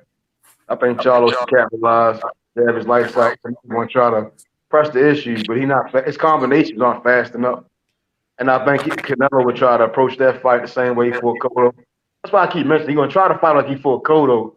I think that's the best game plan to look at of him coming into that fight. Nah, he's a different fighter than when he fought Cotto, though. When he fought Cotto, he was not the same fighter. Can't say that. I don't think Charlo would have been out. It won't be sharp enough to deal with Canelo Alvarez. You can't fight once in 18 months and then go into a fight with Alvarez, who's been fighting regularly. He's sharper than you. He punches harder than you, and he's probably gonna beat you. Hey, but Charlo does got a good jab. Yeah, exactly, bro. Yeah, I think that's Charlo's best shot, that jab, man. You know what I'm saying? I feel like that can give Canelo some problems, but overall, I don't think he beats Canelo though. But he fucking struggled with Montiel, bro. You cannot. He did. You can't just. But it's trying with theory, man. You feel me? It's two different fights. That he should have stopped. Yeah, I agree. He should have stopped that guy. The way Andrade stopped quickly. It's the same thing in it. I mean, when you fight low-level journeymen, stay busy fights. Like when Canelo destroyed Yildirim, Charlo destroyed Quigley. I mean, Montiel, whenever we give this guy a tune-up, it's Montiel, it's a war, it's a Karabov, a gift decision. I mean, Charlo just ain't that guy, yo. He just ain't that. In the words of Method, he ain't that guy, yo. He ain't that good, yo. Truth and nail would have most people been in the ring with him. Honestly, that's the truth. Yeah, and he fought him once a year too. He fought him how many months ago? So, are you trying to say, Shelton? Are you trying to say this is a retirement package with Charlo? I'm gonna retire. I'm telling you, this guy needs the payday, bro. He's dashing and dining. Strippers are robbing him. This guy's struggling, bro. He needs that handout. Apparently, a stripper stole all his jewelry. He has to dine and dash at Wendy's, jump out of the fucking toilets and shit. Like, this shit's embarrassing, bro. He needs a couple fights. He is saint. Jimmy is saint, y'all. If you give him a couple fights, maybe he can put up a better fight. But coming off an ATL, he gonna get his fucking kick. I think Charlo will bottle it. I think he'll quit. I think when Canelo turns the heat on, Charlo will realize, look, I've got my retirement package. I don't have to dine and dash anymore at Wendy's. You know, strippers don't have to rob me of my jewelry anymore, which is probably fake. Like, it is, you know. You know, Charlo not Billy Joe, right? Yeah, I'm about to say, Jimmy, I don't think he ain't got no fucking skill. Right, he's not Billy Joe, bro. Billy Joe actually has some boxing skill. Yeah. You fooling me. Karabov, bro. Karabov and Montiel. 2 bombs, bro. A gift win and a fucking war. Charlo just ain't that good, bro. Like, we got to accept it. Charlo is just wait for a handout so he don't have to dine and dash. So he don't have to, It is what it is, bro. I don't think he's gonna quit in that fight. Charlo's pretty durable. He's got a good chin. He's never been dropped as well. Well, if you don't quit, then yeah, you know what, Ronnie Shields might throw the towel in. Yeah. Canelo do that type. They did Wilder, didn't it? They did Wilder. You remember, Method? You judging Canelo based off of recent performance. You remember the last time you were confident?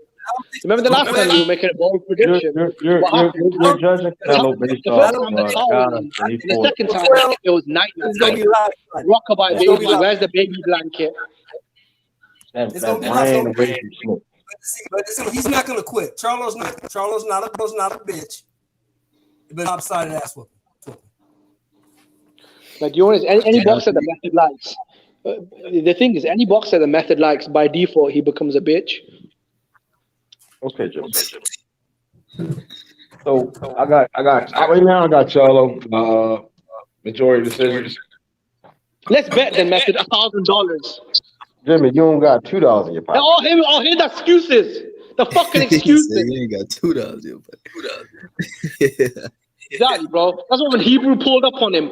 This guy didn't have $20 in his pocket. Hey, let me I don't keep cash on me. All right, bro. Let me ask you, did you watch that Mukabu fight? No. Yeah, bro. That I'd rather shit see Canelo fight was Mukabu, terrible, bro. Mr. Fuck Moore. it. How did he look, bro? He looked like shit. Straight shit, Mr. Like Charlo looked against Montiel. You know how Charlo looked like against Karabov and Montiel? He looked like that. And that made me question Canelo's judgment. And he lost the fight too, Mr. Moore. Matunu won the fight. So you telling me? So basically, it's like Karabov. You know how Karabov got robbed against Charlo? Left-footed. He's slow and he's predictable. Yeah, just like man, Montiel. slow. He looked gassed from round one, Mr. Moore. He looked gassed. He almost knocked Charlo out, bro. Montiel almost knocked Charlo out. All Mukabu has is really power, man. He's not really skilled. He doesn't really know how to set up his shots. He wasn't really setting up no shots. All his shots were lazy. He was throwing lazy jabs and hooks and shit. He just looked bad, man. Shit, man, I love this online thugging. You know, I can do like, what do they call it? Online thugging. I love doing that shit. I can talk all this shit to Method and get away with it. Now, how cool is that? So what you're telling me? Basically, he fought in a Canelo fight. Yeah, man. I thought he was going to show out this fight. I feel like if Canelo fights him, he'll beat him. You know, he's still dangerous because of the power and size, but that's really it, man. He's not skilled at all, man. He's not really a highly skilled boxer or anything. He's pretty just straight up and down. He's a big, strong guy, but his skills are basic. Just catching him with that left hook all night, Mr. Moore. Correct? Did they fight that at catchweight? Oh, he getting knocked out. Yeah, I believe so. I think with Mukabu, at least he's a big guy that's strong. With Charlo, it's just he'll show up in it like the Montiel War, the dash and dine. All that strong shit, strong man shit. Put your fucking paper on it, then pussy. Put your fucking paper on it. Strong man got to land punch first, man. We talk about Jim. I think let's bet $1,000. You game Method. Nah, but Mr. Moore, I think the Mukabu fight's out of the picture, man. Just off that performance, I think Canelo fights Charlo next. I think he fights Charlo next. It's a better fight for a single than my weakness. Yeah, it's a better fight. Method don't hate bets anyway, so Method don't hate bets anyway. So what difference does it make? I've been wanting to bet a bill since he fought Kovalev, but he do not want that smoke, man. He think he got in his mind he gonna lose, so that's why he ain't gonna fight. You're such a bitch. This is your problem. You're such a bitch. You'll say Charlo needs to fight Golovkin, but you'll never say Andre's been fucking begging for a fight because you're a pussy. That's why. I think Andre deserved a Golovkin fight because he went to the zone. He's one of the first guys. Well, Golovkin don't fucking want the fight. Well, guess what? PBC sent Andy Ruiz over to the zone. PBC sent Mikey Garcia over to the zone to get that bag. Paul Heyman always has trouble when it comes to Crawford, Andrade, and Joshua. I wonder why. But Tyson Fury, it's all good. Canelo, it's all good. Mikey, it's all good. I wonder why, Method. I wonder why Heyman's always got problems. Nobody that's signed to PBC is going to an app. There's no pay-per-view. Nobody. Why you can keep flopping on pay-per-view in a Method? 40,000 buys and look at that rock star. Keep flopping. Why would Eddie Hearn say? Listen, Eddie Hearn said match the offer, pussy. Eddie Hearn told Heyman, match the offer, pussy. Hey Jimmy, so let me know when DAZN gonna put on a good fight. All right, let me know. Andrade told Charlo, match the offer, pussy, and I come to Showtime. And what happened? They announced the Montiel fight. All right. Listen, Charlo's a fucking faggot, bro. It is what it is. His own biggest fight right now was two girls. So I don't get it. You want Charlo to fight Golovkin, a guy that is a fucking He's not lying though. no-ducker, That is their biggest right? fight. But the guy right now. that wants the That's smoke, crazy. you don't want that fight. Method, you really are a bitch. No one gotta hold your wife out every night. Okay. Yeah, the zone. They just got to make these big fights, man. They don't. I think Top Rank's taking this shit by Don't storm. fucking test me, Method. Don't test me. No, I think PBC. This month and next month. I think shit. It depends on how Keith Thurman and Barrios play out, right? If their shit play out well Saturday, they might take February, but March looking like top. Method. It's not. Ain't nobody paying $75 for a dude who knocked out. They're fighting the dude who ain't fought in 3 years. I mean, card-wise, like the card come out good. Like it's like a firefight. Keith Thurman generally does bring good fights. I don't think the people going to do Manny Pacquiao. Are you paying for it? How much they charge you? $75. I'll pay for it. It's only $10 in the UK. In the UK, it's on Fight TV. It's only $10. I'll buy it, man. Fuck it. We gonna crash at Jimmy house, y'all. Yeah, fuck it, bro. I'll order pizza, I'll order Doritos, fried chicken. I got, I'll order cheesecake. I'm a very good host. Hey, make sure your girl's shaking her ass and tits, all right, once we get there, all right? Make sure that bitch. Yeah, bring your wife along with it. I'll make sure my wife shakes her ass. Bring your wife in it. Make sure that bitch butt naked when we get in that bitch. I'll make sure my girl is butt naked, aka your wife. The homies can't you, bitch. AKA your wife. AKA your wife. She ain't even my girl, she's my side piece. Yeah, but I do want to do it. I'll give her a golden shower in front of you, Matt. Yeah, hold on, I'll give your wife a golden shower in front of you. Do you like it? Hey, Mr. Moore, say it again. $75 versus Barrios. To me, brother. Yeah, man. I don't think that fight's pay-per-view, man. Don't test me, Method. I should have phone bill. It's your final warning. Yo, Jimmy, chill, bro. I don't think Now that burn fight's... Baltimore to the fucking ground. I don't think All that right, bro. fight's Go pay-per-view. ahead. Now 150 go ahead. To be honest, man, I was talking about this earlier on YB channel. I think the fight's 50-50 right now at the moment because of how long Thurman's been out the ring. I'm not sure how he's looking at the moment. You know what I'm saying? I favor him to win. I think he'll beat Barrios, but I'm just a little bit on the fence right now. You know what I'm saying? In Barrios we trust, man. I got Barrios up. You got Barrios in that? I need Barrios to beat him. I need him to beat him. I was thinking about picking Barrios too. I ain't gonna lie, but I don't know yet. I need Barrios to throw that monkey wrench, and then You know why we want him to win? Because if Thurman wins, you're never Crawford fight. No, never. Because after this Ugas fight, the winner of Ugas Spence is gonna fight. Watch. They better put that. I was gonna say they better bring that franchise out. Oh man, but Keith Thurman better not jump in there like that, man. Even if he do beat Barrios, I don't want to see him try to go for no damn mandatory spot. With the WBC, like hell no. Yeah, supposedly they're trying to make him fight Crawford. Crawford would destroy his ass, man. This is gonna use though. They gonna say it's too hard to make the Crawford fight. So we're giving you Spence versus Thurman. That's a fight that you should have got a couple years ago, and it's easier to make. The same platform. That's the cap they're gonna use. Watch. I think God lose respect for Earl. If Earl try to fight, like at this point, I don't give a fuck if the belt's on the line at this point. I want to see the fight. I just want to see the fight. Put that bitch on pay-per-view. I want to see the fight. With you. I'll be honest with you, and this is I'm the number one Crawford fan. Like this, give a fuck. I don't care if they. I'm past it. They overrated the shit. They marinated it too long. I'm done with it.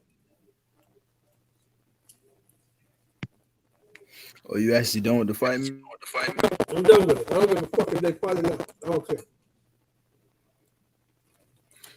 I think the fight can still happen, man. I think Spence has to do his job, beat Ugas and Crawford. I don't think he's gonna fight in the meantime. We don't even know what's going on with that Bob Arum shit. I feel like whatever happens with that, we'll see eventually. And I think they'll make the fight, man. Hopefully. I don't think Spence ever wanted that fight. I still don't think he wants that fight, and I don't think that fight's gonna happen. I still think Spence wants it. You don't think Spence wants it? I don't think he wants it. I don't think he's ever wanted it. Because he's been saying for years, strap season, right? Ain't that what he says? Yeah. Strap season. What does it matter what order you get?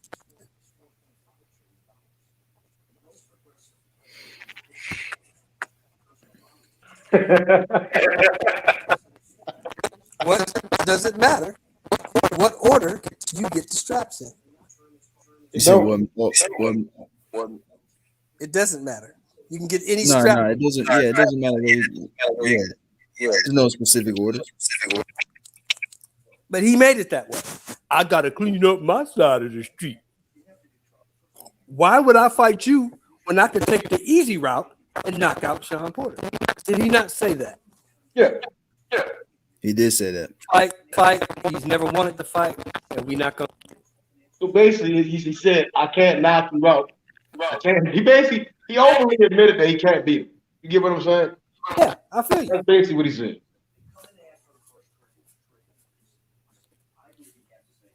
So I'm done with it. I'm not gonna beg for the fight no more. I'm basically probably not even gonna talk no more because I don't even give a fuck. If they fight, they fight. If they don't, they don't. I don't care.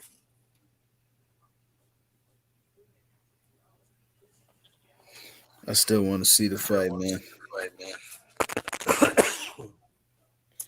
But I don't know. Put you at this point, bro. And I hate to say, I'm more excited about Castad, Jermall, and motherfucking Zerto and goddamn Bevo than I am about Crawford and Spence. I'm more excited about it.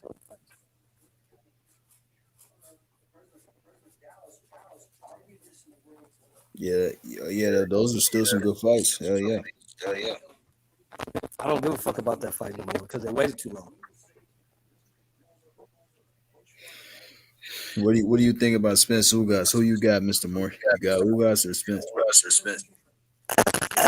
If the Spence that beat Danny Garcia shows up, I think he can beat Ugas. My only question is, I don't know what's show up.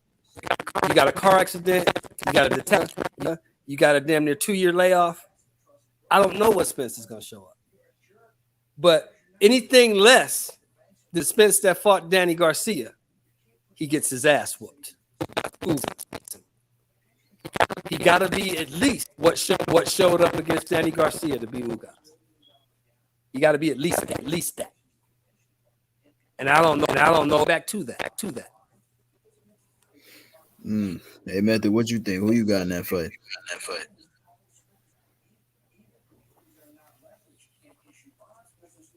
Is he there? Method, you still there, bro? You still there, Method? Can y'all hear me? Yeah, we can hear you. I have my mute on and shit. Shout out Ugas right now. Coming off a good win. He a little slow. Those wide punches. Earl may get off so early, but I think Ugas should give it that. Start landing his right hand. I want to see him throw. I want to see if he can slide a hook in there. Try to throw that leaping backhand. Catch it coming in. But I got Ugas. I think he should be able to get a decision on Earl. Earl really had a high injury. I think he'll be the same. Yeah, I got Spence in that fight, but I still think it's a tough fight for him, man. You know what I'm saying? He's been out the ring for so long. The Tats resonant, also the car accident, like Mr. Moore was saying. And also, Earl Spence has never fought a Cuban fighter before. You know what I'm saying? And Ugas has a real good jab. It's the battle of the jabs in this fight. You know what I'm saying? So I think it's a tough fight for Spence, man. Who you But I got? think he can win.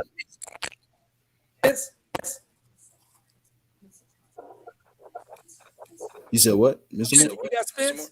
Yeah, I got Spence. But yeah, I said it's. I still think it's a tough fight for him though.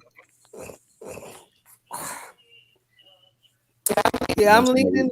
Ugas got a good right hand. He's a very good counterpuncher, and he's pretty big. I'm leaning Spence, but I don't know what Spence is going to show up. As I said. Yeah, that's why I'm with you on that. Yeah, I'm in the same boat. That's what I'm thinking too. It's still a tough fight. Yo, Piro, come up here, bro. Puro, my man, get on up here, dog. Yeah, come up here, bro.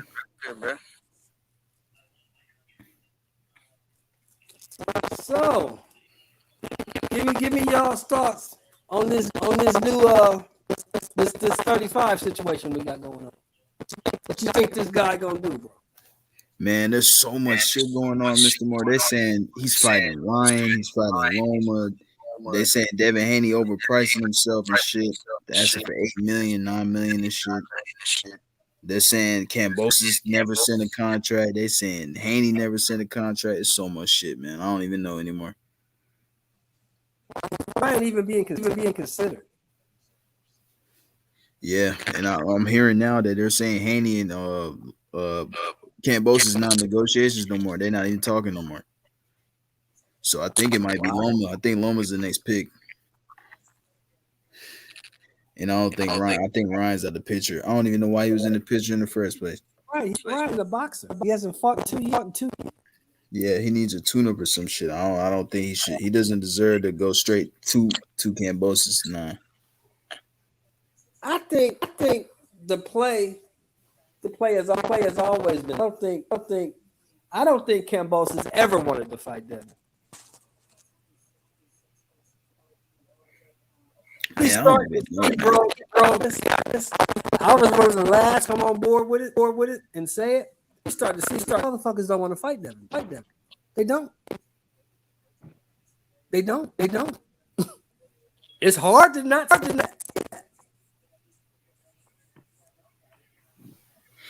Yeah, I don't know what Kambosos is trying to do, man. It's just so much shit in the media, man. I don't even know what to believe at the moment. I truly believe that Kambosos thinks he has a better shot at beating Loma than he does at beating Devin Haney. That's what. In my eyes, I feel like I feel like Kambosos wants to just cash out, man. He just wants to do a fight in Australia. Of course he does. He ain't never made no money in his whole career. Yeah, exactly. Yeah.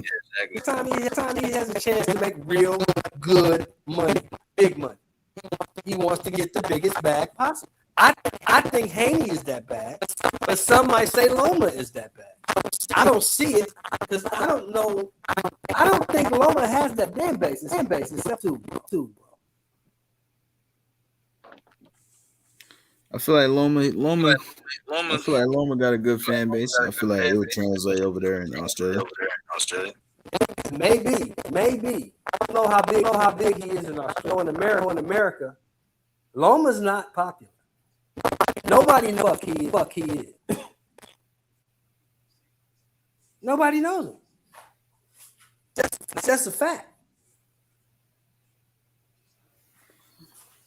Yeah. I feel like that's a lot of these boxers nowadays. Nobody knows any of these motherfuckers, man. Yeah. Nobody knows any of these dudes. Hey, look at like ESPN and Fox Sports 1, right? The sports channel. Modelo commercials, right? Yeah. Who's on those Modelo commercials? The Modelo. I don't even know. I don't watch TV, man. The UFC fighters are on the Modelo commercial. Nunez, Ortega. True. Yeah.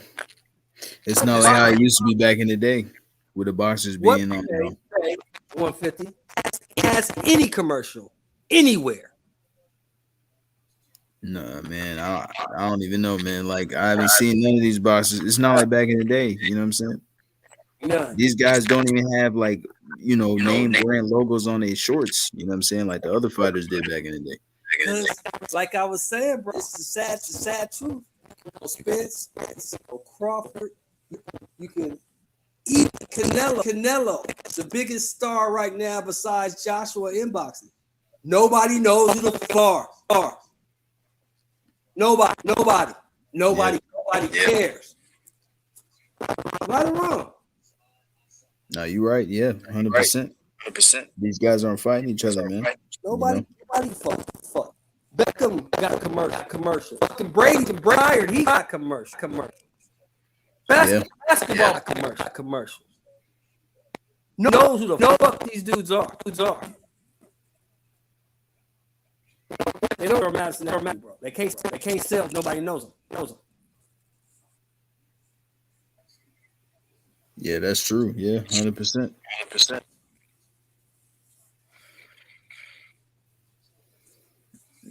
Hey, well, what's the name, Mr. Moore? What you think about what's it, the Chocolatito Estrada trilogy is out of picture? So Martinez. Yeah, he's fighting Julio Cesar Martinez instead. Some people saying that Chocolatito will win his experience, and some people saying Chocolatito might get set up here. That Martinez might beat him. I've never truly seen anyone beat. He dominated him. You know what I'm talking about? Cesar Martinez is that guy. Yeah, 10. Where you been at? You talking about his last fight? At the COVID. Oh shit, man! I'm glad you're okay, brother. Oh, you had COVID, Mr. Moore? Oh, damn. Yeah, I spit for like 13. Fucked up. Damn. That's what I figured. I mean, I figured you had COVID, but I'm like, damn, where the hell Shelton, man? Yeah, Mr. Moore, I was wondering where you was at too. You was going for a minute. 17. That's the business mistake I made, bro. I did after that. Fuck me up. Damn, man. I'm glad you're better though, boss. Yeah, for sure. I'm glad you're better, OG. Just because of that. But yeah, man. You know what I'm saying? 150. I've never seen nominate Chocolatito like that. I don't think Cesar Martinez could do it. Estrada couldn't do it. So I don't know, man. I got Chocolatito until I see somebody beat him. Yeah, I got Chocolatito as well. I think the experience is key in this fight. But I will say this: Martinez is game and he's ready, man. You know what I'm saying? He's gonna bring a fight, man. 100%. That dude is nasty, man. I like him, man. Deserves the fight. Yeah. That's a beautiful replacement, I think, too. That's a very good replacement. To be honest. Yeah, that's one of the fighters I really like. Well, you got a favorite Chocolatito with experience, but we shall see. Yeah, I'm about to say, Pure, who you got, man? You got your boy, you got Martinez? I'm rooting for him, but, the smart pick is Chocolatito, all that experience and stuff. But that Martinez, man, he can fight. Yeah, I've been hearing people say it's a setup, Pure. That's what people saying. They're saying Martinez is going to beat him. That's the first I'm hearing of it, bro. First I'm hearing of it. We'll see, man. Some Yeah, people because I wanted him to fight Sonny Edwards. Yeah, that's a good fight too, man. That's the one they said they were negotiating too, but this one came out of left field. Yeah. And Quadros, he got a replacement too. He got Bam Rodriguez as well. I don't think Bam Rodriguez beating Quadros though, man. I think he's still green, man. What is he, like 14-0? Yeah, I think he's 14-0. Something like that.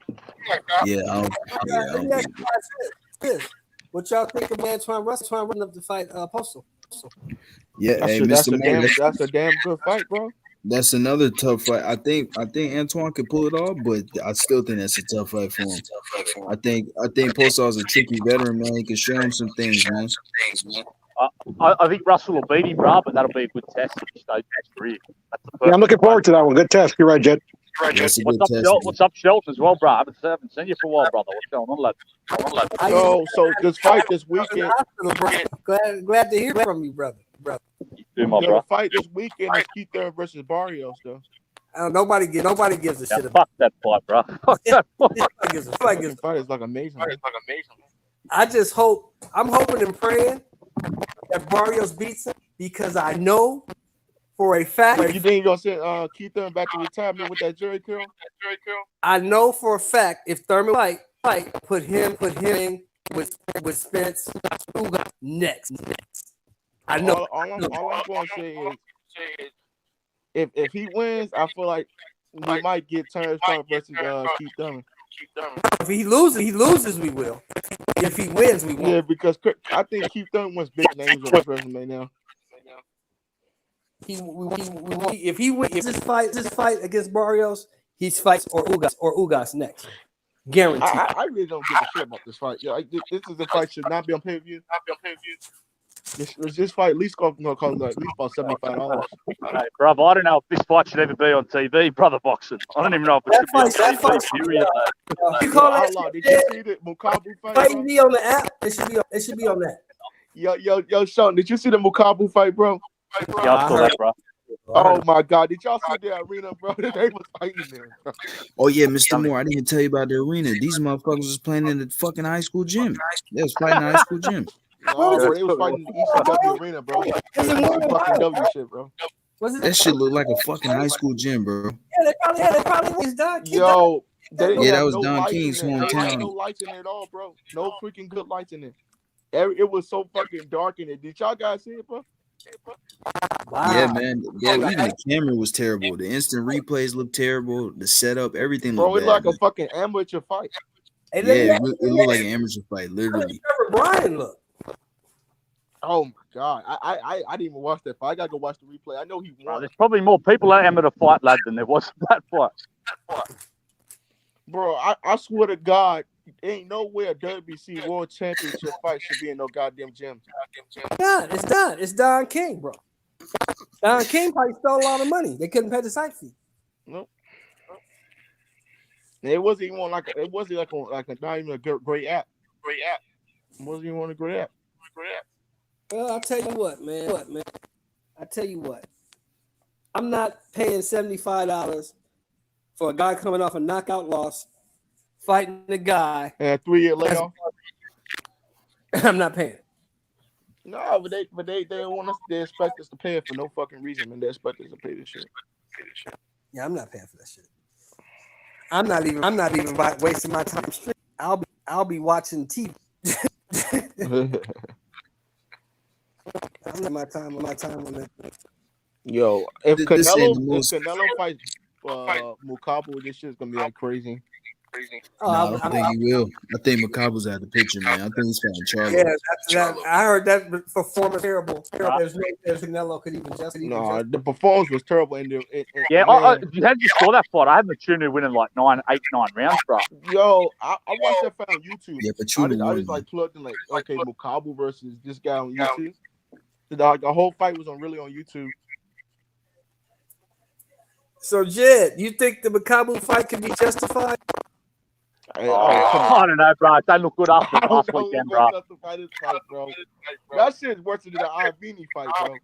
That shit might be worse than the Albini shit, man. and that's saying something, bro. Yeah. Mr. Moore, just rewatch the fight, man. If you rewatch the fight, you're gonna see how bad it was, man. I'm gonna watch you don't have to watch the full thing, Mr. Moore, but just watch some of it, man. As a matter of fact, I'm gonna turn it on right now. Go ahead. Be embarrassed, brother. Go ahead, Mr. Moore. You gonna be like, what the fuck is this? Yeah, I'll give Machula some credit though. He was landing that left hook. He is a southpaw. Machuna's got skills, lad. You give Usyk one of his better fights to cruiserweight, bro. Now Machula got skill, man. You give Usyk one of his better fights, bro, at cruiser. That's what I was about to say, Jed. Usyk stopped him, but Usyk struggled a little bit. My babu was sucking, man. Machunu beat Lebedev as well, bro. He's like one of the better cruiserweights for the last 10 years. Machuna's not bad, man. He's not. No, he's not bad. But the champion is terrible, man. He's garbage. Yeah, he's way better than Mukabu. Cool, bro. Mukabu got school, bro. Man, Mukabu don't have no fucking skills, though, bro.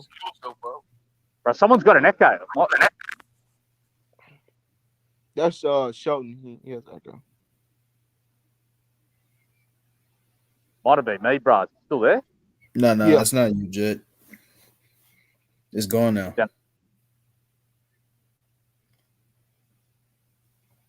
Yeah, it seems cool now, eh? Yeah, it's all good. Yeah, man, that shit At was the beach, bro. I thought it might have been bro. a reception down here. Might have been me. I thought it might have. How many people you think that was in that little school gym? How many people you think it was? About 100 200? people? About 100, 200? Motherfucker, they didn't even have no entrance. Did you even see an entrance in that fight? What was the entrance, man? No fucking even entrance. You know, Mauricio Suleiman was not there to support that fight at all. Yeah, they was trying to promote it like Canelo was gonna come watch the fight. He didn't even go. In a fucking high school gym in Ohio? What? Come on, man. Why would Canelo go to a high school gym in Ohio to watch a fight, man? Yeah, you know exactly. how embarrassing Canelo would look for his legacy, man? To pull up at a fucking ECW arena to look at a fucking bum like Mukapu, man. Yeah, exactly. Yeah, I think Makabu's a bit bastard as well. He used to be a bit better, bro. He's gotten like slower. Yeah, Jed. That's what I was saying. Like I think if Canelo fights him, he'll beat him. He'll beat him, but I think he's still. You know what it looked like? Did he fight? It looked like dangerous. James Kirkland. It looked like James Kirkland, but at cruiserweight. That's what the fight would look like, lad. Mukabu? Yeah, Makabu. Remember Canelo Kirkland? That's what Canelo Makabu would look like, but at cruiserweight. Oh yeah, I know James. Yeah, I agree. I think James it will Curry, look like that. he used to be good as a motherfucker though, bro. He was my guy, bro. I ain't gonna hold Yeah, I love the way he fought, bro. He was James G, Curry he had no was defense. bro. These niggas is they fighting in a high gym, bro. Yeah. Yo, so you know ECW, right? They fighting in the motherfucking ring, man. God damn. I told Yeah, you, you bro. see Ain't no that, motherfucking Mr. trying Moore? to tell you, son. Ain't no motherfucking light in there. This is Nah, bro, that crazy. motherfucking dark as fuck in there, bro. Yeah, that's crazy, man.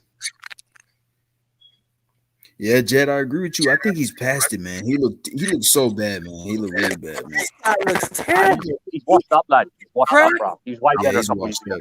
Yeah, he was definitely way better a couple years ago. 100%. Even in the Bellew fight, bro, where he got knocked out, he looked way better. Way better, lad. Just got Machunu was slapping his. Yeah, Machunu beat him, man, for sure, man. You gonna see Mr. Moore. He beat him, man. He's fucking fat. Yeah. Yeah. I don't think The Canelo. Conceição Martinez fight was way better. That was a good fight. Yeah, I don't think Canelo can justify this shit, bro.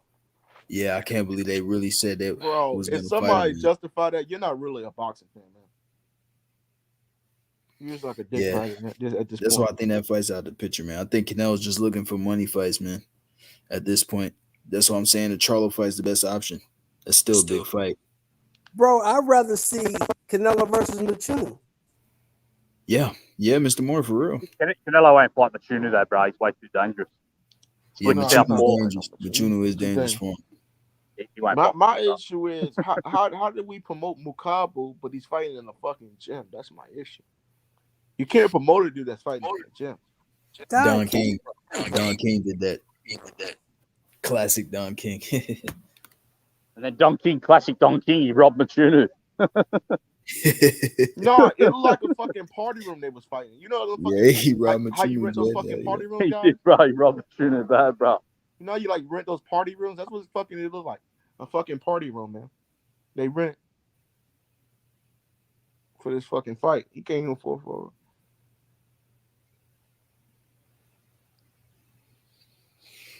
Yeah, man, that shit crazy, man. I thought Makabu was gonna look way better than that. I had Makabu knocking out Machunu this time around. You know what I'm saying, man? I was totally. Makabu was slow as fuck. He's slow. Well, he knocked him out the first time, bro. So I can Yeah, see he why did, Jed. Yeah, the first time he did, but I thought it was gonna happen again. That's what I mean. Makabu was better, bro, a few years ago.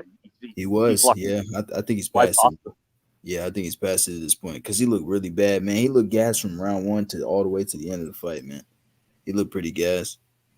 Machunu's always had skill. Yeah, Machunu was timing with the left hook, man, all night, man. Yeah. Yo, H Money, man, what's good, bro? H Money, what'd you think about that fight, man? Which fight? Mukabu. What do you think? Mukabu? Yeah. That shit. Yeah.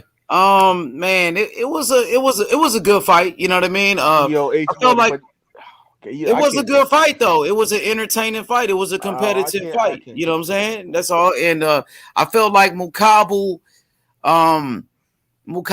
he does have power, but Mukabu, I don't think he's that good. I don't think Mukabu is that good. You know, my honest opinion. You know, but Mukabu is very slow, and he gets tired, very tired. But he still was able to outwork, that challenger, outworked him, and he beat him for the second time. So we can make fun of Mukabu all we want, but Mukabu got the victory. He got the win. So he's still a champion at the end of the day. He still got that WBC belt. So, I wasn't impressed, though, if that's what you're asking me. I was not impressed by Mukabu. I think Canelo will knock him out. My honest opinion. They told me I was on crack. Yeah. Oh, yeah, Canelo will knock him out, bro. Those body shots from Canelo, come on, man. Too much. But why would Canelo fight a guy that was just fighting in the gym though? H-Money. Why would he fight? Because he got that WBC belt. Remember, I just said that. Come on, bro. Bro, he still got the world title, brother. And a fucking still champion. Ohio, bro. Yeah, let me say it like my brother Joseph. Come on, brother. You got to say this dude. That's a good impression. He's flat-footed. Come on, brother. He's tailor-made for Alvarez, bro.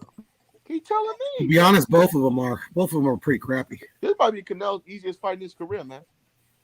I don't know if Canelo's fighting him. I think Canelo want to fight Charlo, bro. He wants a tougher challenge.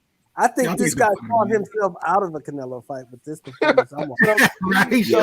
That's what I'm saying. H Money. I don't think he's fighting on Mukabu no more. I think that's out the picture. Fought himself out of it. I think Canelo can't justify fighting this guy. No, bro. He got a world title though, Sheldon. Yeah, but he looks like man, come on. He looks like shit. Bro. He does so not. You acting like I'm lying when I say he got a world title. He No, does. no. We know that. He don't got no world title. Okay, I'm speaking facts. And if Canelo beats him, Canelo will be the first. And then this guy was fighting in a fucking ECW arena, though, bro, right? I'm not gonna fight in the parking lot. He had WBC cruiserweight title, but I'm telling you from the eye test, he looks like shit. He does, bro. He does not look good. Yeah, I can see where Shelton's coming from. That might have ruined the fight. I can see where all y'all coming from. The guy crap. Yeah. Get his ass whooped, bro. Canelo got too many skills. He body shots. Good D. He gonna make Mukabu miss and shit like that. Gonna be a funny ass fight. Look, H Money. I 100% agree with you. Mukabu's still the champ, but man, just how he look, man. The fight's definitely died out, man. Just the way he looked. He's not the fucking champion, bro. He's the fucking ECW He is the champion. He's the WBC. But guess what? When he fights Canelo, brother boxing, it won't be in that small arena. He gonna be fighting probably in Vegas somewhere big, bro. If you fight Canelo, so you ain't gotta worry about that. Fighting in the small arena, bro. Fight Canelo, it's not going to be in a basketball court. Yeah, that's what. It could be. Canelo fights this dude. He gotta fight him on free TV. H-Money. What about that? He gotta fight this dude on free television, man. Ain't no way nobody paying $80 to see Mukabu, bro. Well, I don't think he's gonna fight Mukabu, to be honest. I think Canelo's about to fight Charlo. Be on free television, brother. Bro, Canelo's about to fight Charlo, so everybody should be happy then. That Lawrence Okoli kid would fuck Mukabu up. He'd stop him with You think so? Yeah, I reckon for sure. What about my boy from Australia? My boy Jai. Yeah, he could, bro. I don't know. He hasn't really he's quite. I think Breeders will fuck him up, bro. I think Jai fucks everybody up at cruiserweight, to be honest. My boy from Australia, Southpaw, 6'3", and it's a reason why the champion, Marius Breeders, is not trying to fight him. He's the #1 contender. Oh, hey, I asked some of the brothers as well. He's Samoan. Samoan's Jai Petito. Oh, he's Samoan? Yeah. No, he's Samoan from Australia, but he represents Australia. Yeah. Cruiserweight. Samoan heritage. Who's the WBO champ at cruiserweight, bro? What you say, Sheldon? Who's the WBO champion at cruiserweight? Damn, I think it's Marius Breeders. No, it's Lawrence Okoli is the WBO champion. Lawrence Okoli got the IBF, don't it? Or he got the WBO? He got the what WBO. I can't keep up. I don't even know. Bro, I don't want to keep up with you. It might be a Coley. It might be a Coley, like this brother So saying. where does he wind up in this mix? Where does Okolie fit in this? He's with Eddie Hearn. He's with Matchroom Boxing. I'm not sure what they doing with him. Co-promoted. AJ signed him. He's talking about moving up to heavyweight too, Okolie, because he's a big guy. So get his ass whooped at heavyweight, man. I seen him get knocked out before, in the amateurs. The 205 division is not different. I mean, that's the amateur. He hasn't got knocked out as a professional. It's different, The 205 division is not deep. Think he's on Breedis' level? It's just not deep. Breedis is old though, Sheldon. Breedis about 38 years old now. I think he's Yeah. I would favor Breedis, but Breedis will beat the shot of Mukabu though. What about Okolie? Okolie, man, he gonna knock Mukabu the fuck out, man. What about Okolie versus Breedis? That's a good fight, though. Who you got, Jay? I've got Okolie. I've got Okolie at this stage. For real, you got Okolie, bro? Why you say that?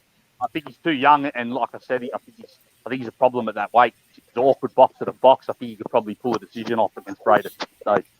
But I'd love to see the fight. I think they're the two best cruiserweights. I like that pick, but I'm gonna go with Breedis. I'm gonna go with Breedis, bro. Fair enough. In the world, bro. Yo, it's Mukabu's the best. I think he's the best. Yeah, the guy I saw just now, the guy Matulu, fucking Okolie destroys that guy. Yeah, man. I look here. The fight was on fucking YouTube, man. That's how you know. But it's okay though, brother boxing. He still got a belt. I know it sounds good, brother boxing. It's true, right? But guess what? He still got that WBC world title, bro.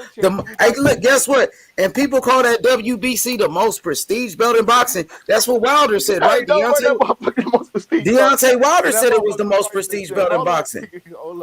But hey, brother boxing, to be honest, he gets pieced up by all of them. But he's still got that knockout percentage. What you heard about him? What you heard about D. Wilder? What's he doing with himself? Who? I don't know, man. D. Wilder. What's he doing with himself? I don't know what Wilder's doing. He probably chilling with his family and shit. I don't know, man. Maybe he fight with Weeds. You know what I'm saying? Man, he just got knocked out for crying out loud, man. Let that man recover.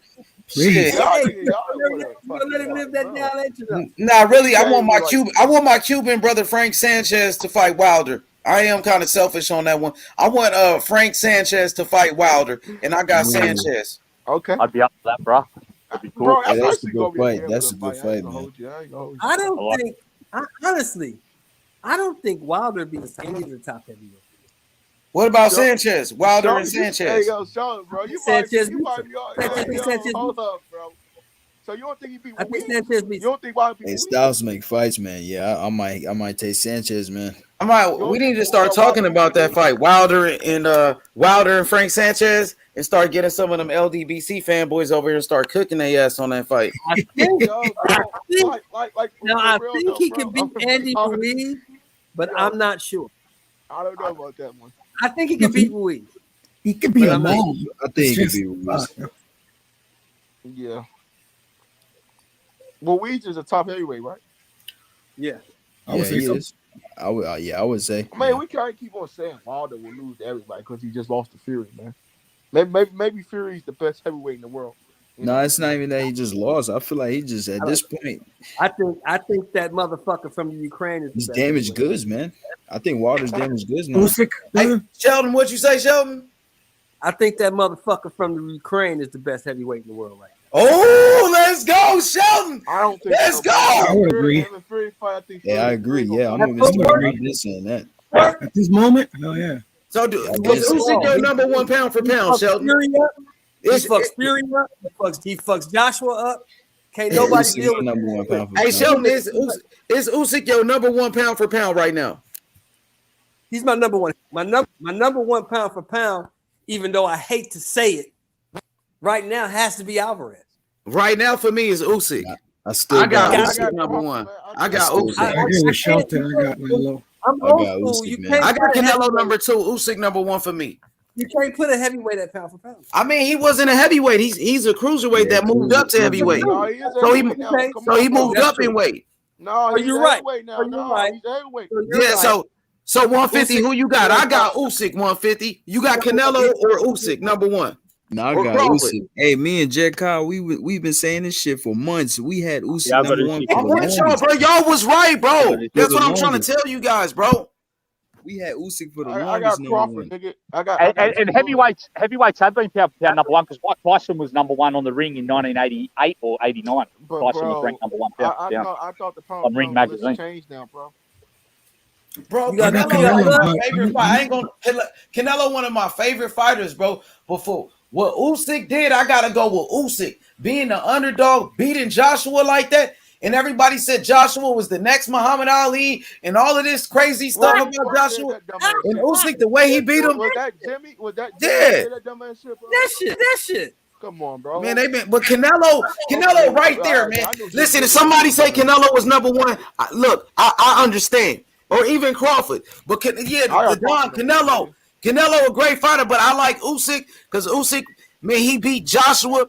He moved up to heavyweight. You know, that means a lot. You know, but Canelo is right there. If you pick Canelo, I can see that too. I agree. Because one day I might think Canelo is number one. One day I might think it's Usyk, but I think it's between those two. Yep. I'm gonna tell you this, H. Yeah, I agree 100%. So you don't got Crawford in that list? Hold on, you don't got Crawford? Oh, I got Crawford. Crawford number 3. Crawford, but to me, they be better fighters, man. They got better resumes, bro. In the next 2 years, check this out. The next 2 years, Usyk's gonna clean up the heavyweight and go beat them all. I can see it. I don't It's think gonna get past AJ. I don't see that, bro. He gonna beat them all. But for me, it's too much. Too much. Fury's a big test though with how tall he is, how long he is. You fight 30. I think Fury. Yeah, I will favor Fury in that fight because Fury is the natural heavyweight. Fury's like by size. Fury's way bigger than him. That's like David. That's really David. That fight right there is really David versus Goliath in that fight. And if Usyk beats Fury, listen, Bob. Hey, let me say this. If Usyk beats Fury and becomes undisputed in 2 weight classes, Usyk might be probably one of the greatest fighters of all time if he does that. He'd be in the top 5. He'd be in the top 5. Definitely. He'd be an ATG. Sure, he'd be all-time great. I think he's a Hall of Famer now, but he'd be ATG with that. 2 weight classes. He's a Hall of Famer already. He's already a Hall of Famer. He's already a Hall of Famer, but ATG if he does that. All-time great. Yeah, he'd be ATG. He'd be in a conversation with Lewis and Ali and man, I don't know. Larry Holmes. Yeah. He goes undisputed. I think to me, Usyk is the greatest cruiserweight of all time. I would think Usyk could beat Holyfield. I would think Usyk could beat Holyfield. To be honest with you, yeah, my honest opinion. Because Holyfield struggled with southpaws. I seen Michael Moore. Michael Moore beat Holyfield's ass before, homie, and Holyfield climbed the southpaw. Michael Moore beat that nigga ass. The Holyfield that fought at cruiserweight. That Holyfield, I got Usyk. Holyfield struggled with Holyfield. He struggled with southpaws. He struggled with southpaws, brother. Everybody knew that Michael Moore whooped him. Michael Moore whooped him. I don't think anybody. Usyk a beating, bro. I don't think any cruiserweight beats him. And Holyfield, one of my favorite fighters ever. But I'm telling you, Usyk would beat him. Usyk would beat him. I think Usyk beats Holyfield at heavyweight. And Usyk, his reign at light heavyweight was better than Holyfield's. His reign at cruiserweight because he beat undefeated champions in their backyard. Come on, bro. He beats everybody in their backyard. He don't care where he fights at. Yeah, he doesn't care where he fights at. He doesn't care. Come on, he beat the undefeated champion in Breeders, and then he beat Huck. Come on now. And then, come on, he beat fucking Tony Bellew at cruiserweight as well. Knocked him out. Yeah, knocked him out. Yep. I was gonna say for me, my top 3 pound for pound are Canelo, Bud, and Usyk. But I have Bud and Canelo 1A, 1B. Who's the best heavyweight in the world right now, Puro? Usyk. It's Tyson Fury, bro. It's Tyson Fury. Tyson Fury, bro. Let's be honest. Tyson Fury is recognized as the number 1 heavyweight right now. First of all, Tyson Fury beat better fighters at heavyweight than Usyk. Usyk only got 3 fights at heavyweight. before y'all saying Yeah, he's the number one I agree. heavyweight. Usyk's pound for pound number one, but Fury's the number one heavyweight. That's the difference. Facts. He beat Klitschko. He beat Wilder 2 times. Stop it. And he beat Derek Chisora before Usyk did. So Usyk only got 3 fights. Usyk only beat Chisora. Usyk only got 3 fights at heavyweight. You can't put him number one after 3 fights at heavyweight. Come on, bro. Why not? Nah, not until he beats Fury. Not until he after 3 fights. Why not? Yep. Man, y'all niggas crazy, bro. Y'all niggas crazy. He's got to after 3 fights, you say he's the number one heavyweight. Listen, Tyson Fury beat Derek Chisora 2 times. He beat Vladimir Klitschko when Klitschko was the champion for 7 years and Fury was the underdog. And then he beat Deontay Wilder, who was the undefeated champion 2 times. One question: Who's the best 168 pounder right now? What's that got to do with heavyweight, brother? We talking about Usyk. You put in Usyk at first. Y'all was saying Joshua was the number one, and I told y'all Fury was the number one heavyweight, and Joshua got his ass whipped. Now Usyk is the number one heavyweight. Stop it, bro. Knock it off. Right. You saying he's the number one heavyweight because he beat Joshua, and Joshua already got beat before. Fury beating undefeated champions like Wilder. Stop it. This is how you can say he's number one with only 3 fights. Because it's an opinion, and then until they face each other. I'm going off the eye test. And Bro, Usyk is the number one pound for pound. Usyk will be the number one pound for pound, but you can't say he's the number one heavyweight. He only got 3 fights at that weight class. And Tyson Fury beat better fighters. Tyson Fury beat Klitschko. Tyson Fury beat Klitschko. Tyson Fury beat Wilder. Come on now, bro. What's Usyk 2 best wins at heavyweight? He beat Joshua and he beat who? And Chisora. So Tyson Fury beat Chisora when Chisora was undefeated. Tyson Fury beat Chisora 2 times. Tyson Fury beat Deontay Wilder 2 times. Tyson Fury beat Vladimir Klitschko. Right. Still don't mean. And Otto Wallin. And you could put Otto Wallin in there, who's another good fighter. Beat him. Still don't beat Usyk. None of that matters. You can't beat that. It don't matter, but we talking about resume at heavyweight.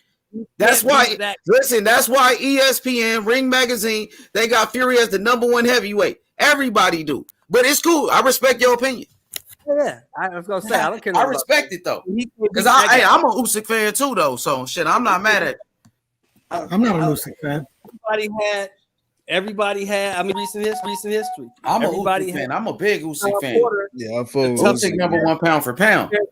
Career, right? I like Usyk a lot, man. Hell yeah. Did everybody say that, or am I tripping? Say it again. Everybody said that Sean Porter was the toughest test of Terrence Crawford's career, right? Yeah. Didn't look so tough to me.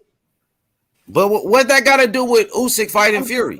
That's the triangle theory, though. That's the triangle theory, bro. I'm just saying, when you saying that Ring Magazine and this guy said and that guy said, who cares? Can you beat the motherfucker across from you tonight? Yeah, but shit, if Usyk a heavyweight can beat that Ukrainian guy, I don't. With Tyson Fury, Fury, you wasn't saying that, but you wasn't saying that at first. You thought Joshua was gonna wash him at first. But Shelton, brother, until they fight, we just have to rank, I think, on resume, like who's done more at the weight class. You know, and if Usyk does beat Fury, then he becomes definitely the number one. Tyson Fury put in way more work than Usyk at that weight class, bro. I'm not arguing that. Tyson Fury had every belt in the heavyweight division. You're 100% right. And he's got a big resume. And then Fury defended his belt. He defended his belt. Usyk ain't even defended his fucking belt yet. It still doesn't mean he can beat that guy. So we talking about who could beat who, or who got the better resume? Who's the number one at that weight? I'm not arguing. Okay. I don't give a fuck about resumes. Fury has the better. Shelton never gets into resume usually. He just likes who he thinks is the better. Oh, so we ain't talking who's the number one by resume. We just going by. My point is who I think is the best heavyweight. So you got Usyk beating Fury. I got Usyk beating everybody. You think he could beat Fury as well? You think he can knock out Fury? I don't know about knocking him out. I think he outpoints him. You got Usyk being the undisputed champion. Yes. You got Usyk over Joshua in the rematch as well. Yes. Hey, Sheldon, man, coming with that smoke, man. That's why we got it. You know what I'm saying? I appreciate Sheldon, man, when he coming with this smoke like this. I got to. I don't think there's anything Anthony Hey, Joshua Mr. can Moore. work 7 or 8 months to prepare him to beat Usyk. I just don't. Do you think Usyk is the best fighter in the world right now, or is it still Terrence Crawford? Is it Canelo the best fighter in the world that we talking now? Who's the best fighter in the world? Usyk, Crawford, Canelo. I think this is just my opinion. Not just resume, just who's the best. I got Crawford number 1. I got Usyk number 2. I got Canelo number 3.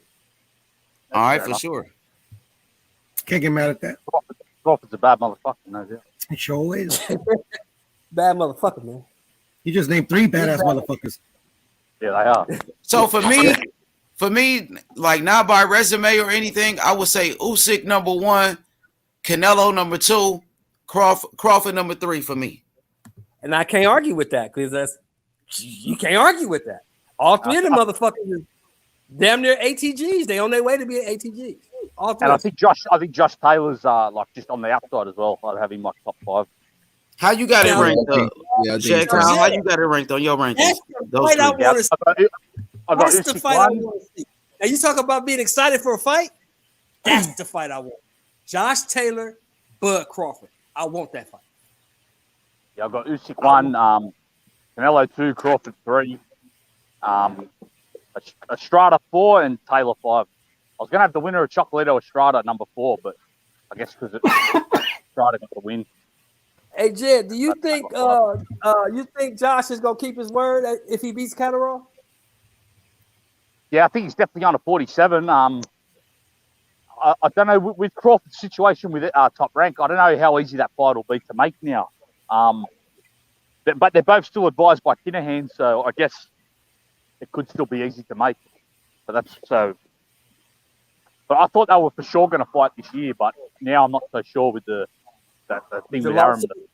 Yeah, but they are still both advised by Kinahan. So I don't think Bob takes that type of shit personal. Do you? I just thought it might hold things up, or you know what I mean, get in the way maybe for this year, but maybe it won't. Like I said, they've both got the same advisor, so it might be still easy to make. Yeah, I think Bob talks that up to the cost of doing business. No.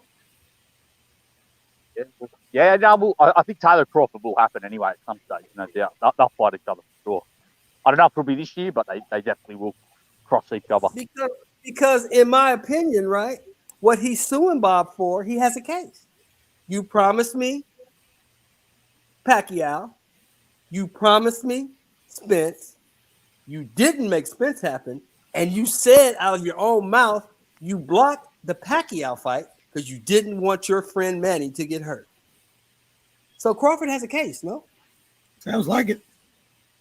Yeah, I haven't really looked into it myself much, but yeah. But either way, court case or not, I think Crawford and Taylor will fight each other at some stage. I don't know if it'll be this year though. That's a big fight, man. That's a huge fight. Hey, can you imagine that fight? Hey, anybody got Josh Taylor over Terrence Crawford? Anybody on the panel? I like Taylor, but I can't. Nah, he's top 5 though. But, it's gonna be a close fight though, man. I ain't gonna lie. That's gonna be a close ass fight. It's gonna be a great fight for as long as it lasts, H. Josh Taylor got a good defense, Sheldon. He ain't never been dropped before, Sheldon. That means he has a good chin. I don't know about defense. That nigga got a good defense, Josh Taylor. He's a great boxer. He was getting pieced up by Ramirez until he dropped him. He didn't get pieced up. He beat the fuck out of Ramirez. Shit, it was a great fight. Like it was an undisputed fight. Of course, Ramirez is gonna have his moments. Like this, the best fight in the best. It happens, but he wasn't getting pieced up. He was the one doing the piecing up. For 6 rounds. He was the one doing the piecing up. He dropped Josh Taylor. No, Josh Taylor dropped Ramirez 2 times. Pieced him up with an uppercut. Put him on his ass 2 times. Yeah, but like he was literally like fucking make him look silly for 6 rounds. If anybody got pieced up, it was Ramirez because after the fight, he was concussed. He was concussed after the fight. Ramirez. I saw Ramirez dominating for the first 6 rounds till he got dropped. I had it kind of even with the knockdown. Yeah, right, Jed? I mean, it was pretty even, but he was, Ramirez was having a lot of success. Nah, man. But Ramirez Josh Taylor beat his ass in there, man. But Ramirez is a... he beat that nigga ass, dropped him 2 times, beat the fuck out of him, bro. Took his belts. Josh Taylor, pound for pound, one of the best for a reason. Undisputed champion. Yeah, I think Taylor, I mean, he dropped him twice. Ramirez, I think he won some of the early rounds. I think the second half of the fight to the end, I think he won some of those later rounds as well. But Josh Taylor clearly won, though. But No, yeah, I think he won as well. Ramirez brought the fight, though. He did. He did. That's why I want to see a rematch on him. I remember when the fights was first announced, I had Ramirez winning, but Josh Taylor proved me wrong, man. You know what I'm saying? Hell of a fighter, man. But hey, Puro, you're right. He did good in the beginning though. Like Jose Ramirez and Josh Taylor made his adjustments, and that's when Josh Taylor started, taking over the fight. Really gave it to him. Agree, like literally for the first 5 rounds, first 5, like literally 5 rounds up until he knocked him down. Like I thought he was really well. Like I said, I thought he was fucking piecing him up. But then he knocked him down, turned the fight, and Josh started becoming the aggressor, and he took over the fight. You know what I'm saying? But it was.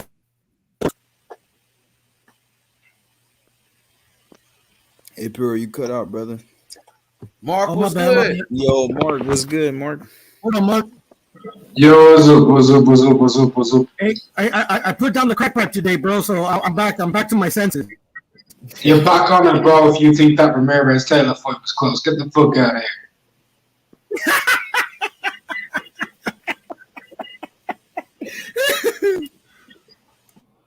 Man got dropped twice and lost 7 rounds. That ain't close. That's minimum. Yeah, Josh Taylor whooped his ass. 7-5, like that's not a close fight. I said that's minimum. Yeah, I think I had Taylor winning like 8 or 9 rounds, if I remember. I'm not scored up.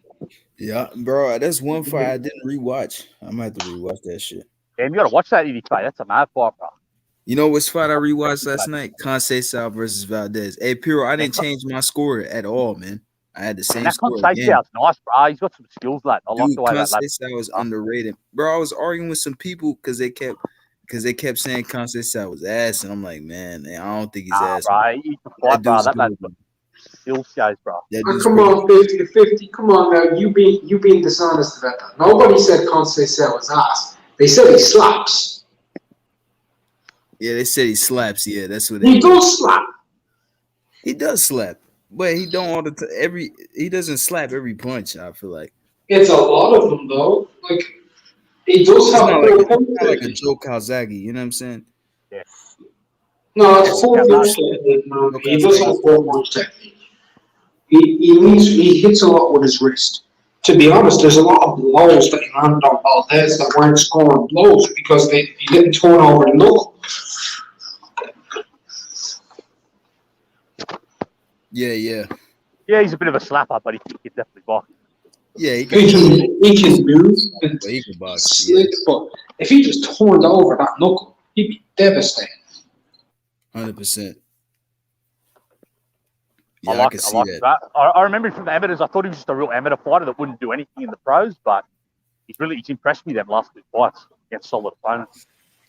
I didn't know too much about that lad before, but I went the way they made it seem like in the Valdez fight. I'm just saying, like they made it seem like all that was slaps. Man, I thought he clearly beat the way Valdez's face looked like, man, that's not all off a slap, man. There's no way. You mean Martinez? Nah, I'm talking about Valdez. See, I was reading the chat. 50. I was in that chat though. 50. They weren't saying they weren't saying that all he's doing is slap. They were saying that he has poor punch technique and he slaps too often. And you're like, oh, all you're saying is that all he does is slap. You took it out of context and overemphasized what they were saying. He slaps. It's true. He does. Quite a bit. And there was pictures he showed me, and I admitted, I was like, yeah, that was a slap. Because I ain't gonna lie and say, oh, that's a punch, because it wasn't. But at times he does punch. Conceição is weird, man. He's gonna mix it up. He has an amateur style.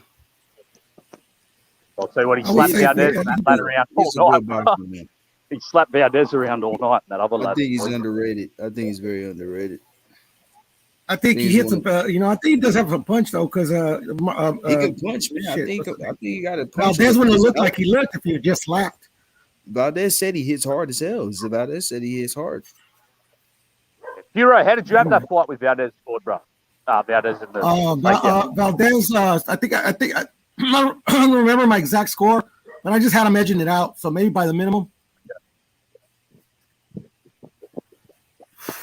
But it could have gone either way, man. I thought that, the fight was close. I mean, like, I'm not mad at people not that contest out. I had an 8-4, man. I watched it again this morning, matter of fact. And I still had the same score. I had an 8-4 too. 50. Yeah, but Valdez definitely won some rounds though, for sure. He definitely did. But it is, man. I thought Valdez clearly won the 12 for sure. I think Valdez finished strong, but I feel like ESPN was kind of shitting on Conceição when they was talking about he's taunting and he's giving away rounds. I feel like in Conceição's head, he felt like he won the fight and he felt like he can give away some rounds. He can take some rounds off because he's winning. That was a mistake, though, bro. Because he should have realized the judges were going to favor Valdez, probably. Valdez, yeah. Being the challenger, he needs to take away more. So Conceição did mess. I was calling that when I was commentating that fight on another stream. I said, this lad's making a mistake by taking his foot off the pedal, I was like, But I thought he did enough to win the fight, though, to be honest with you. He was outworking Oscar Valdez. He threw like 200 more punches than Oscar Valdez. He landed 70 more punches, and he was outworking him. He was outboxing Oscar Valdez. But Oscar Valdez had his moments, and Oscar Valdez was coming forward, so he was the aggressor in the fight, but I still thought he won the fight, though. I ain't gonna lie. I had him winning 8-4. What did you score it, brother?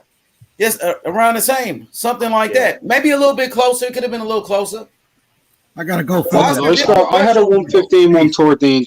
I had a 115-1 toward the end to Conceição. Yeah, something like that. I agree with Mark on that. 7-5, 8-4.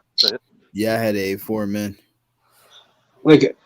Like I said, I felt there was a couple more swing rounds than other people seeing because I felt like he landed some shots on the back of the head and he was landing with his wrist and he wasn't turning over his shot. So there was some rounds where, it looked like he was scoring, but he wasn't. You feel me, Jed? Know what I mean? So that kind of can fuck you up. And plus, when you take time off, I'm not getting into many conspiracies here, but I'm going to be straightforward about this. This is just fucking fair. If you're going away from home, you're going to go fight the champion in an Aztecian commission, because that's where it is, who are allowing him to fight with pads in his body. Don't take fucking rounds off. You need every round possible in that case. I think you're away then for a bit. I think you a minute or two ago. That's the point I was making when I was commentating that fight on another stream. I was making that point during the fight. This guy he's making a big mistake by taking his foot off the pedal. I was even making that when I was pushing, force the action, and it proved it. It proved it by the decision. So, Mark, was that an actual ped that was that Oscar Valdez took? Somebody said it was a diuretics. It wasn't actually a PED. It's a diuretic, but Victor Conte said it's also a vasodilator, and people can say what they want, they can do anything. Victor Conte knows way more about that than I do. He knows way more about it than any of us. He said it's a cardiovasodilator. So if it's a cardiovasodilator, then it's a performance-enhancing drug. And even then, if it's a diuretic, that still helps boost your performance because it makes cutting weight easier. Either way, you can look at it as a performance-enhancing drug. What is it called? I don't remember the fucking name, dude. It was a while ago, and it had some big, massive fucking letter name. All I know is it came out of some tea, allegedly. I don't know. The PEDs and the diuretics is like a fine line. Because diuretic definitely will give you an advantage, or not advantage, I would say, but even an advantage in that sense where it helps you cut. But it enhances your ability to make weight, right? Well, it's not so much of an enhancement. It's just a diuretic. It just flushes you. It's like that's still an enhancement that cutting weight. Yeah, but you're still gonna go through cutting weight like a motherfucker, and so I get what you're saying. It still enhances your ability to cut weight. Yes, it flushes things out, but if you're doing it naturally, right? Yeah. And then you take something that improves the ability. That means it's enhanced. It's like if you're dehydrated, right? You come in and you take an IV like Mayweather did, right? Is it cheating? I I would say. I guess it's enhancement. You're enhancing. Yeah. In my opinion, yes. In my opinion, yes. Yeah, because look, put it this way, bro. There's fighters that couldn't make the weight without the diuretics. So that is that's right.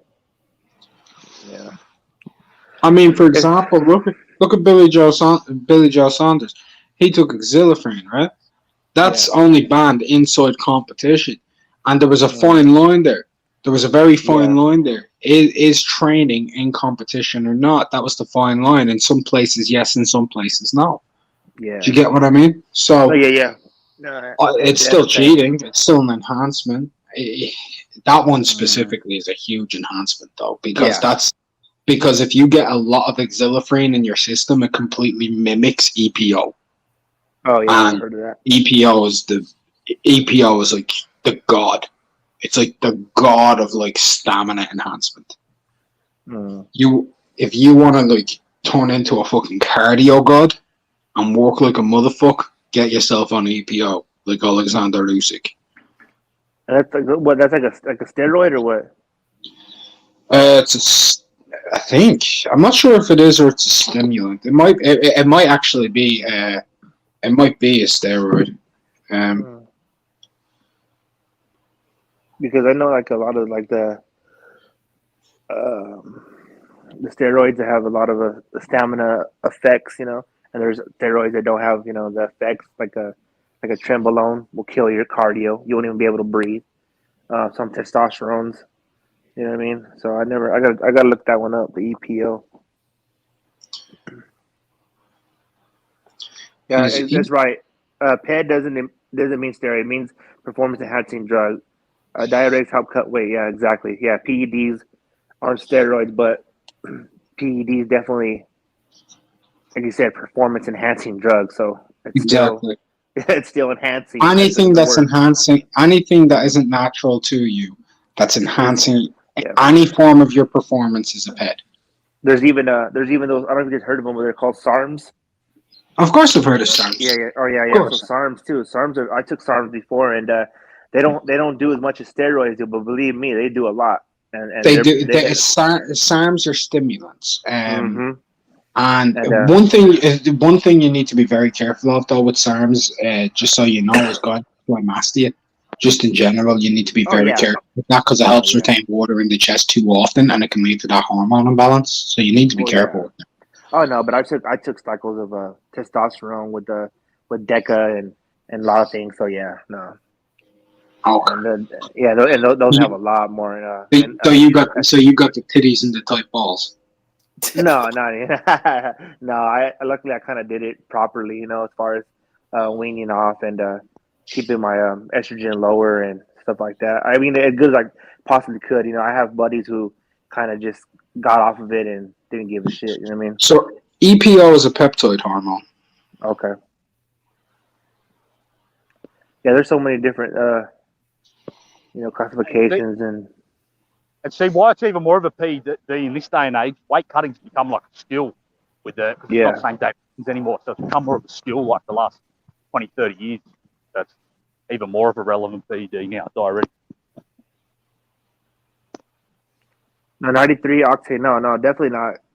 Because I relate with the fighter that takes drugs. I'm just saying from my experiences, But no, nonetheless, it's cheating, and you shouldn't cheat to be a champion or to win. But some champions believe that they'll do anything. Not just boxing, any sport, they'll do anything to get that advantage to be a winner.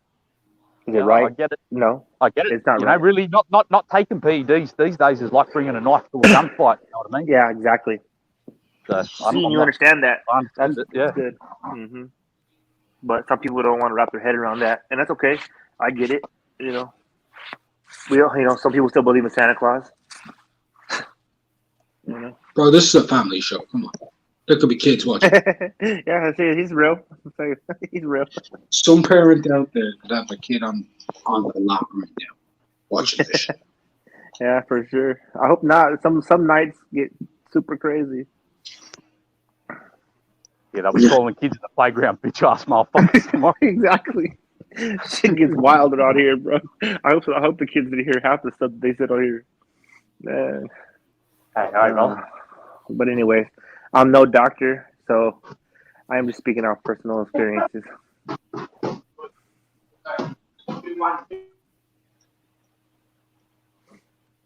What's that? Hey, Mark, so who you got at your number one pound for pound right now? Is it Canelo, Terrence Crawford, or Usyk? Haney. Devin Haney, number one pound for pound. Bro, my profile picture. Alexander. I got Usyk. Mm-hmm. Yeah, I remember when Usyk beat Joshua, you made a video called Alexander Usyk, the heavyweight champion of the world. Then got like 10,000 views on that motherfucker right after the fight. So you're beating on Usyk right now. You got 10K views? What? Yeah, yup. Ooh, the no way, bro. I think it made. Who's that sparring right there? Oh no, they on pads. Ooh, Probably was more than 10,000 actually. Everybody getting. Oh, it's less. It's definitely less age. Way less. What gym is that right there? Is that Freddie Roach or was that? No, that's his boxing gym. That's Outlaw Boxing Club. Yeah, it's his family gym. Out there in Australia. Cool, in Australia, bro. Oh yeah, that's dope. How do you put a video up like that? That's tight. He's in the gym right now. That's him. Oh shit! Okay, damn, I'm tripping. Oh yeah, they working though. They deep as fucking there. They deep. That's what I'm saying. I thought it was a video. Yeah, they deep. That's cool, man. Gotta get them Australian fighters cracking. That's good. You got some good fighters coming out of Australia, man. George Kambosos. Oh, he's sparking it now, huh? Mm-hmm. You got George Kambosos, Tim Zhu, and then you got the cruiserweight, my boy Jai. What's his name? Jai something. J.O. Patel. Bro, you got Ebony yeah, I Bridges. like him. You got Ebony Yeah, I Bridges. like him, bro. I never thought boxing was. Go ahead. She's alright, man. Go ahead. Yo, let me ask Jed something real quick whenever he's like able to speak. Jed, since George took that W over Tio, has there been a big uptake in the boxing gym? Like a big uptake? Have there been more people, more kids coming in? Like, has that actually changed a bit of the boxing like paradigm over there in terms of people showing up to the gym? I genuinely want to know that because that's actually a very fucking important thing. That's a good question though, because I thought the same thing right now. I think I asked him about that. He said that he said he big time out there. He said they talking about him in the gym and shit. He got the ferocious promotions out there too. So they looking to sign fighters, man. Hey Mark, you're speaking in terms of like basically like have a lot of new faces want to start boxing, right? New kids because of the popularity. Yeah, because I remember years ago when Bernard Dunn became a champion here, right? And that was on our national TV station, which was RTE. And when he became a champion, I was in the gym. I remember the next day seeing like over like 3-4 weeks. I remember seeing 200-300 new faces in just my gym alone. Yeah, for sure. Yeah. I get you. For me, it was David Hay. I had that with David Hay. He was at my fucking childhood hero growing up, man. That's what I'm saying. It's funny how people from different countries have one or two. Like in America, we had boxing's been a staple, and we had so many different great fighters. Yeah, man, that shit was sad seeing that piece of shit Tony Bellew knock out David Hay, man. That shit was sad, bro. I hear you. No, even like me with Chavez. I mean, when De La Hoya beat up Chavez, man, I almost wanted to cry. Yeah. It was like, oh no. Yeah. When Marquez knocked that back, that shit was sad for me, bro.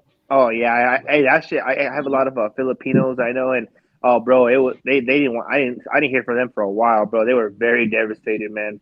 Marquez, Hey Mark, I'm looking at your video right there. It's 14,000 views on that motherfucker. I told you it was more. I don't know how that happened. I don't know how that happened. Yeah. The worst was when David Hay lost to Klitschko. I actually thought, and I was in high school when Hay fought Klitschko. I actually thought David Hay was fucking invincible. That shit was crazy. Was this before or after he got whooped by Johnson? Probably before. Johnson. No, this is when he was fighting Vladimir Klitschko. So he'd already been beaten. Yeah, but in my mind, I was a fanboy, innit? This is when I first got into boxing. So in my mind, it was, he was young, he was inexperienced, it was bad luck. I thought David Hay was fucking the greatest of all time, bro. I thought he was invincible. To be fair, for anyone who doesn't know, like Jimmy, like you can correct me if I'm wrong on this, but David Hay was really, really fucking mega, like all over, like the TV channels from ITV News to BBC News. He was even on like at that time, like teenagers, kids, even adults. One of the biggest shows on the weekend was a show called Soccer AM. It's not as big as it is now. He was on there promoting and everything. Like he was everywhere. You couldn't get David Hay off your TV if you fucking tried. Bro, he was on the Soccer AM. He was on Good Morning Britain. What year was this? The Jonathan Ross show. He was everywhere. This would have been Morning just shows, late night shows. this when he was on all of these shows consistently. This would have been just before the value out fight. Just before when he really started to get like mega promotion. Just before the value out. He wasn't so big in the States though, huh? Well, no, like think of it like this, right? So he wasn't big in the States, just like Errol Spence is not big in the United Kingdom, right? Yeah. He's big in Texas, right? Yeah. I mean, but he was huge. David Hay was huge in the UK. I hear you. Like you're talking him and Klitschko did like 1.4 million pay-per-view buys or something. Or just stupid. Yeah, they broke the UK record, pay-per-view record at that time. Yeah. Yeah, man, that shit was crazy. When I saw him beat Valuev, I thought he was like fucking. I'd never seen that shit, man. I was like, look at this guy Valuev. He's like fucking 10 feet tall, man. That's like a kid, isn't it?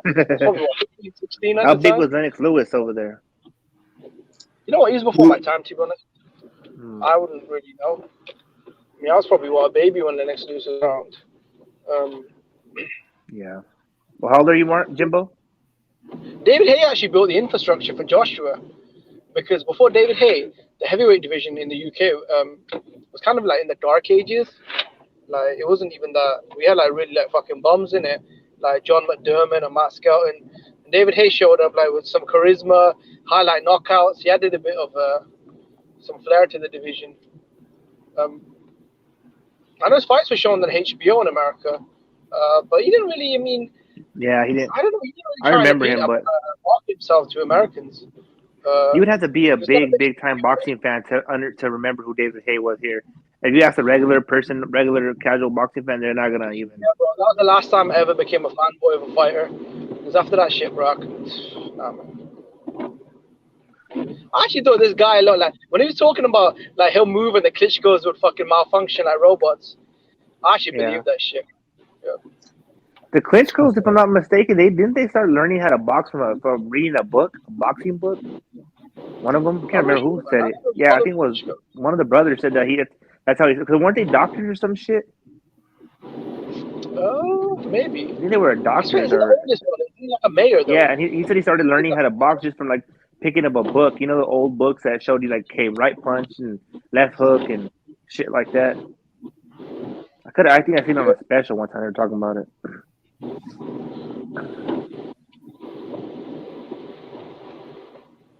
Prince Nassim was the best from Europe. Yeah, Prince was before my time, Prince Nassim, but he was big in the UK. He was a bad motherfucker, bro. Yeah, we had Nigel. Yeah, we had Prince Nassim. We had Lennox Lewis. We had Frank Bruno. We had Eubank. We had Ben. We had some good fighters. Came guys like David Hay, Amir Khan, Ricky Hatton. I liked Amir Khan, bro. I swear he was one of my favorite fighters, and he was, but he just, I think after the Canelo shit and he was a little chinny. It was over. But he was a great fighter. He still is. But he was fighting guys like I loved it when he was on the rise. He was fighting guys like Marcus Maidana, Paulie, Judah, Kotelnik. I mean, he was on fire. Isn't he fighting? Who's he fighting right now? What's that dude's name? Kell Brook. Yeah, they should have fought 10 years ago. Yeah, that fight should have been happened already. Bro, I'm telling you, bro. They're actually saying that this will do over 1 million pay-per-view buys. The way it's trending. I mean, hey man, Ratty says Bruno was bigger than Lewis. I don't think so. It can happen on the day. Ratty said Bruno was bigger than Lewis. I doubt that. I don't know if he's talking about stature or he's talking about fame, but I don't think fame for sure not. I think. I mean, if I'm honest, in the UK, they did love Frank Bruno a lot more. It did take Lennox Lewis a while to settle in. But eventually, when he beat Bruno, he knocked Bruno out. They kind of, they both like. I mean, we both had big fans. It was like Nigel Benn and Eubank. Like everyone had their favorites. A lot of people like Bruno, but Lennox Lewis was obviously, that guy and king of boxing and heavyweight boxing. Mm-hmm. Bruno was a good fighter, but he was never on Lennox's level. You know what I mean? No, never. No.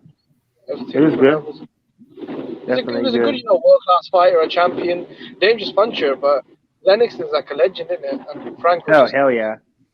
Never on that I level. mean, I remember being a kid and did you see the abuse that was? Did you see the abuse that was given Destiny Black in the private chat? Oh, bro, I you know what's so funny, bro? Jimbo, I knew that was you, bro. But I was like, I'm not gonna say nothing. You know what I mean? But I knew it, bro. You know what's funny is that I was on that channel before, and I like to talk boxing with what is he, Southern T. He's okay, whatever. I have nothing against him. But sometimes she'll get on there and she'll just start talking frivolously and just going crazy, bro. She keeps talking shit about me for some reason. I don't know what it is. Everyone's always telling me she's running her mouth. Bro, she runs her mouth. Like, she says the most wildest shit, bro, and thinks it's funny. And I think she just thinks like I don't know what it is, but it's so funny you said that because in my mind. I told her, you ain't that hot. I told her, I'm like, bitch, you ain't even that hot. You washed up. Yeah, I see that. I knew that was you. Jimmy crazy, man. No, I told her, if I went to a bar on a Friday night, I could probably pick up something 10 times hotter than her. Like, calm down, bitch. You ain't that Yeah, that's what it is, Jimmy. She thinks she's like, I don't know what it is. She thinks she knows everything about everything, bro. The fucking simps, bro, innit? These fucking simps online, innit? They got you see that?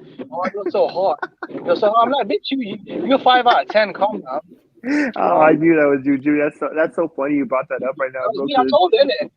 I told her I'd give her $3, innit, if she let me piss on her. You did.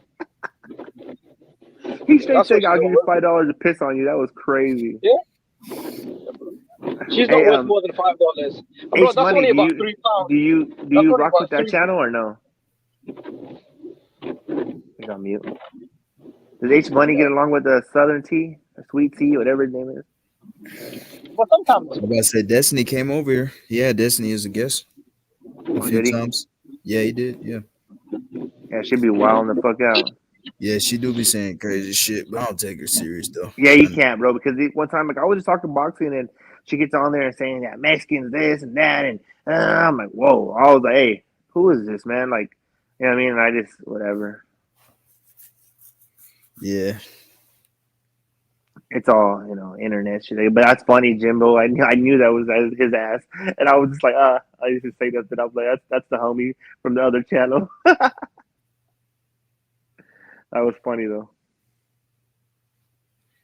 I feel you, Paolo. Lennox was a wonder and claimed to many different homes for any group of to come back him.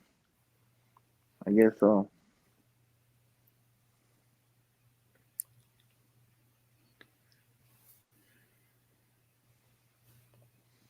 West Indies too.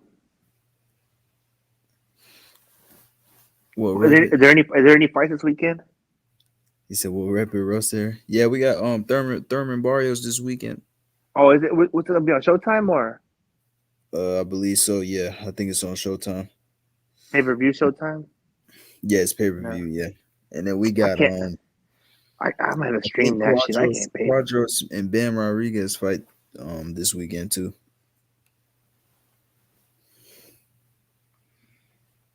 Or Jesse Baby Yoda. I don't want a channel when did my boy Rhett it roast her. I got to watch it. That was earlier today. If you're talking about Jimbo, that shit was funny. Super funny, actually. They were getting mad too.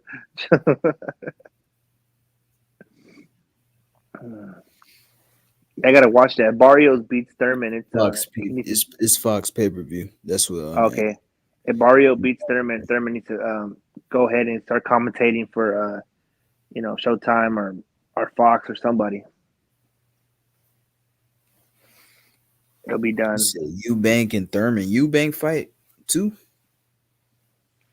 Eubank and Thurman? No, they're not fighting. Nah, but I'm just what the fuck? he just said. I think he was just saying who fighting.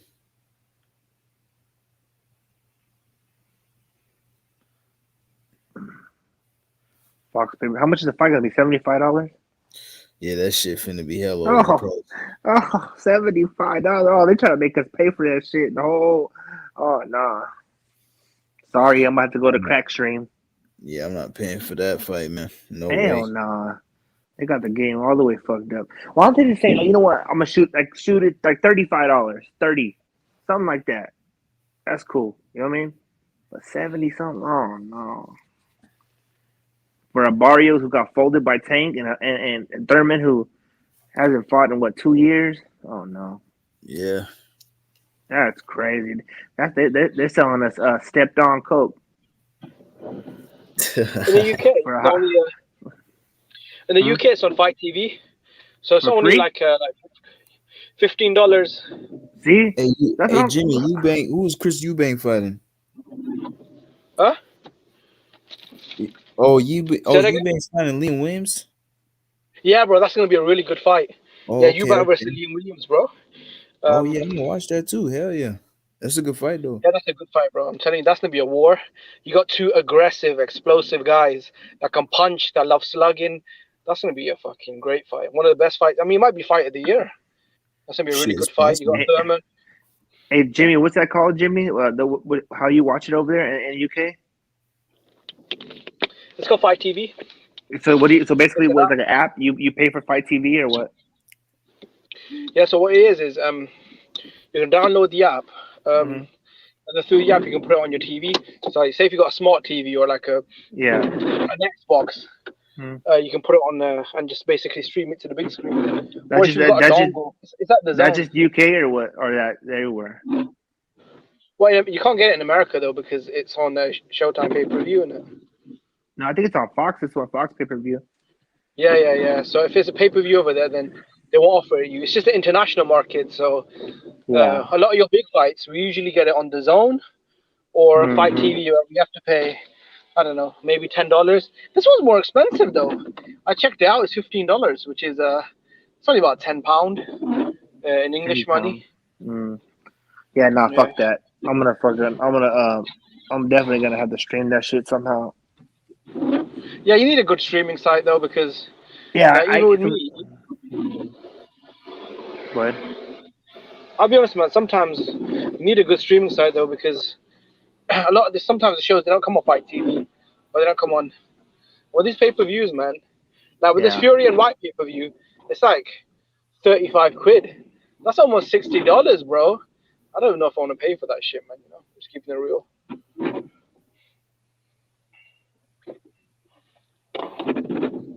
Hey, They're doing the Jimmy, same in America. Why are all the fucking pay-per-views more where you at? expensive? Hey, What's Jimmy, that about, man? Sky Sports Free, where you at? Say that again? I said Sky Sports Free, where you at? No, bro. We have to pay subscription. So if you want the Sky Sports package, it's probably about $100 a month. Damn. Yep. And then if it's pay-per-view, then you have to pay an extra $40 on top of that. Oh hell no. Yeah, fuck that. That's why motherfuckers be illegally streaming shit, bro. Because they don't they need to find a happy medium. You know what I'm saying? Yeah. Now they're charging the pay-per-view prices up again, bro. So now instead of paying $40, now we have to pay like $50 for a pay-per-view in the UK, and then if you want the zone, we have to pay another $15 on top of that. It's in pounds, but I'm roughly translating it to American money. So you got to pay $15 for the zone. If you want the big sports package on satellite, where you get the Sky Sports, the BT, you have to pay over $100 a month. And then you have to pay for all the different pay-per-views. So sometimes we'll get a BT Sport pay-per-view and a Sky Sports pay-per-view in the same month. It's crazy, man. Like some of these bills, man. Like I think sometimes with the sports package and the pay-per-views, you might end $100 a month, bro. It's crazy, man. Like I don't know why in America they think that we've got it really cheap over here. These prices are fucking out of control. Damn, I didn't know it was that expensive, man. What the fuck? Yes, that's crazy, man. Sorry, could you repeat that? I was just driving. No, I was saying that's crazy, man. I didn't know it was that expensive over there. Yeah, bro. And like, if you want to go to a Joshua fight, some of the ringside tickets are like fucking $3,000. Yeah, Crazy. hell no. Yeah, that's too much, man. But see, why is it cheaper over there? Because subscription, so like HBO and Showtime, it's only like $10 though. In the UK, the sports packages are fucking crazy, man. It's probably because of all the soccer and cricket and stuff. So it all comes into the same thing, innit? Yeah. Is ESPN free over there? ESPN? Nah, it's not. You talking about ESPN? ESPN? No, regular ESPN is, but ESPN Plus is not. Is regular ESPN free? So you don't have to pay for anything? Yeah, regular one is free. Yeah, you gotta just have cable or whatever. Okay. Yeah. Oh, that's alright. Yeah. And ESPN Plus you have to pay for it, yeah. I think it was ESPN Plus to pay for that, yeah. Yeah, when the Zone first came to the UK, it was cheap, man. It was only, I think it was at $3 a month. And then overnight, they just started charging, was it $12 or $13? It's crazy, man. Boxing's fucking crazy, man. You have to pay so much for it.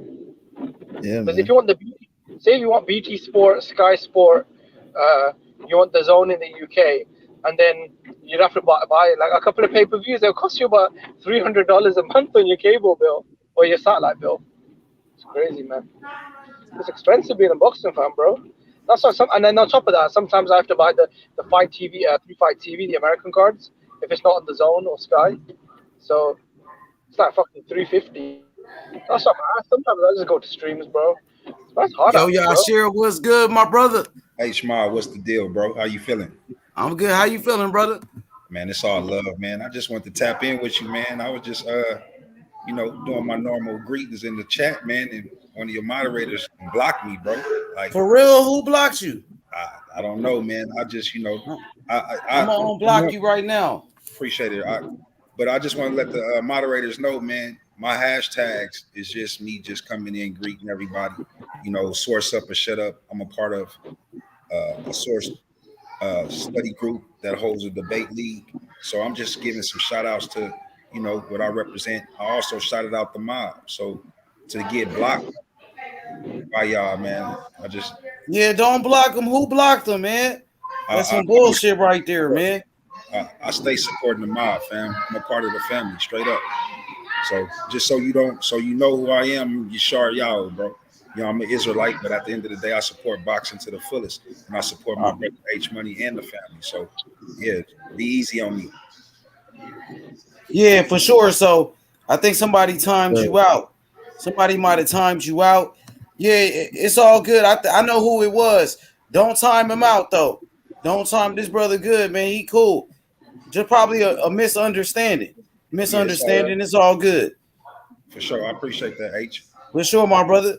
Hey, man, you want to chop it up on some boxing, though? Oh, yeah, man. I'm here. For sure, man. What you think about George Kambosos? What he gonna do next?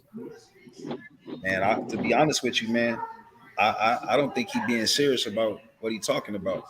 You know what I mean? It's just a lot of talk and ain't really no action. And he got all the power to make moves. Who he want to fight, he can call him out. So at the end of the day, he had a discussion with Mr. Haney and the family. So I just feel like, at the end of the day, man, he need to stand on his word, be a man about it. You know what I'm saying?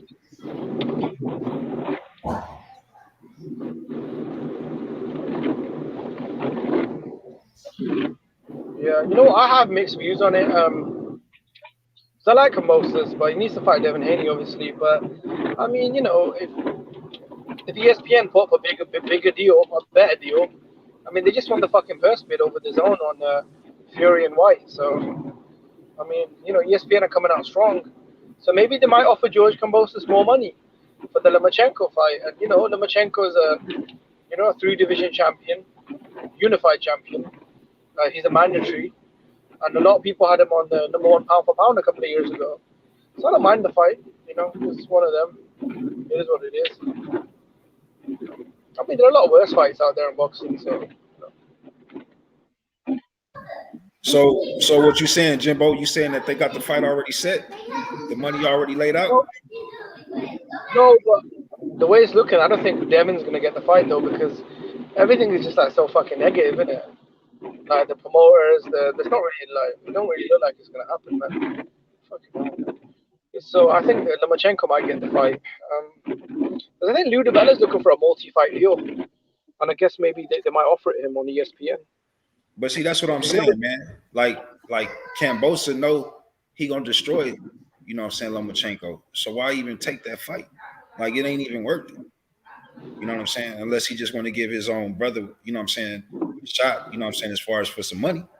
Other than that, you know what I'm saying? I mean, I think everyone destroys him, though, to be fair. I think Devin Haney would destroy him. So would Lomachenko. I think Ryan Garcia would knock him out. It's really about who's got the biggest bag in it. You think Lomachenko beat Kambosos? Hell yeah. Lomachenko would beat the fucking shit out of I Kambosos, think man. Lomachenko beats Kambosos. Hell yeah. I don't see that happening, bro. But bro, he'd knock him the fuck. All right. Wow. That's just You me. think- That's just me. You know what I'm saying? The way Kambosos fight, the way, you know what I'm saying, by him being a vet in the game, I think his skill outbox Lomachenko. He won't be able to run. No. Watch the Lee Selby fight. Lee Selby is a washed-up featherweight, a washed-up, blown-up featherweight, right? He hurt Kambosos. I boxed him. Like, I'll be honest, man. Like the Teofimo win was good. I think a lot of that came down to that not being the best version of Teofimo. I think Lomachenko absolutely destroyed him. Like, that's a massacre. Like, I think Lomachenko would knock him out within 8 rounds. When I say destroy him, I'm talking about using him as a punching bag, bro. Like he's gonna get beat up. Yeah. He's gonna be bruised up. Yeah, he'll use him as a punch bag. Yeah. But at the same time, you know, it's gonna be a good. If they fight, it's gonna be a good fight. I just think Kambosos gonna beat him. I think he got too much power. And I think Kambosos fights though. He was a veteran. With Lee Selby. Have you seen this fight with Lee Selby? My bad, Jimbo. Did I see which fight? Well, when Kambosos fought Lee Selby. No, I'm going off his last fight that he had with Teofimo. Yeah. Because I'm watching a couple of his fights coming up, and he looked really good against Teofimo. But I mean, Lee Selby is kind of like a washed-up, blown-up featherweight, and he was, I mean, giving him so many nightmares. And Lomachenko is like 1,000 times the fighter Lee Selby is. Faster, stronger, slicker, better. I mean, just in every way. Well, you got to understand, Jimbo, you know what I'm saying? Sometimes, you know what I'm saying, styles make fights. You know what I mean? That's what I'm saying. And the person that you're talking about, his style, you know what I'm saying, probably was one of the toughest fights for Kambosos. I'm not sure because I can't recall the fight. Lee Selby is basically 10% of Lomachenko's time, speed, angles, boxing skill. He's not even a southpaw. I think with Teofimo, he made it really easy. He just came forward like one-dimensional and just slugged it out. With Loma, he's going to move, box, use angle. I mean, it's just, for me, it's almost a mismatch, bro. Yeah, I mean, not Lomo, my bad. Teofimo, he came into the fight with too much emotion. Yeah.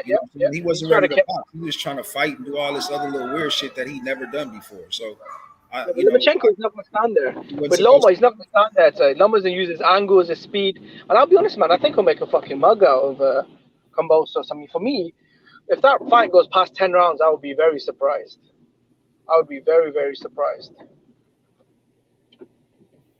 Because I'll be honest, man, Kambosos, I feel like he's not, you know what I mean? Like, he's a good fighter, but he's not like a elite fighter. Man, I don't know, Jimbo, man. I'm just saying, bro. I just don't see that dude right there, Loma. Like what has he done lately to prove that he can handle the power of Kambosos? I mean, you know the Japanese guy, the same one that knocked out Verdejo and had a very tough and close fight with Teofimo. Lomachenko basically ragdolled him, easily destroyed him.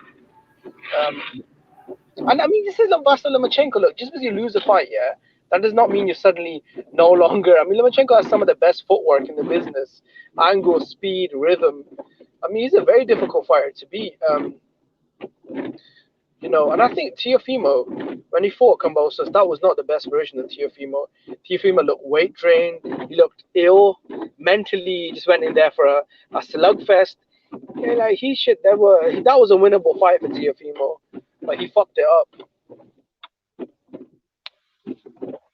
And I don't think Lomachenko will fuck it up.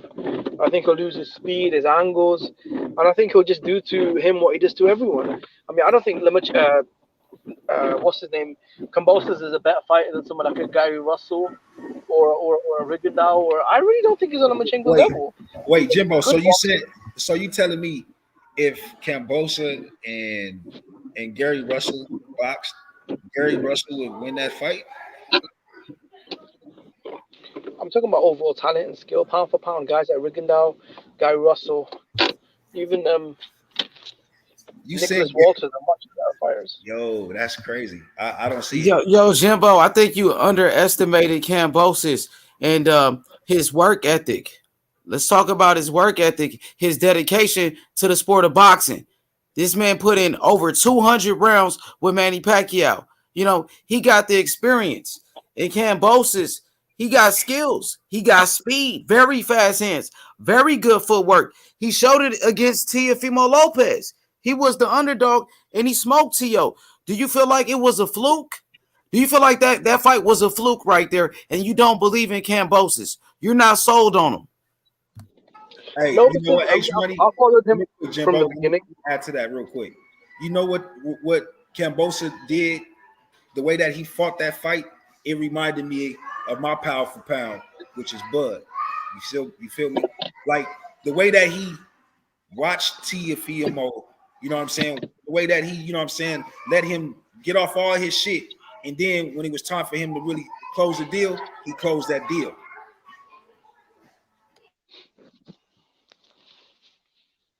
Yeah, go ahead, Jimbo. Yeah, I was gonna say. I mean, look, I think he's a good world-class fighter. He's got some power, some skill. He's got a lot of heart, really good engine. But I've watched quite a few of his fights, and he's not an elite level fighter. I think Teofimo. I'm not trying to make excuses for him, but I don't think that was the best version. Physically, mentally, I don't think that was the best version. But he beat him, so all the credit in the world to him. He's an undisputed champion. But I've seen this guy struggle with very sort of limited level boxers that can move a bit with a bit of speed, like a Lee Selby, who, if I'm honest, is kind of like a washed up, blown up featherweight. And Vasyl Lomachenko, I mean, it's a different level of footwork and speed, angles, agility. It's a different universe compared to someone like a Lee Selby or a Mickey Bay. It's a completely different level. And he struggles with that style. He doesn't like fighting slick boxers. With Teofimo, he just marched forward and slugged it out. Made it very easy for him. But he was outboxing Teo as well from the outside, using his footwork. And then Kambosos, he throws a lot of punches. He finds a way to win, undefeated. A lot of people feel like he's the undisputed champion. Mauricio Suleiman and the WBC, they already said that Kambosos was the undisputed champion, no matter what anybody says. You know what I mean? Yeah. No matter what Devin Haney says, he pays sanctioning fees to the WBC, Haplo. You know what I mean? And he's happy to do so. But guess what? The WBC, they said Kambosos is the real undisputed champion, and he might fight Lomachenko and defend all of his belts. Now, what's your thoughts on that, Haplo? Because you've been pushing for Devin Haney. You said you want to see the real undisputed. And Yep. And the real undisputed has nothing to do with what the WBC says. It has to do with what the other three sanctioning bodies recognize, which isn't the franchise. Well, Kambosos said he's the undisputed champion on every platform. That's what he said. And they, Devin Haney, it doesn't what matter. He says and what Suleiman says matters not. What matters is what belt does Devin Haney got, Haplo? The WBC and title. What did the WBC say? The WBC title that every other sanctioning body recognizes. And what did the WBC hang on, say? Money, let me finish. I'm saying, what did they say though? They said he was undisputed. Let me finish. The WBC. the WBC can say whatever the fuck they want. H Money. Well, Devin Haney paid sanctioning fees to them. Look on the WBA, the IBF, and the WBO website and see who they list as the lightweight champion. It doesn't matter though, bro. Yeah, it does. It doesn't matter. Well, of course it does. According to Kambosos, he said it doesn't matter. You understand what the fuck undisputed means? Well, the ESPN Do said you that. understand the word ESPN undisputed? ESPN said that. Undisputed means no dispute. H Money. So undisputed. You know this. You're just trying to stir shit up. You're trying to stir shit up, H Money. What belt does Devin Haney have? You're trying to stir shit up, bro. The fucking WBC and what they say doesn't matter. Which belt does he have? They say he have a secondary belt. How could it be a secondary belt?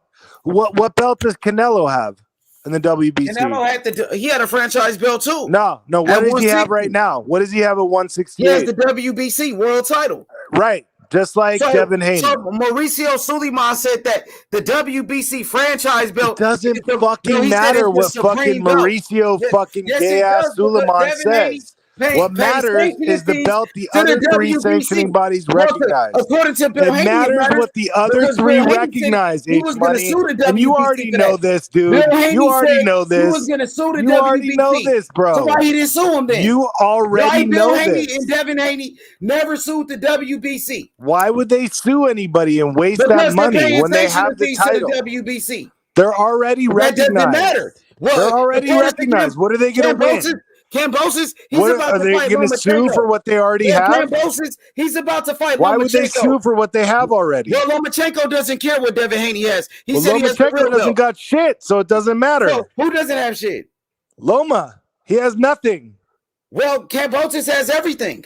No, it doesn't matter. He doesn't. He doesn't have the WBC championship. Yes, he does. He has the WBC franchise, which is that's not a championship. That's a designation, as you know. Franchise is the okay, it's money. All right. Okay, so we know what you're doing. Well, tell that to Mauricio Suleiman, brother. Tell that to Mauricio Suleiman. We know what you're doing, bro. Tell that to Mauricio Suleiman. We know what you're doing. I don't give a fuck what Mauricio Suleiman says at all.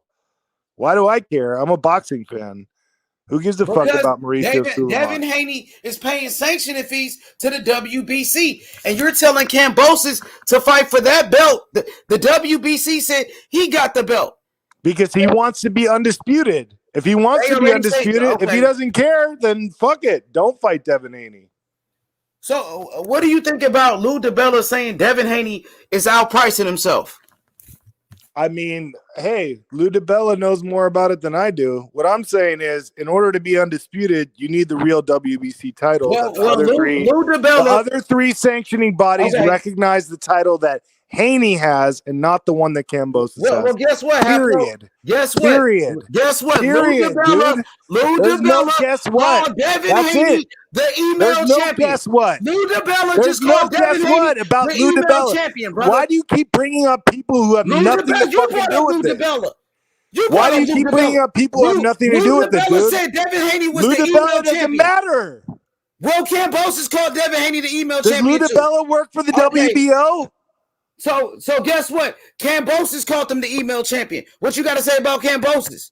It doesn't matter. He got the motherfucking title, H Money. Well, what matters is the title the other bodies recognize. Come on, man. You know too much about this to be pretending. Bro, you just want to have a debate with me, brother. Belt, bro. And I understand that for entertainment. Kambosos said he got a WBC belt too, bro. That's all he said. Yeah, you already know. You already know all this, bro. We've debated it too many times. Okay, bro. So when Kambosos fight Loma and they say it's an undisputed fight, what you gonna say? They can say what they want, but a dispute is a dispute, motherfucker. Okay, I got you. If it's disputed, it ain't undisputed. Period. Well, it looks like Devin Haney's not getting that fight right now. That's what it looks like. Sad for him.